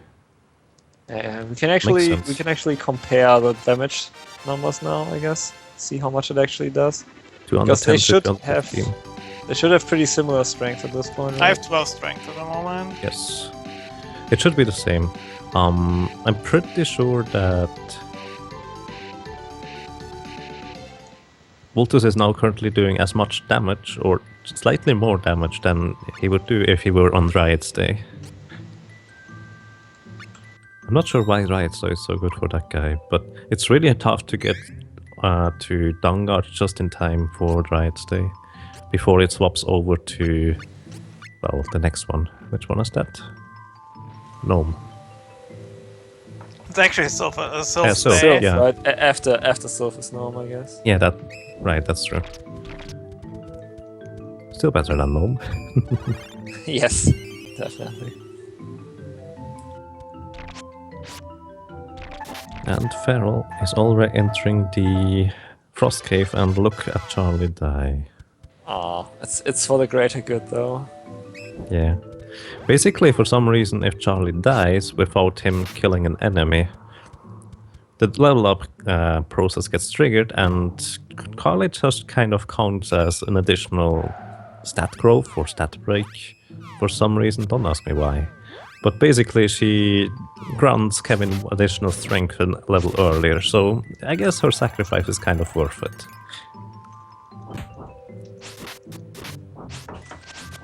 Well, the names are not set in stone, Bowie, since there was no official translation. Her original name is Charlotte, so calling her Charlie makes sense as well. Yeah, I mean, Sharudotu or something like that. Yeah, Sharoto. Sharoto, you're right, that was it. So yeah, I've also heard like 15. Oh, that 15 is over exaggerating it, but like 5 different names for Lisa. It's like Lisa or Reese or Reese. Whatever. I always say Charlie because it comes from Charlotte, so that makes more sense in my head. Sure, you're right, Carly, but I just assume that's because of the character limitations. Probably, yeah. Man, I like Kevin. Kevin's just Kevin. No matter how you look at it, he's just Kevin.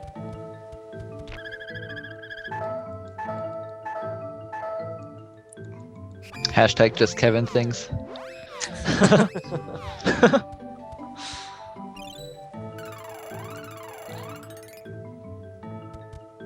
The ice cave is actually quite interesting. Most of the rooms are without much danger at all, as well, with the exception of the first few ones. But after the first few ones, there is not much you need to fear. You can, since the rooms are relatively short, you can just walk to the next room without encountering the enemies most of the time. But I've also managed to die in the ice cave already. Just kind of unfortunate. Can pretty much die everywhere at this point because the enemies still do a lot of damage in the ice cave. Just like Jagger pointed out, that usually the rooms are kind of small. Nice Vanguard time. Oh, what is? Yeah, I'm dead. No! No! Oh no, he I couldn't. died on the last hit where I would be dead, I guess. You couldn't enter the menu, I guess. Dang. Yeah, I couldn't. I messed like an idiot. Oh. That's the worst. The full fight again. Did you save right before? Yeah, I saved right before. Ooh, thank you. Good thing you listened to Jagger's advice there. Don't forget to get the fire claw, by the way, Beryl. I got it. Good. Oh, all of you are backpack, I suppose. The thing is, the boss would be dead. The boss would be dead. But Yeah, I died before the boss, so... Pretty sure the just boss didn't just feel survived it. because they cast an additional spell there.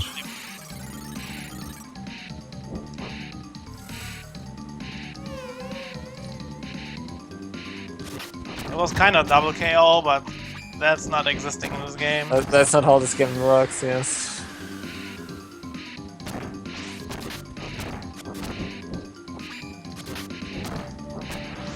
Same happened in my PV though. Just not on the last phase, just in the second. Oh man, that's annoying. Let's see if Ferro can actually get off on one cycle here. If you have enough strength and you are fast enough, you can actually kill the boss before it enters his second. Oh, come on! Nope. The second phase, which has him running at the bottom of this ice here, and just cast spells at you, and it just wastes a ton of time. I thought for sure I had it. Have you gotten it before? I've gotten it a couple times. Nice. I only got it once. I mean, I figured like once he used Mind Up, I thought for sure I had it, but I guess not. Yeah. I was using icicles. Wow, ouch. Do. I think it's 3 spells he casts, then he comes back up. I think so. It's about 1:10 that you lose.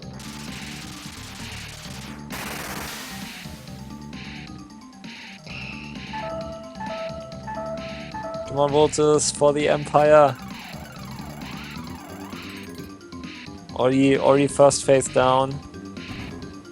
Still making good progress there.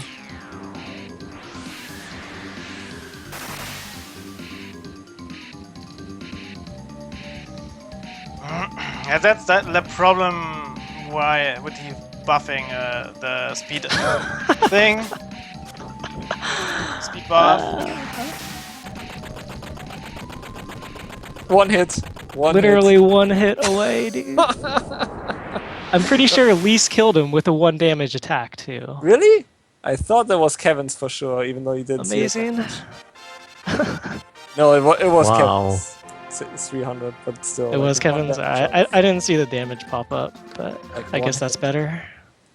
Whatever, dude. Yeah, the Kevin's damage popped out there as well, but that looked... wow.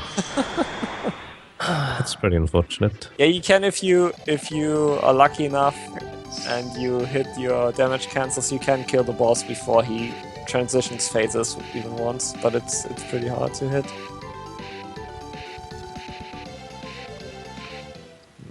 That's actually a nice idea for Exo.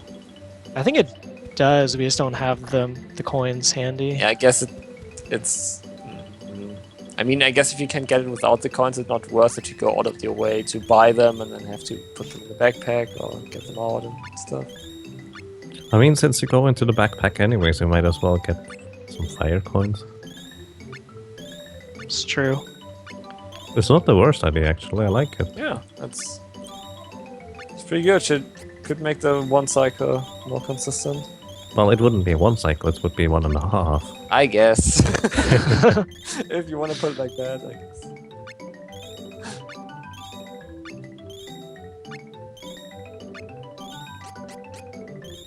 So let's see if Aether gets it. Seems like Kevin wasn't sure which direction to hit there a couple of times.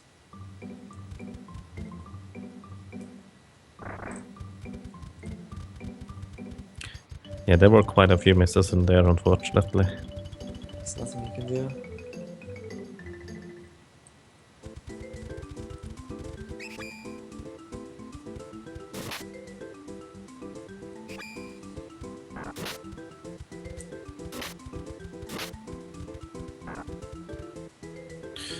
By the way, just something only slightly related. I guess that might be a good time to mention since we are just watching. Shout out to our artist that actually created the layout that would be Moonis for our mana relay race, and I think it was Opus614 who created the logos for each individual team. Yeah, and I have to say these logos are pretty badass. Yes, I agree.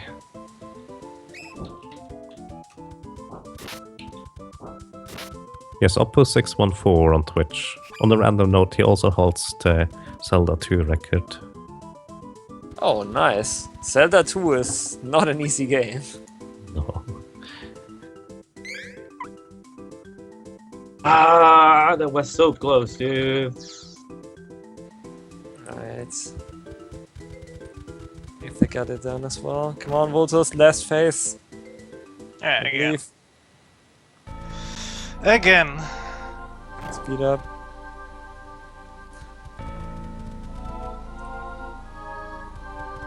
Alright, so Fro making his way up the tower to the next boss. And that tower can be a huge issue. Ah, yes. Going from issues to more issues. Yeah. As usual, the boss itself, he isn't too bad, because now we actually have debuffs worthwhile to defeat him. However, getting to the boss, you may remember that the werewolves were kind of an issue, especially for, I think Voltos was it, who just died to the werewolves in the forest. The ones in the forest are not an issue anymore, but of course, there are going to be more in the Moon Tower now. And well, they are not to be, well, don't take them lightly. Yes. Yeah. It's there's actually different types of enemies, like werewolves there. There's a silver wolf, which is not that dangerous. It's the bloody wolf, which is kind of annoying. It looks like a second phase Lugar, pretty much. Yeah. They also have similar attacks if you let them. Although I don't think if you don't attack them, they never execute their special moves. Just so their try punches to get past. do so much damage. Oh yeah, they do. And they are really fast. Yeah, they just, I mean, they'll chase you down. I think the balcony with 3 wolves is probably the most threatening. It doesn't help that there are random goblins sometimes that cast mass debuffs on you. Although, I guess they're not too bad most of the time. Yeah, the Beastmasters, I'd rather have one of those in there instead of a werewolf.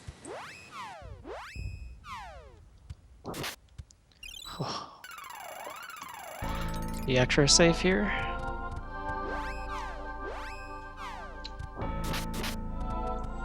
Alright, there we go. Motus 1, Dengar 0, I guess. Well, Half. Or like I guess you have. I I guess you have to reset for the tiebreaker. Go Voltus. There we go. Man, it's just action everywhere, back and forth. Genya, while this is going on, is fighting Land Umber. Since this part of the game is really fast paced, you just go into dungeon fight boss and stuff. It's like pretty much almost all of the time someone is fighting a boss. Indeed. By the way, to note, I'm sure that has been pointed out before, but every single time you get the opportunity to upgrade the Kevin's weapon, you do that. Yeah. And so does Voltus right now, just before the Frost Cave. Exactly, and for most of the run, it's gonna be Kevin's weapon only because it costs a lot of money to keep buying The last weapon you get, you also get one for Lisa. That's true. Because you don't get the best weapon for Kevin, since that is only a marginal upgrade over the other weapon. You might as well get a weapon for Lisa for basically the same, well, amount of money as the latest weapon for Kevin. Yeah, I guess the money difference, like the money you save by not buying the latest weapon for Kevin, you can use to buy one for Lisa. Indeed. The thing is, she actually does quite significant damage towards the end, because she actually gets higher strength than Kevin, I believe. Yeah, she does. You can definitely put some strength into her after the stat break. And not the stat break, the class change, man. All these terms. It's actually one of the more imposing bosses, I wanna say, is actually Dolan. Yeah, Dolan, the God Beast of the Moon. I love how he looks. It's basically my favorite boss of the entire game, really. I just love the art style, the environment of where you fight him, how you fight him. I guess he's pretty large, or something like that.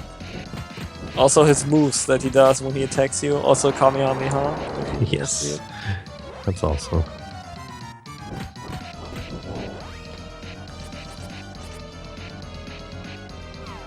That just reminds me. Why don't we try and fight some of the wolves along the way to get to Dolan in order to get a moon coin or two? I'm doing that. Oh, you do that. Nice. Good guy Voltus, using all of Jagger's suggestions, farming moon coins Before they even happen. Yeah, exactly, preemptively. I mean, the wolves in the forest are not exactly threatening anymore. They do 1 damage to you at this point. Ah, I guess. Best attack. There we go, that is, yeah. Just don't try to fight the ones in the moon tower. That would be unhealthy. Yeah.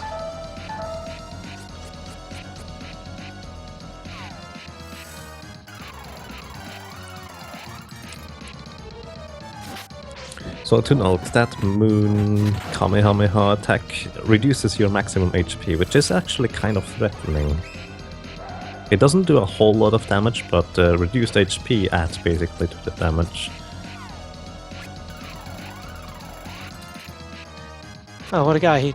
Oh, never mind.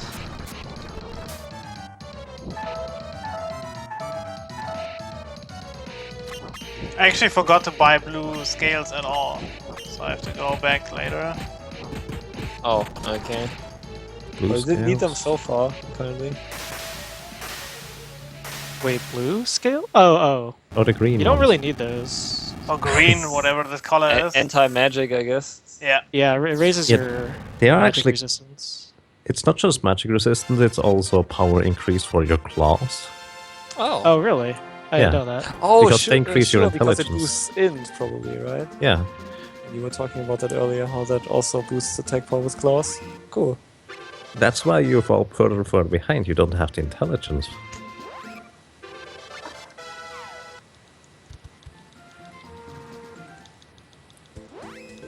So yeah, actually it's a quite significant damage increase when you use an int claw. I think the threshold is something like 7 intelligence, then 11 is the next one, then the next one is 15 or so.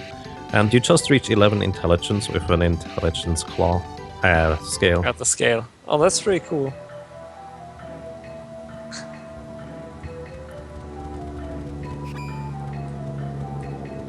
Right. So yeah, since Woods is lacking the scale, he also didn't get a 1 cycle, but maybe Genya can save the relay and get the 1 cycle, the fabled 1 cycle. Hopefully someone gets it. Well, I mean, Woods didn't get it, so Genya has the last hope. Yeah. Well, if anyone's gonna get it, it's the God Gamer. So sure, no pressure, Genya.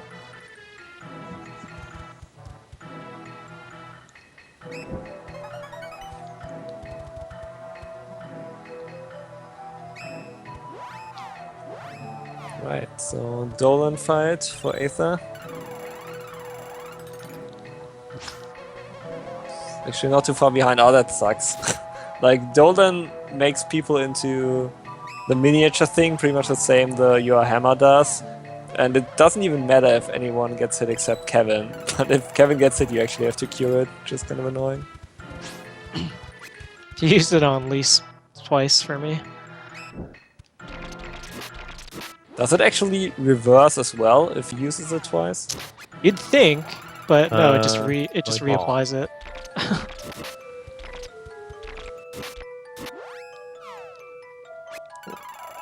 Those bunnies. Sharp fangs.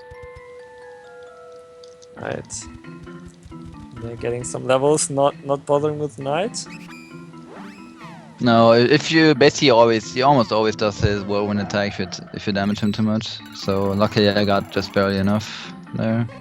Oh, so you didn't have to kill him because he had enough. Nope. Okay. I really don't want to mess with the knights. I mean, you just saw what they could do, so. Yeah. Why wouldn't you want to mess with the knights, Genya? They're so easy. On another note, I didn't save, so let's pray for the best, right? Good luck. Let's go. Good luck. Oh dear. Please don't die.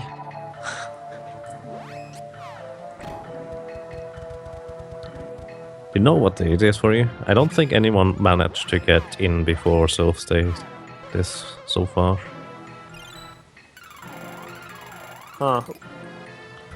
The thing is, what you can easily forget is basically after you defeat Land Umber, you need to be really quick with your flying and with your entire menuing stuff. So it can be really easy to forget that you should make a landing just in between in the moon place in order to refresh the night. So you get in there before it is turning dry stay. Self-stay. Oh, that's interesting. So if it's night and you go, oh yeah, it gets set to midnight again. I think it gets set to the beginning of the day. I'm not sure how it works, to be honest. It kind of resets it. Oh, so if it's, for example, dried stay and you go in there, it gets set to the night of the beginning of the dried stay again. I think that's how it works, yes. Oh, that's pretty cool. Interesting. I'm not entirely sure about that, though. That's some of the mechanics I'm not quite sure about.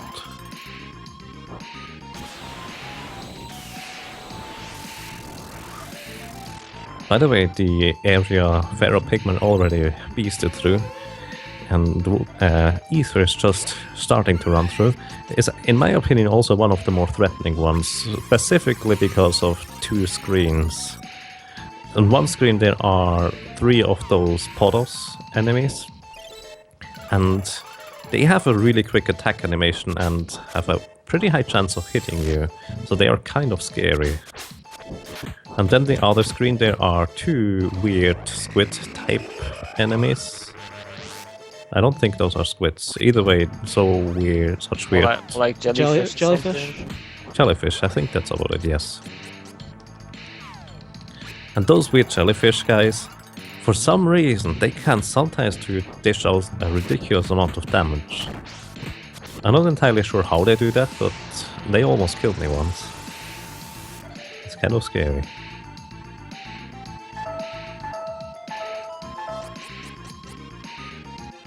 Also, Light Gazer just hops around, teleports around, and it's kind of tricky to hit.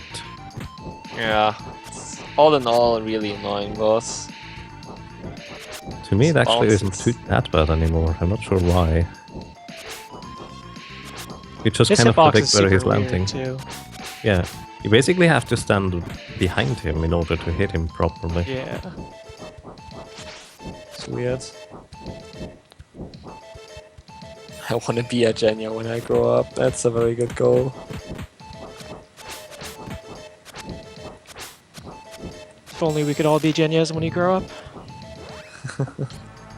I wish I could do that. Well, you also have not grown up yet. Like, you know. You had that coming.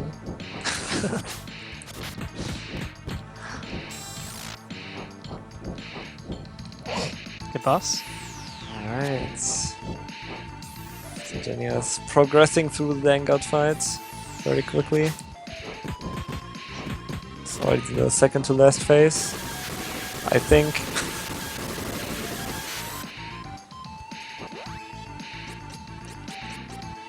So yeah, Light Gazer being Light Gazer. It's just one of those annoying bosses who's not that dangerous.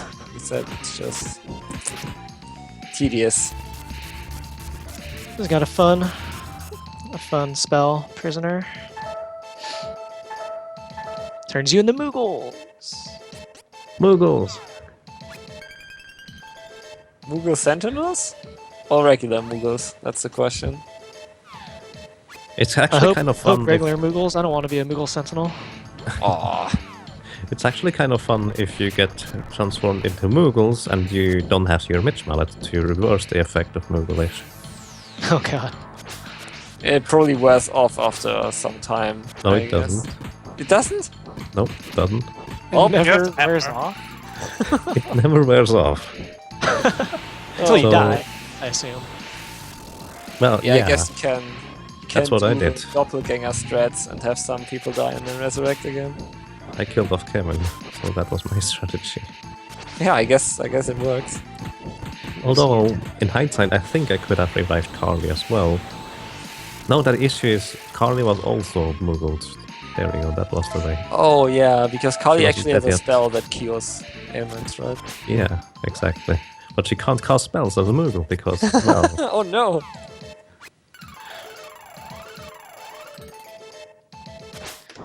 My god. Man, this fight is pretty trolly for Feral. Aether Aether caught up gonna quite catch a up?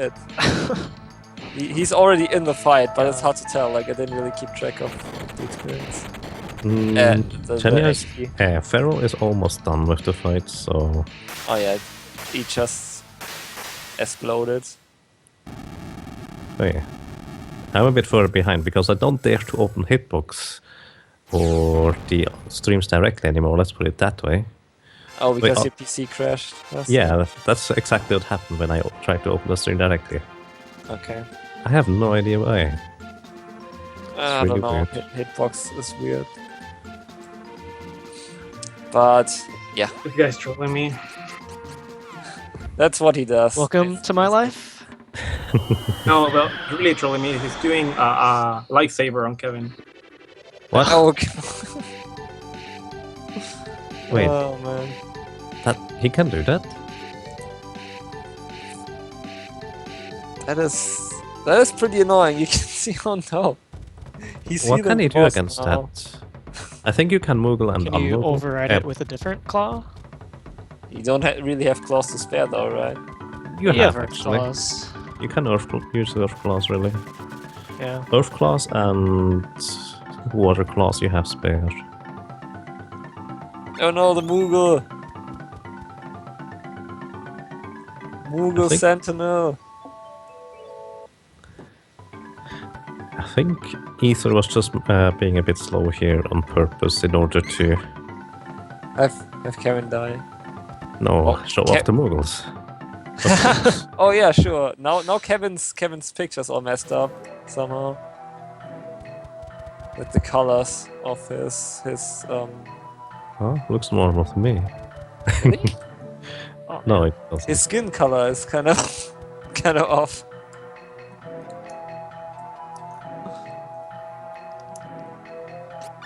I guess it's because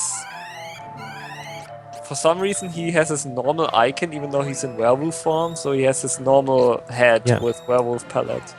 I think that sounds about right, yeah.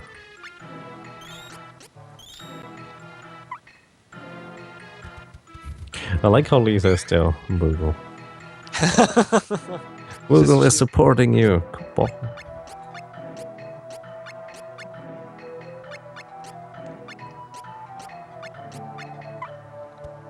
I think... Yeah, okay. Good luck through the tower, Voltus. Yeah, good luck.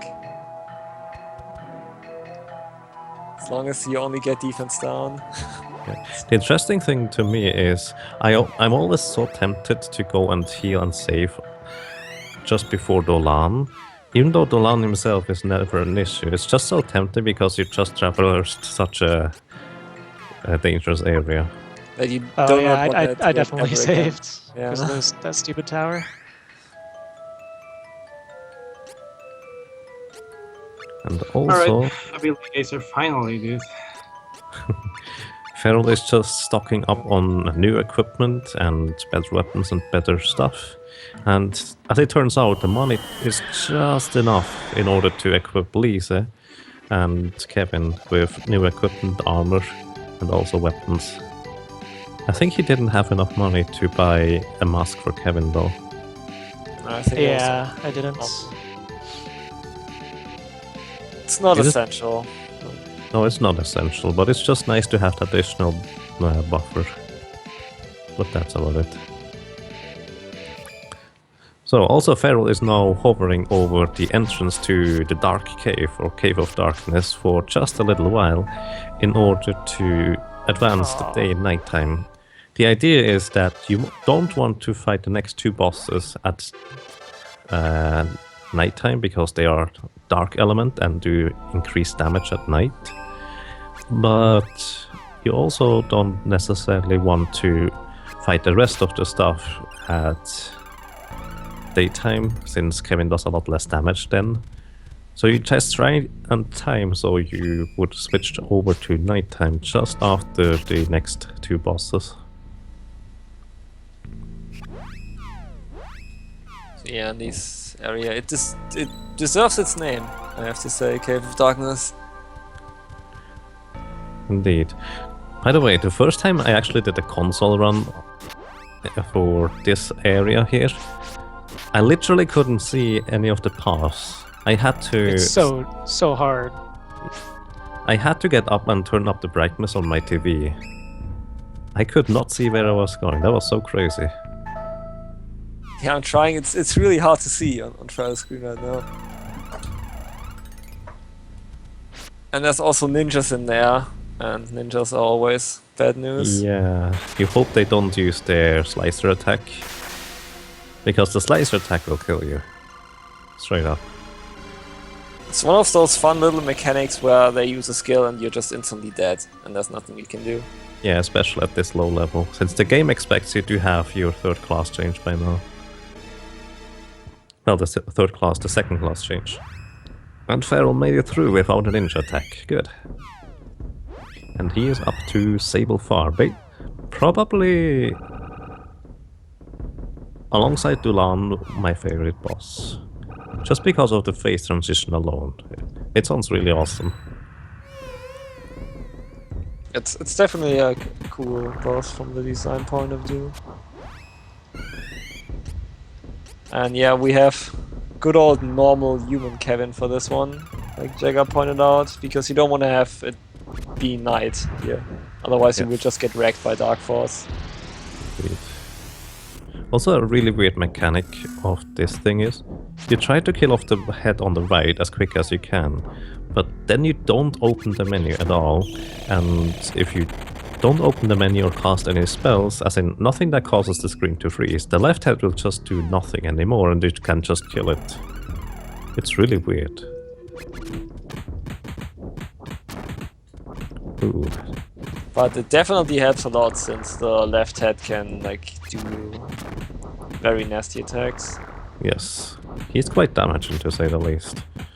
So it saves a lot of time just not opening the menu. Even if Kevin is at 1 HP or something like that, just don't open the menu. I'm even considering defense downing the head on the right so you kill it off faster. What the? So I guess that was the last attack he's going to do. First thing works out. Disagree.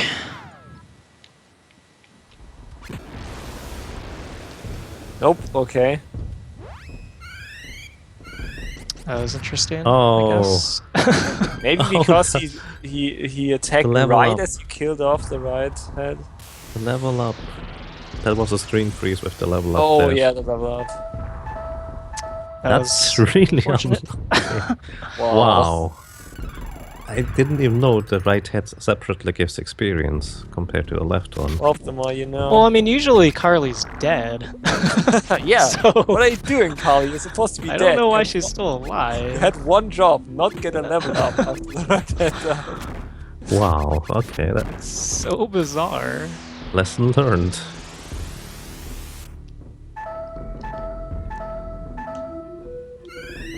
Oh yeah, I think I did. I have like debuffed the right head. I don't really know how much time it saves though. I'm not sure it saves any time, but you spend less in-game time, so less opportunities for the bosses to attack you. It's getting me up. True. Ooh, I Ether. didn't pay too much attention. You didn't get the one cycle, did you? No. Dream is dead. Ether is in a bit of trouble there.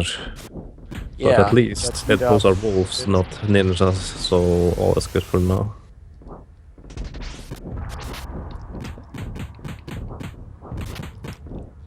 Moses is setting up his inventory right Oh, now. I got hit dude, but I just saved myself just at the start of the cave.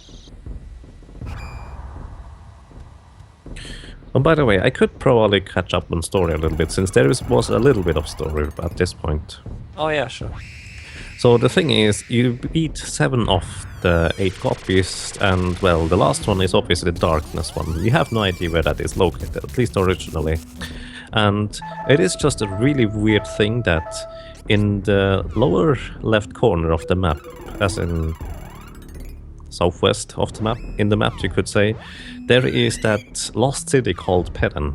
And it appears that the imbalance in mana caused some weird kind of time vortex or so. Because for some reason, at that point, you can travel back in time where Pedan was still, let's say, a city where people were alive in it. And in that city, you find a guy that tells you, he has located the location of the Mana Stone of Darkness. It resides in the Cave of Darkness in this case. Depending on which storyline you pick, he says various places, like it could also be in the Dark Glass Desert or something like that, or the Palace of Illusions. I'm not entirely sure which one is the third one. Either way, he kind of tells you where it is, and that is also the place where they bought new armor and equipment for their characters, which is also the best equipment you can buy for money in this game. Okay. I wanted to say, wait, the Mana Crystal of Darkness is located in the Cave of Darkness. Duh, we could have figured that out ourselves. But I guess if the location actually varies depending on which storyline you take, makes some more sense. Yeah, I mean, in a sense, you didn't even know that the Cave of Darkness is a thing beforehand, technically speaking. Nice. Ultus just got Nighten Seed. Cool stuff. Yeah, that was unintentional. I just want to run out and I opened the chest. Problem is I need to class change to use that. Oh, here's Death Spell. Good spell, dude. Yeah, you can see on Feral's screen already the second phase when the middle head, the actual boss, comes up. Oh god. It appears that For Ether, the left head is also doing stuff. I wonder why that is. I didn't pay attention to him. It's hard to keep track of all the fights going on at the same time. Indeed. Okay, so Pharaoh's through. And this is the spell that the main head in the middle does when it appears. Is the one we were talking about earlier. You will be able to see that on Aether screen in a bit, where the damage gets split up between the party members. So if you only have Kevin alive at this point, he just dies. Yep. Not advisable. I think I'm not sure who tested that or just assumed, hey, I want to revive Lisa after that spell hits, because it always hits there. And well, killed off Kevin. I think that's how we figured out that it's actually split damage.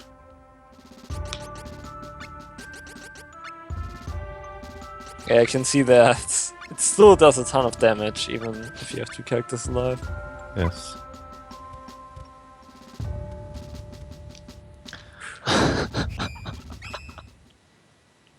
Oh no, no. That doesn't sound healthy. No, it doesn't. Oh god, okay, we're out. We're good. That was scary. Pharaoh just has this tendency to laugh if he's about to die, so I'm always scared if he does that. Yeah. Those enemies really ganged up on him. At least it wasn't the shadow thingy. Yeah. That was the last ninja before the save point, so you're through basically. There is still 2 more ninja rooms left. However, he now has a save point. The so game at least is he wouldn't reach unforgiving that like much. that.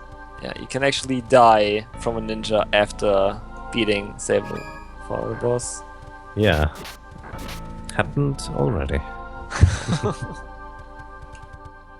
The interesting thing about the room after Sablefar is where the ninja can one-shot you down is usually if you just run through, even if he uses that one-shot attack, you can still get into the next room because it lags so much. Really? Yeah, you just go. Don't open the menu, just go. Well, that's as long as you get damage boosted into the correct direction. Yeah, it's easy, Pharaoh. Just go, go, go, go, go, go, go, go, go. Ah, of course.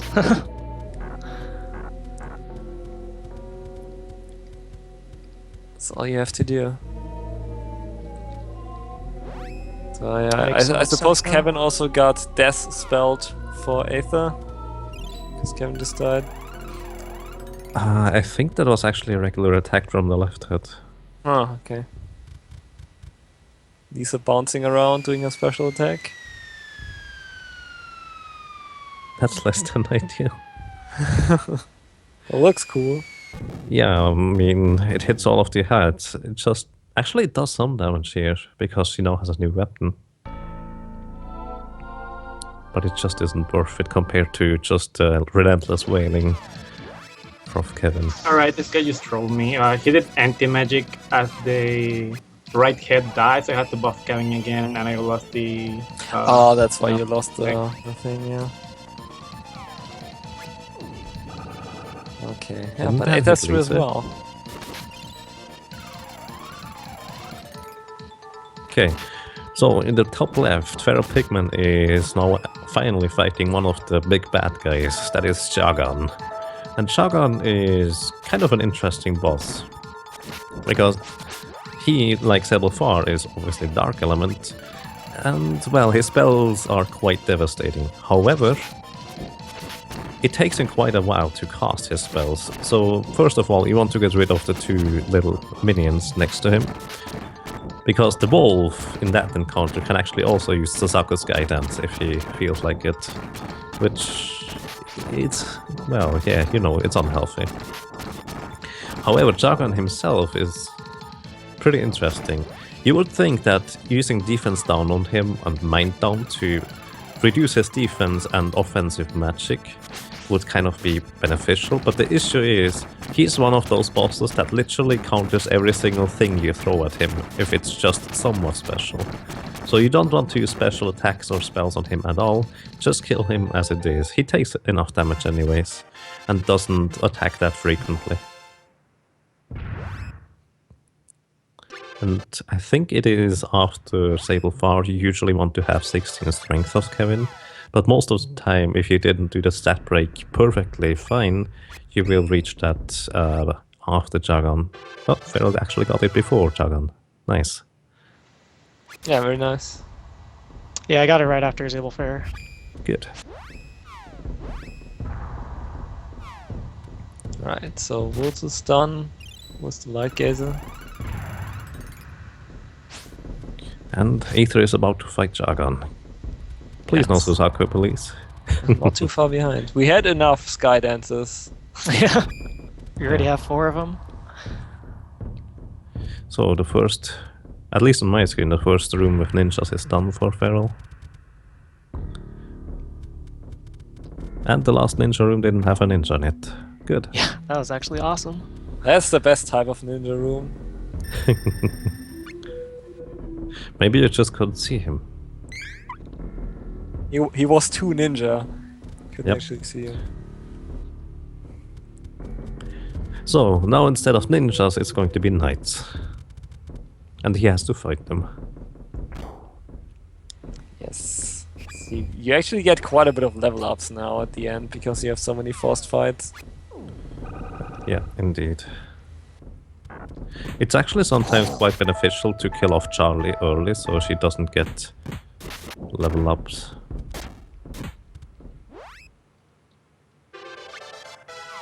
Well, that's if you can do it without delay, so to speak.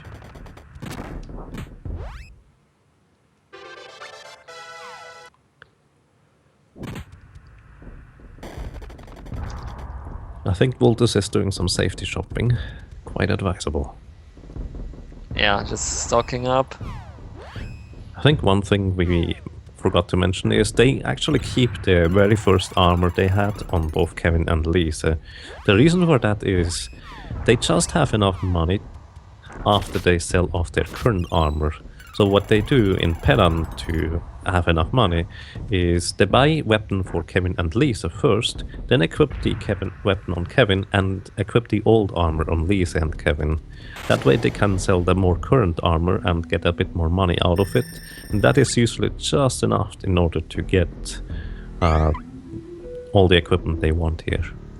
Yeah, exactly. Because in this game you cannot actually not wear any armor, so you cannot unequip your current armor if you have no other armor available.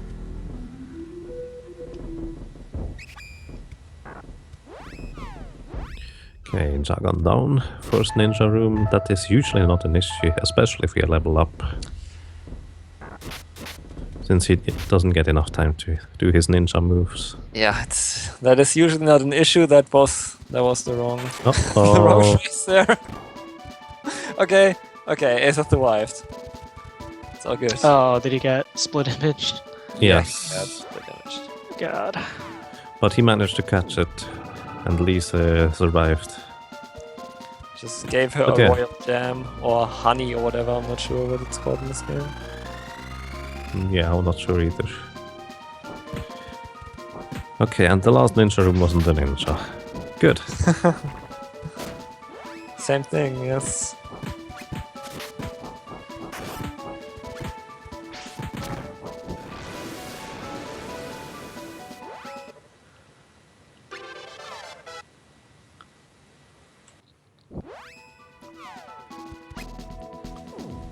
Yeah, like we pointed out earlier, there's a lot of forced fights in this. You have to kill these guys in order for the flames to disappear. Indeed. And also, go ahead. Also, another rope will be used later. That's all I want to say. 2, in fact. Oh yeah, I can't do anything. So yeah, the idea of the castle they just entered. By the way, the music in there is fantastic. Unfortunately, I can't hear it. Yeah, this music's awesome. The idea of the castle is you go to the left, fight a demon in order to unlock some of the flames, and then you go to the right, fight the second demon, and then you can finally go upstairs. Upstairs you will find a button where you can open the main door in the main room. So just to speed that up a little bit, is they go to the left, fight the demon, use a magic rope, go to the right, fight the other demon, and then go upstairs from there. And then after they hit the button, they use a magic rope to get back to the entrance again. By the way, fun fact, you can soft lock if you use a magic rope at the wrong time after beating the demon. Can you? Yes, I've done that. Huh. I'm not sure what causes it, but it's kind of annoying. Also, Feral seemed to have timed his entrance to the Cave of Darkness a little bit off, so to speak, because Kevin doesn't transform into a werewolf right now. That will lose him a fair bit of time if Ether timed it better. Let's see.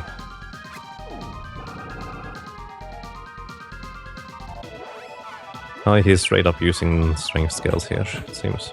Yeah, Aether's also not a werewolf right now. Yeah.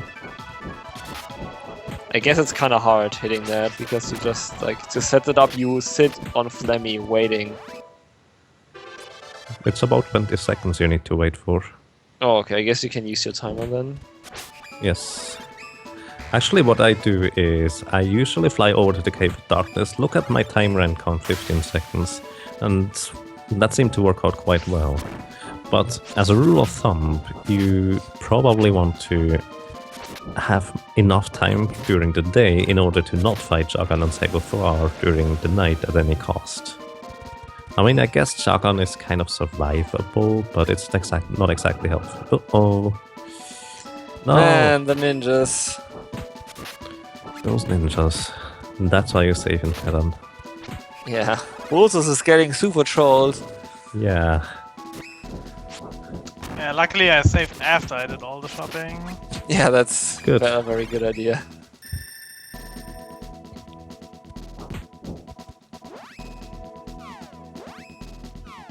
Also, I see neither Feral nor Ether is bothering to power down the knights before fighting them. I guess you can do that. They like to live dangerously, apparently. Yeah, indeed. I mean, if you catch it, as in with the 0-1, you can always survive it. But preferably you wouldn't get into that situation in the first place. Gotta make it exciting for the viewers, you know? Indeed. Feral's all about the fan service.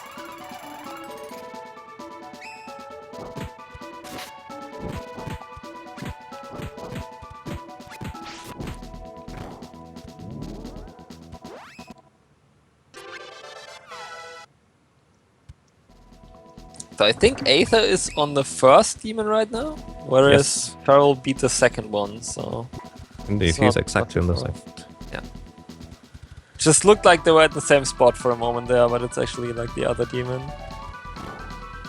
Oh, and Ether just transformed Kevin into a werewolf, which means he'll catch up a little bit now, since Feral still has not hit nighttime yet. I just did. Oh, just did? Okay. Yo, Kevin did not get a level up so far. This is really bad. I'm still on kind of the 15? Yeah. So Kevin should level up actually already. Since Lisa is level 24 and Kevin is 23. But the storage is not triggering at the moment. Huh. Maybe Kali needs to die? I don't know. Yeah, something like that. That seems to solve some problems. And Kevin has to survive, I guess. The thing Thanks, is, I Kay. need one Thanks. strength for Zabel. I appreciate it. So I might have to kill enemies here. It's really bad. Finally. Actually, I'm only on 14, not on 15 even. Ooh. I have to could point take a out, while. Pulsus, that you are a very brave man fighting ninjas head-on in that cave.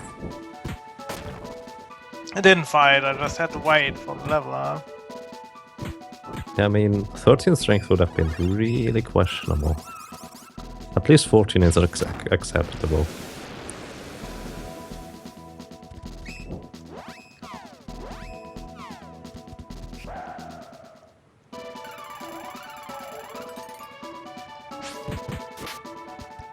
By the way, why is it that every single time I watch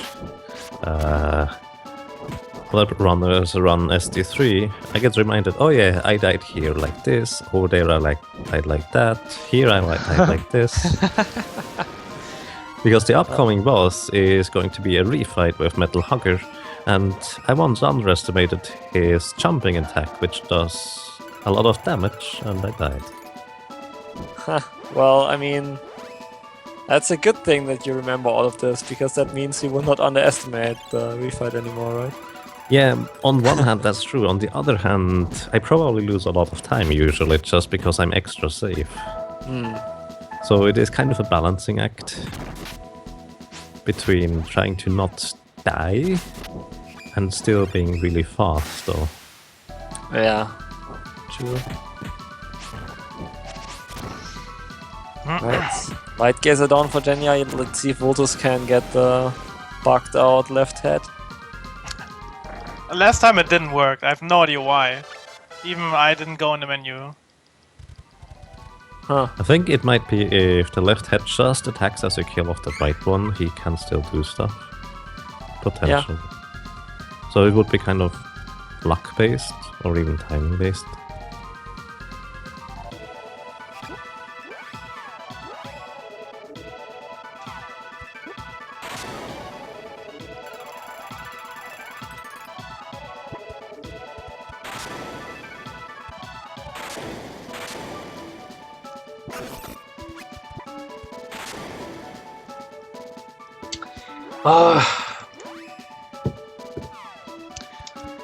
I agree.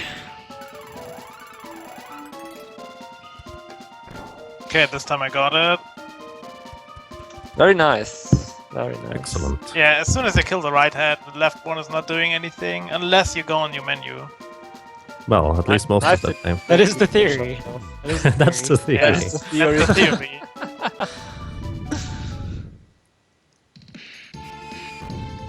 Kevin actually got close enough to the head to hit the head.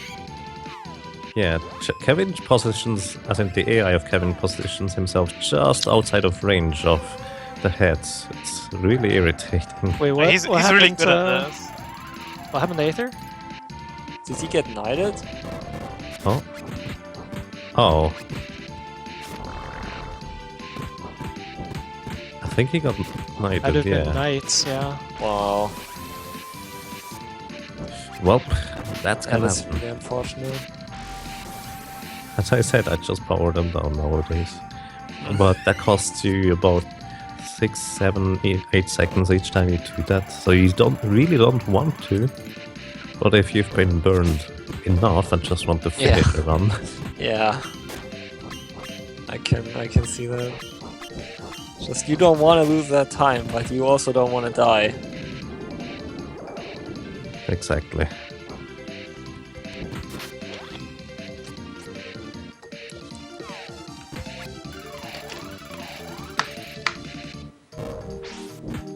So yeah, Metal Hugger refights, pretty much the same fight as before. Like Jagger said, gotta watch out for the jump attack, because I guess you cannot kill him fast enough this time around. Or at least not I consistently. think you can, but it's probably a bit more difficult. Usually you would also need to have Lisa's damage in order to do that though. Since you can, at this point you can buff up Lisa with a strength scale in order to increase her damage quite significantly. She will do about, I think, 100 to 150 damage in that range per attack, which adds up pretty quickly. Yeah. But it is kind of difficult to, at the same time, attack cancel with Kevin, but also attack with Lisa once in a while. I haven't figured that out exactly.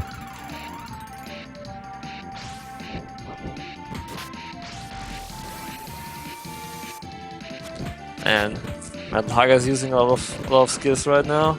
It's always annoying, but one eye is already dead, so that's something. That's a good sign. Like the healing he does is kind of pathetic. He heals himself for 400 something, and Kevin does 200 with each punch. And So he it's punches not really twice helping or it. Yeah. There we go. Ooh. And Volto's got debuffed. As in, debuff removes. Oh, he got purged. Not sure if anyone mentioned it, but you fight this boss at daytime actually.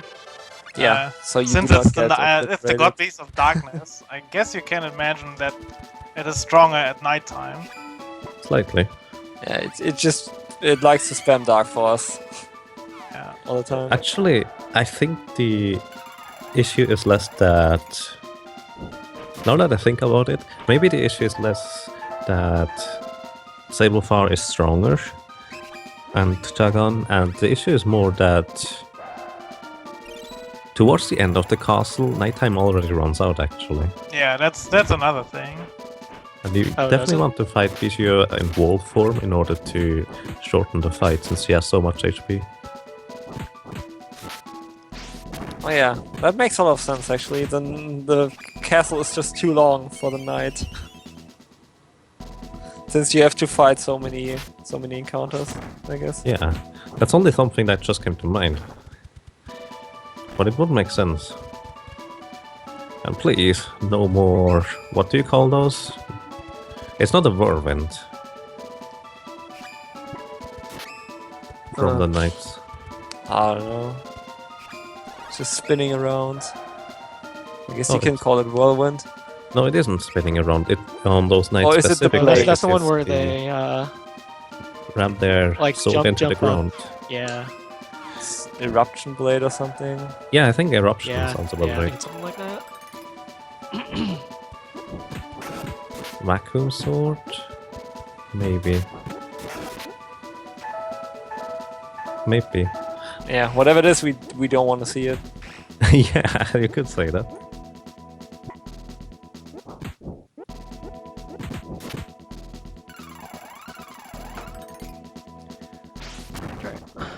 Let's do this.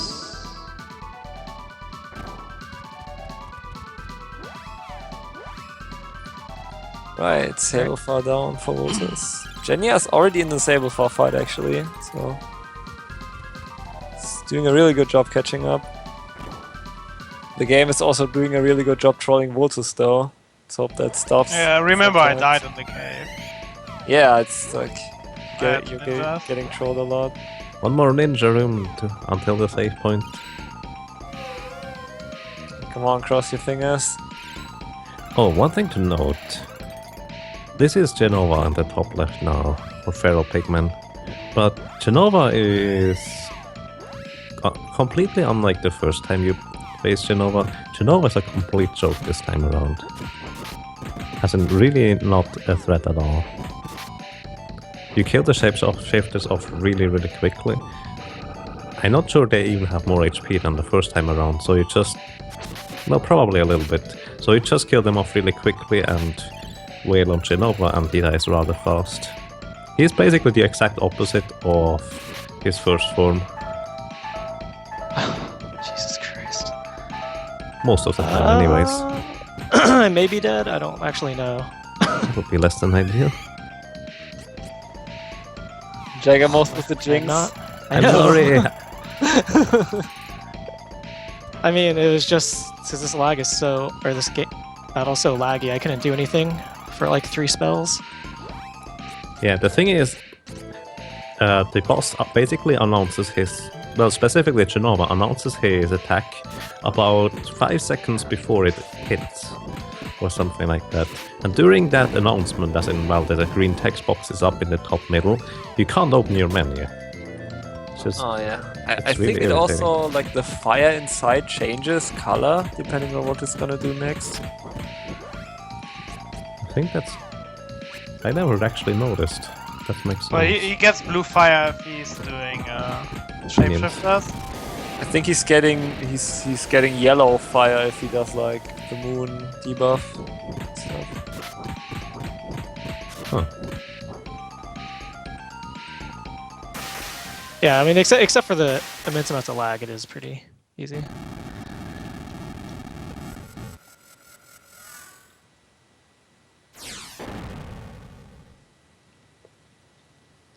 Right. So Votus got past the dangerous ninja room right after Sablefar. I didn't have a ninja actually. Oh, that's good.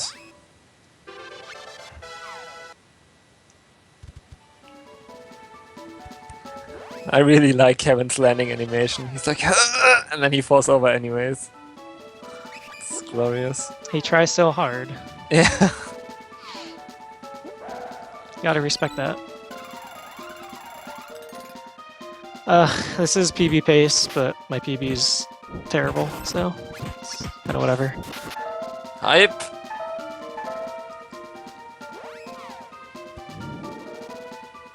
Pretty good boss fight actually for me. Nice. Genia coming through.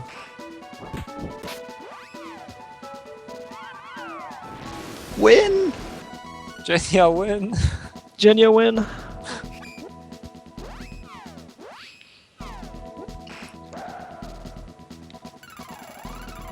Yeah. He also gets Genya Honk as the OG Western runner. The OG, yeah.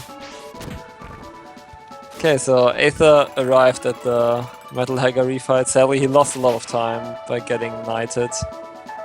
At the very end of the castle, actually, almost, like the first part. It's really sad. Okay. No ninja! Hype! So that was the ninja was actually there, but he didn't show Yeah. up. Like, he was sitting in his hole watching. It's like, oh damn, I better not get in this one.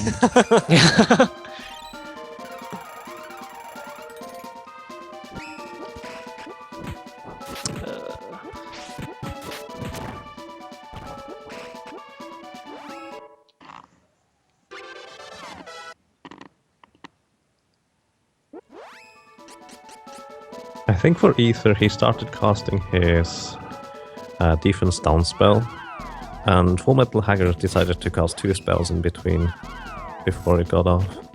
That's some form of impressive.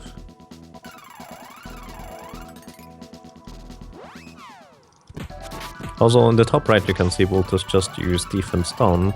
Well, I guess just... That's about 15 seconds ago for people that are watching, but he used defense down on Jagan, and Jagan responded with a immediate spell counter. So I'm not sure that's worth it. I love how he keeps chomping on Kevin and just causes him to get hit over and over again. That's actually pretty good. Yeah, does that actually do anything when he's... Looks like he's draining blood? I have Not no sure. clue. It doesn't, If it it doesn't heals seem him, like it does anything. Or is that his casting If it heals animation? him, it doesn't get displayed, so... I mean, it could be a Oh. physical attack and you just dodge it, usually. Kind of like the spell on the final boss that is physical and you usually dodge it, but when it hits it hurts. Unless you power down the boss. Or you just use a moon coin and laugh at him. That works.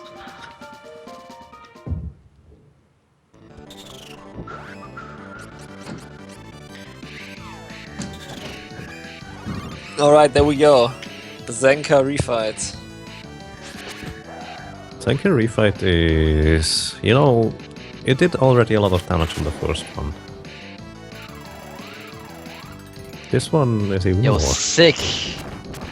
Oh, the sky dance! Did I saw that correctly? Oh, yeah, you did. Yeah, you tried to kill the wolf and dragon's fight immediately, just because of that. Man, so that's the 5th sky dance. Well, yeah, it looks like you're correct. You're correct. Usually can't hit him up there. Or her. Yes. Aw. Yeah, I'm just kind of hanging Maybe you out. need to stand next to the building instead of in front of it. Huh. Because that's where my maybe. Kevin was standing. Yeah, maybe you Let's try can go further up there. Aha. Aha! Does it work? It does. You strats. What? Okay. Maybe it would also work on the regular tanker if it could walk up high enough. Maybe. New strats in the making, guys. Live. In the relay. Well, that's how you normally make strats, right? On the runs. I mean, who practices anyways or figures out stuff?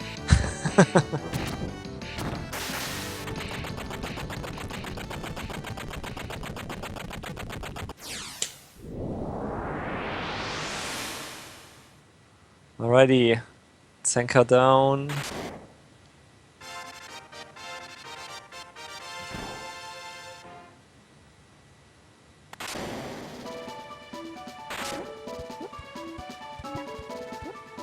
Sinker down.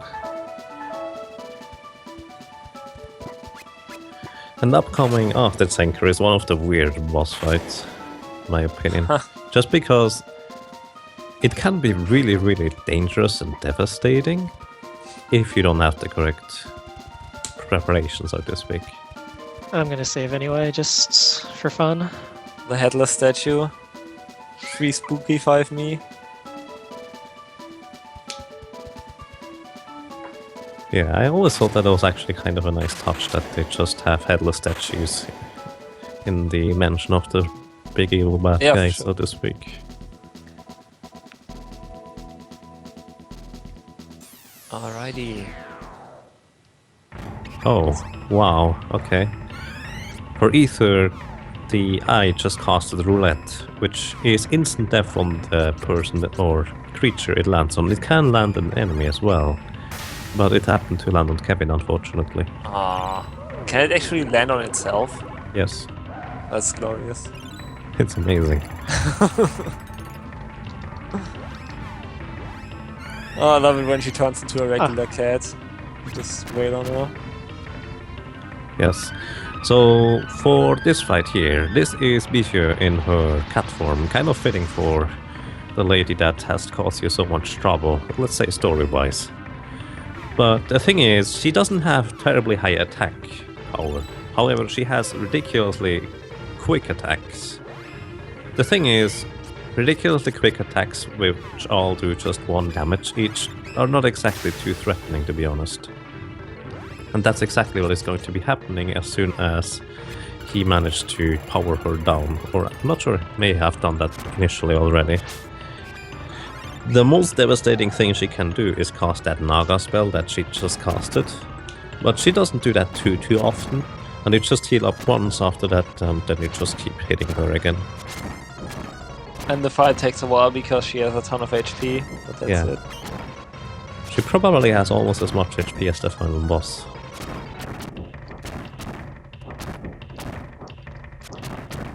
She takes way more damage. Yes, that's true. Especially since she is kind of weak against many elements. I'm not even sure if there is any element she is strong against, but as long as you have a claw, you do a ton of damage against her. And especially in this fight, if you equip a claw on Lisa and give her a strength buff, she will also deal about 300 to 400 damage swings. It's pretty impressive. And the next draw. What? Oh no. No. Uh-oh. Well, at least it was on the way onto the left, right? So it's not too far into the castle, but still really annoying. The thing is, it is on the ninjas, it's reasonably simple to catch it and revive your allies with a 0-1. But on that attack, I don't think I've managed to do it at once.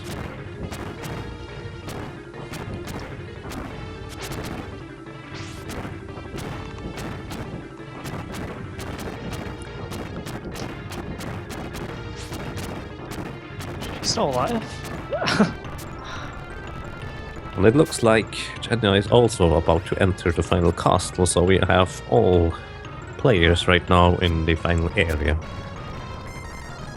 That is quite a catch-up, I would like to say. Yeah, it's really impressive that like at the end of this game, which has a very high variance, that like all runners are kind of close to one another still. And not to mention, we already had 2 games before that. Okay, I got a really good timing because I just entered the castle and now it's nighttime for me, so that's really gonna help a lot. Wow, that's perfect. Yeah, Nice. it is nighttime for me after the first battle here. So, okay. but since you don't change the room, there's still a night in the room. So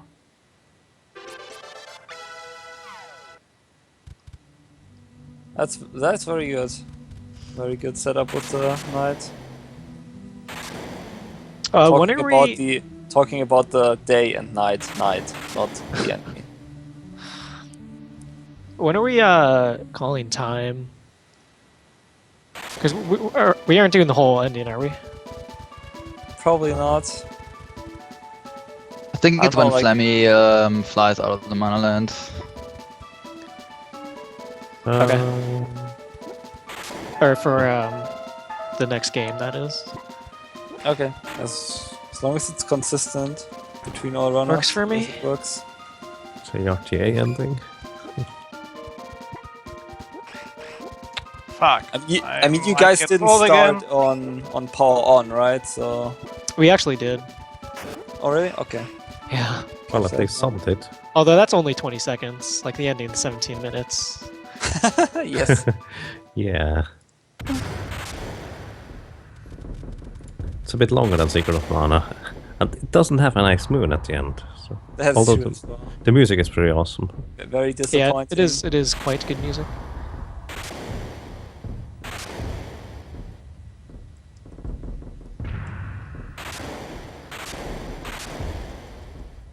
Alrighty, so Aether's doing the Tsenka refight right now. Hunter 2 still venturing the castle. But yeah, final boss time. Okay. By the way, I have a bit of story to catch up to, I guess. Maybe. I'll try. So, after you fight your way through the Cave of Darkness, manage to beat the final God Beast, there's only one issue left. That the Dark Prince currently still has the Mana Sword and he has been revived. First up in the Dark Cave, you fight Jagan, who is just kind of on the way, but he isn't too powerful even in the casual playthrough without preparation. Then you just make your way through the castle slowly, refight some of the previous bosses like Metal Hagger and Tsenker, and then you find one of your, let's say, bigger nemesis. Especially if you kind of can read the story, if it's not Japanese or you know Japanese, you probably don't exactly like Bizio, to be honest. So, in the end, it turns out that she is just kind of the crazy kind of psycho person that is just completely loyal to the Dark Prince, and she fights until the bitter end in order to protect him and buy him some more time. So, after you fight Bizio, she kind of reveals the Dark Prince should have had enough time now in order to do his preparations to go to, well, back to the Mana Holy Land. And just as you arrive at the top of the building where the Dark Prince is residing, you see that he still has Elliot captive for, I don't actually know why, for one reason or another, and he is just going to fly away, so to speak, over to the Mana Holy Land. Because there he will be able to plant himself more or less into the tree, or just take the entire power of the mana, including the Mana Sword, and form his final form as the final boss. I think along the way it's actually kind of noteworthy that there are pretty strong enemies along the way, if you try to fight them anyways. Those little guys that are now residing in the Mana Holy Land are the Shapeshifters, the same kind of guys that you fight in the Genoa fight, just a higher level though, so they are pretty dangerous. At least if they transform into wrong stuff. However, the more noteworthy enemies, which you don't have to fight thankfully, in this area are the Shadow Zero. And those Shadow Zero, they don't transform into random enemies, they transform into the closest of your allies. And they can execute all the spells and attacks at a, well, very high level. So if you have a third shop class, like Duran, on which his devastating attack like the knights can do in the final castle, he could do that as well and just wipe out your entire party, even if you have basically endgame status. so have fun. Yeah, I mean, the enemies are just a bit higher level, only 50.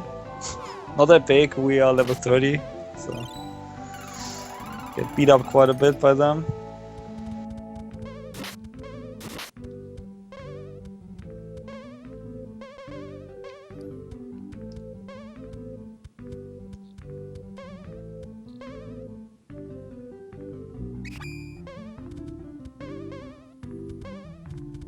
So, and I think Feral is almost there.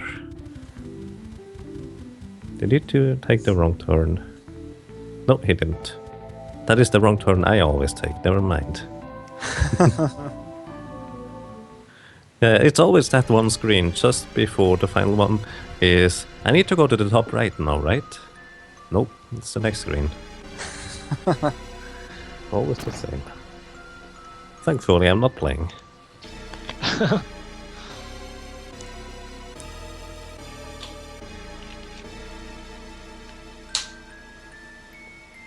Alrighty, time for glorious final boss music.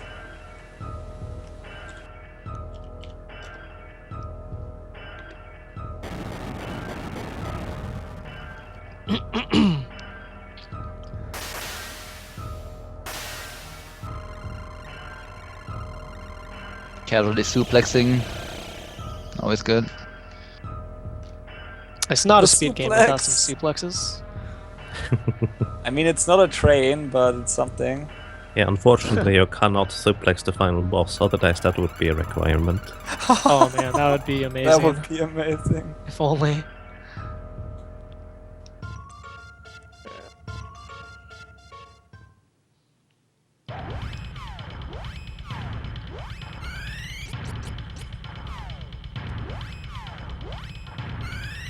Ether managed to defeat Ixu. Now it's just a few more steps until the last cutscene before the final boss. Where, well, before he will get into the Mana Holy Land, I guess. Where is Genya currently?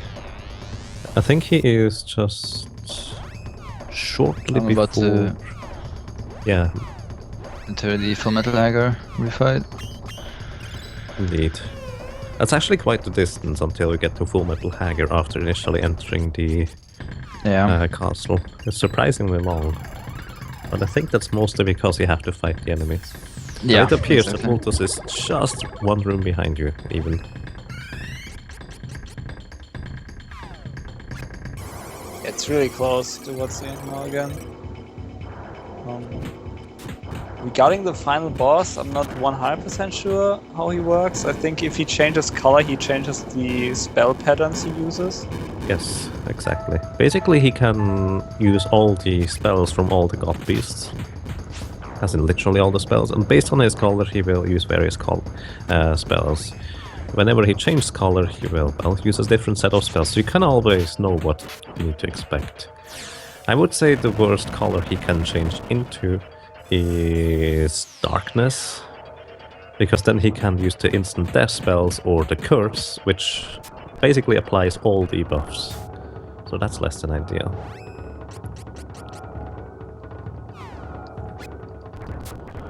Green, I think, is wind.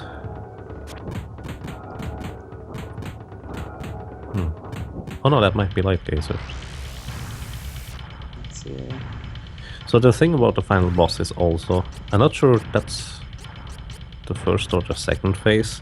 He has a spell, oh no, it's the second phase. He has a spell that basically does nothing most of the time, but if you don't debuff him with attack down, if it hits it will deal about 400 damage. With attack down it's about only 100 to 150, so it's a lot more manageable.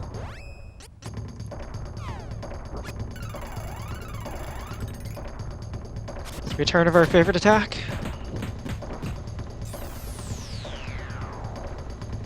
Oh, alright. Use the Spiral Moon. Ooh, Spiral Moon is annoying because it reduces your maximum HP. I suppose that goes away though on the phase transition, right? It actually goes away after you heal. Oh, okay. Oh, really?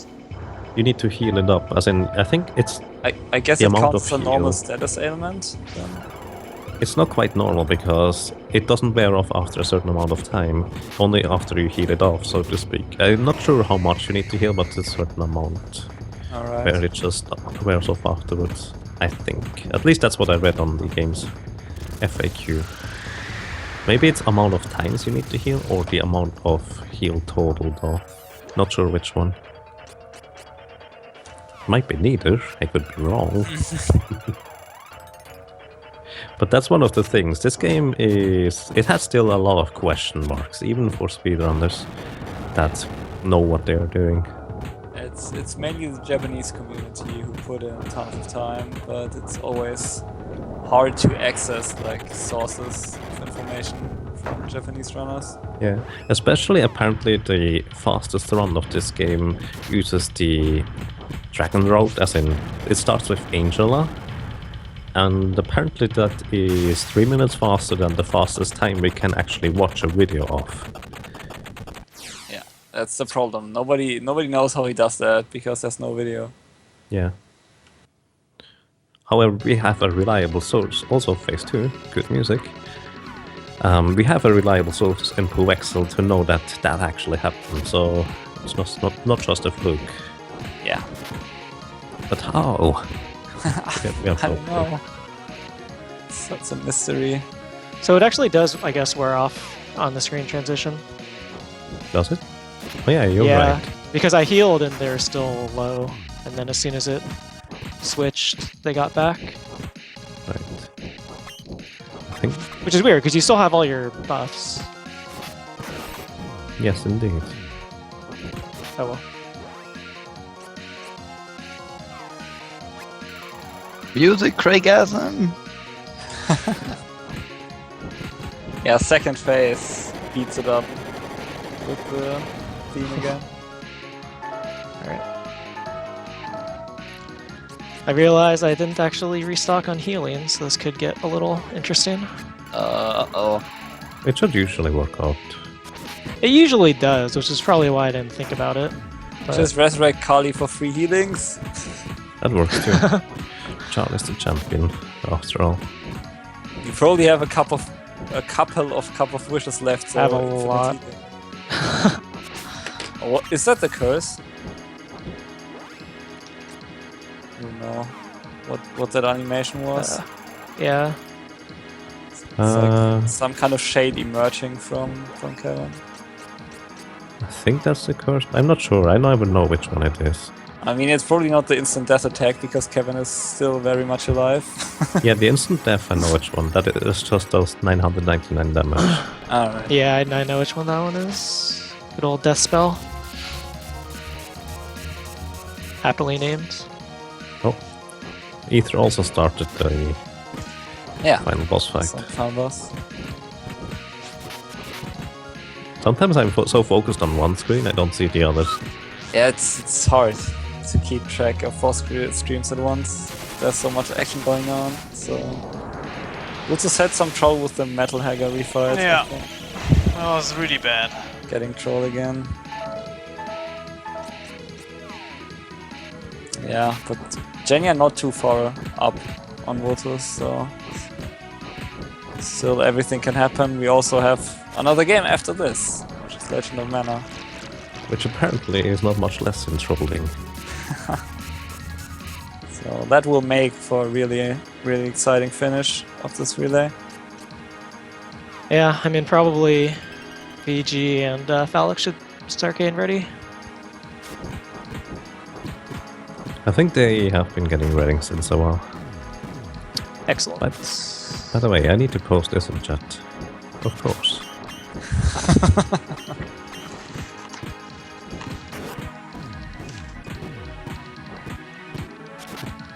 Seems appropriate.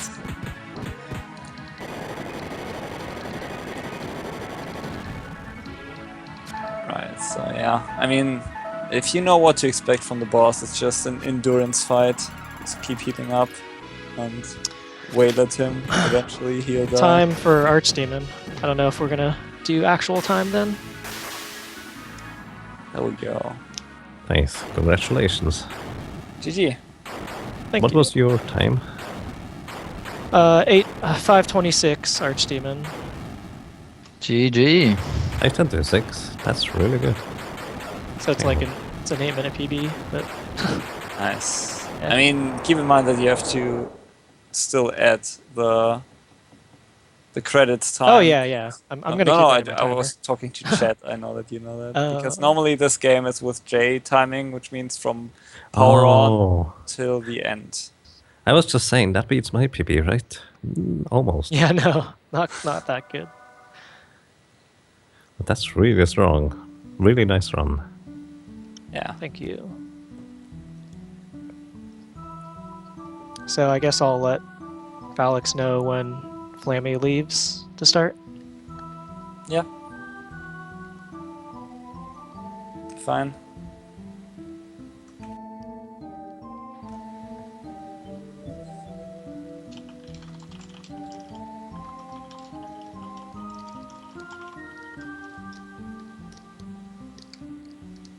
I think he joined the call now. Yeah, it looks Yeah, like I'm in the it. call now. Good evening, sir. Hello. Awesome. Good evening. And What's good luck up, on your Alex? run. Yeah, good luck. Hey, you, so let me know when to start. Sure thing.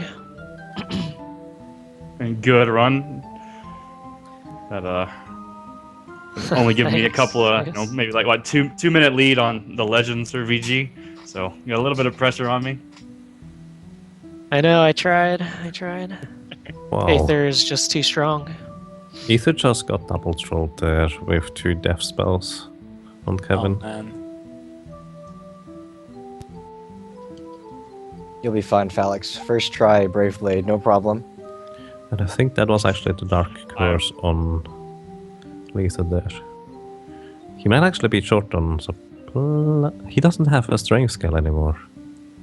That's less than No ideal. more strength scales. Oh. Another one. Wow. Oh god, more death spells. It's ridiculous.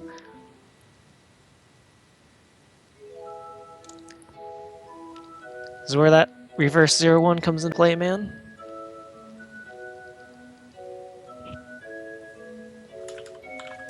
So much trollage. It's still phase 1. Oh, I didn't even know he could even do that in phase 1. Or is it? Oh, it's only phase 1 where he does that, huh? Yeah. This run is really awful. Oh. Okay, now we have phase transition. I ran out of Drake scale because he did like 4 death spells on. Yeah, Wow. I saw that. That could be really tricky, to say the least. I believe.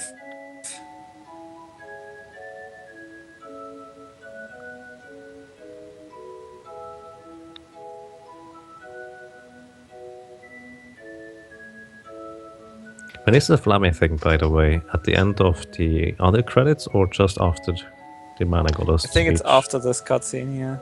Yeah, I think it is. Oh, I okay. don't actually know, but I guess we'll find out.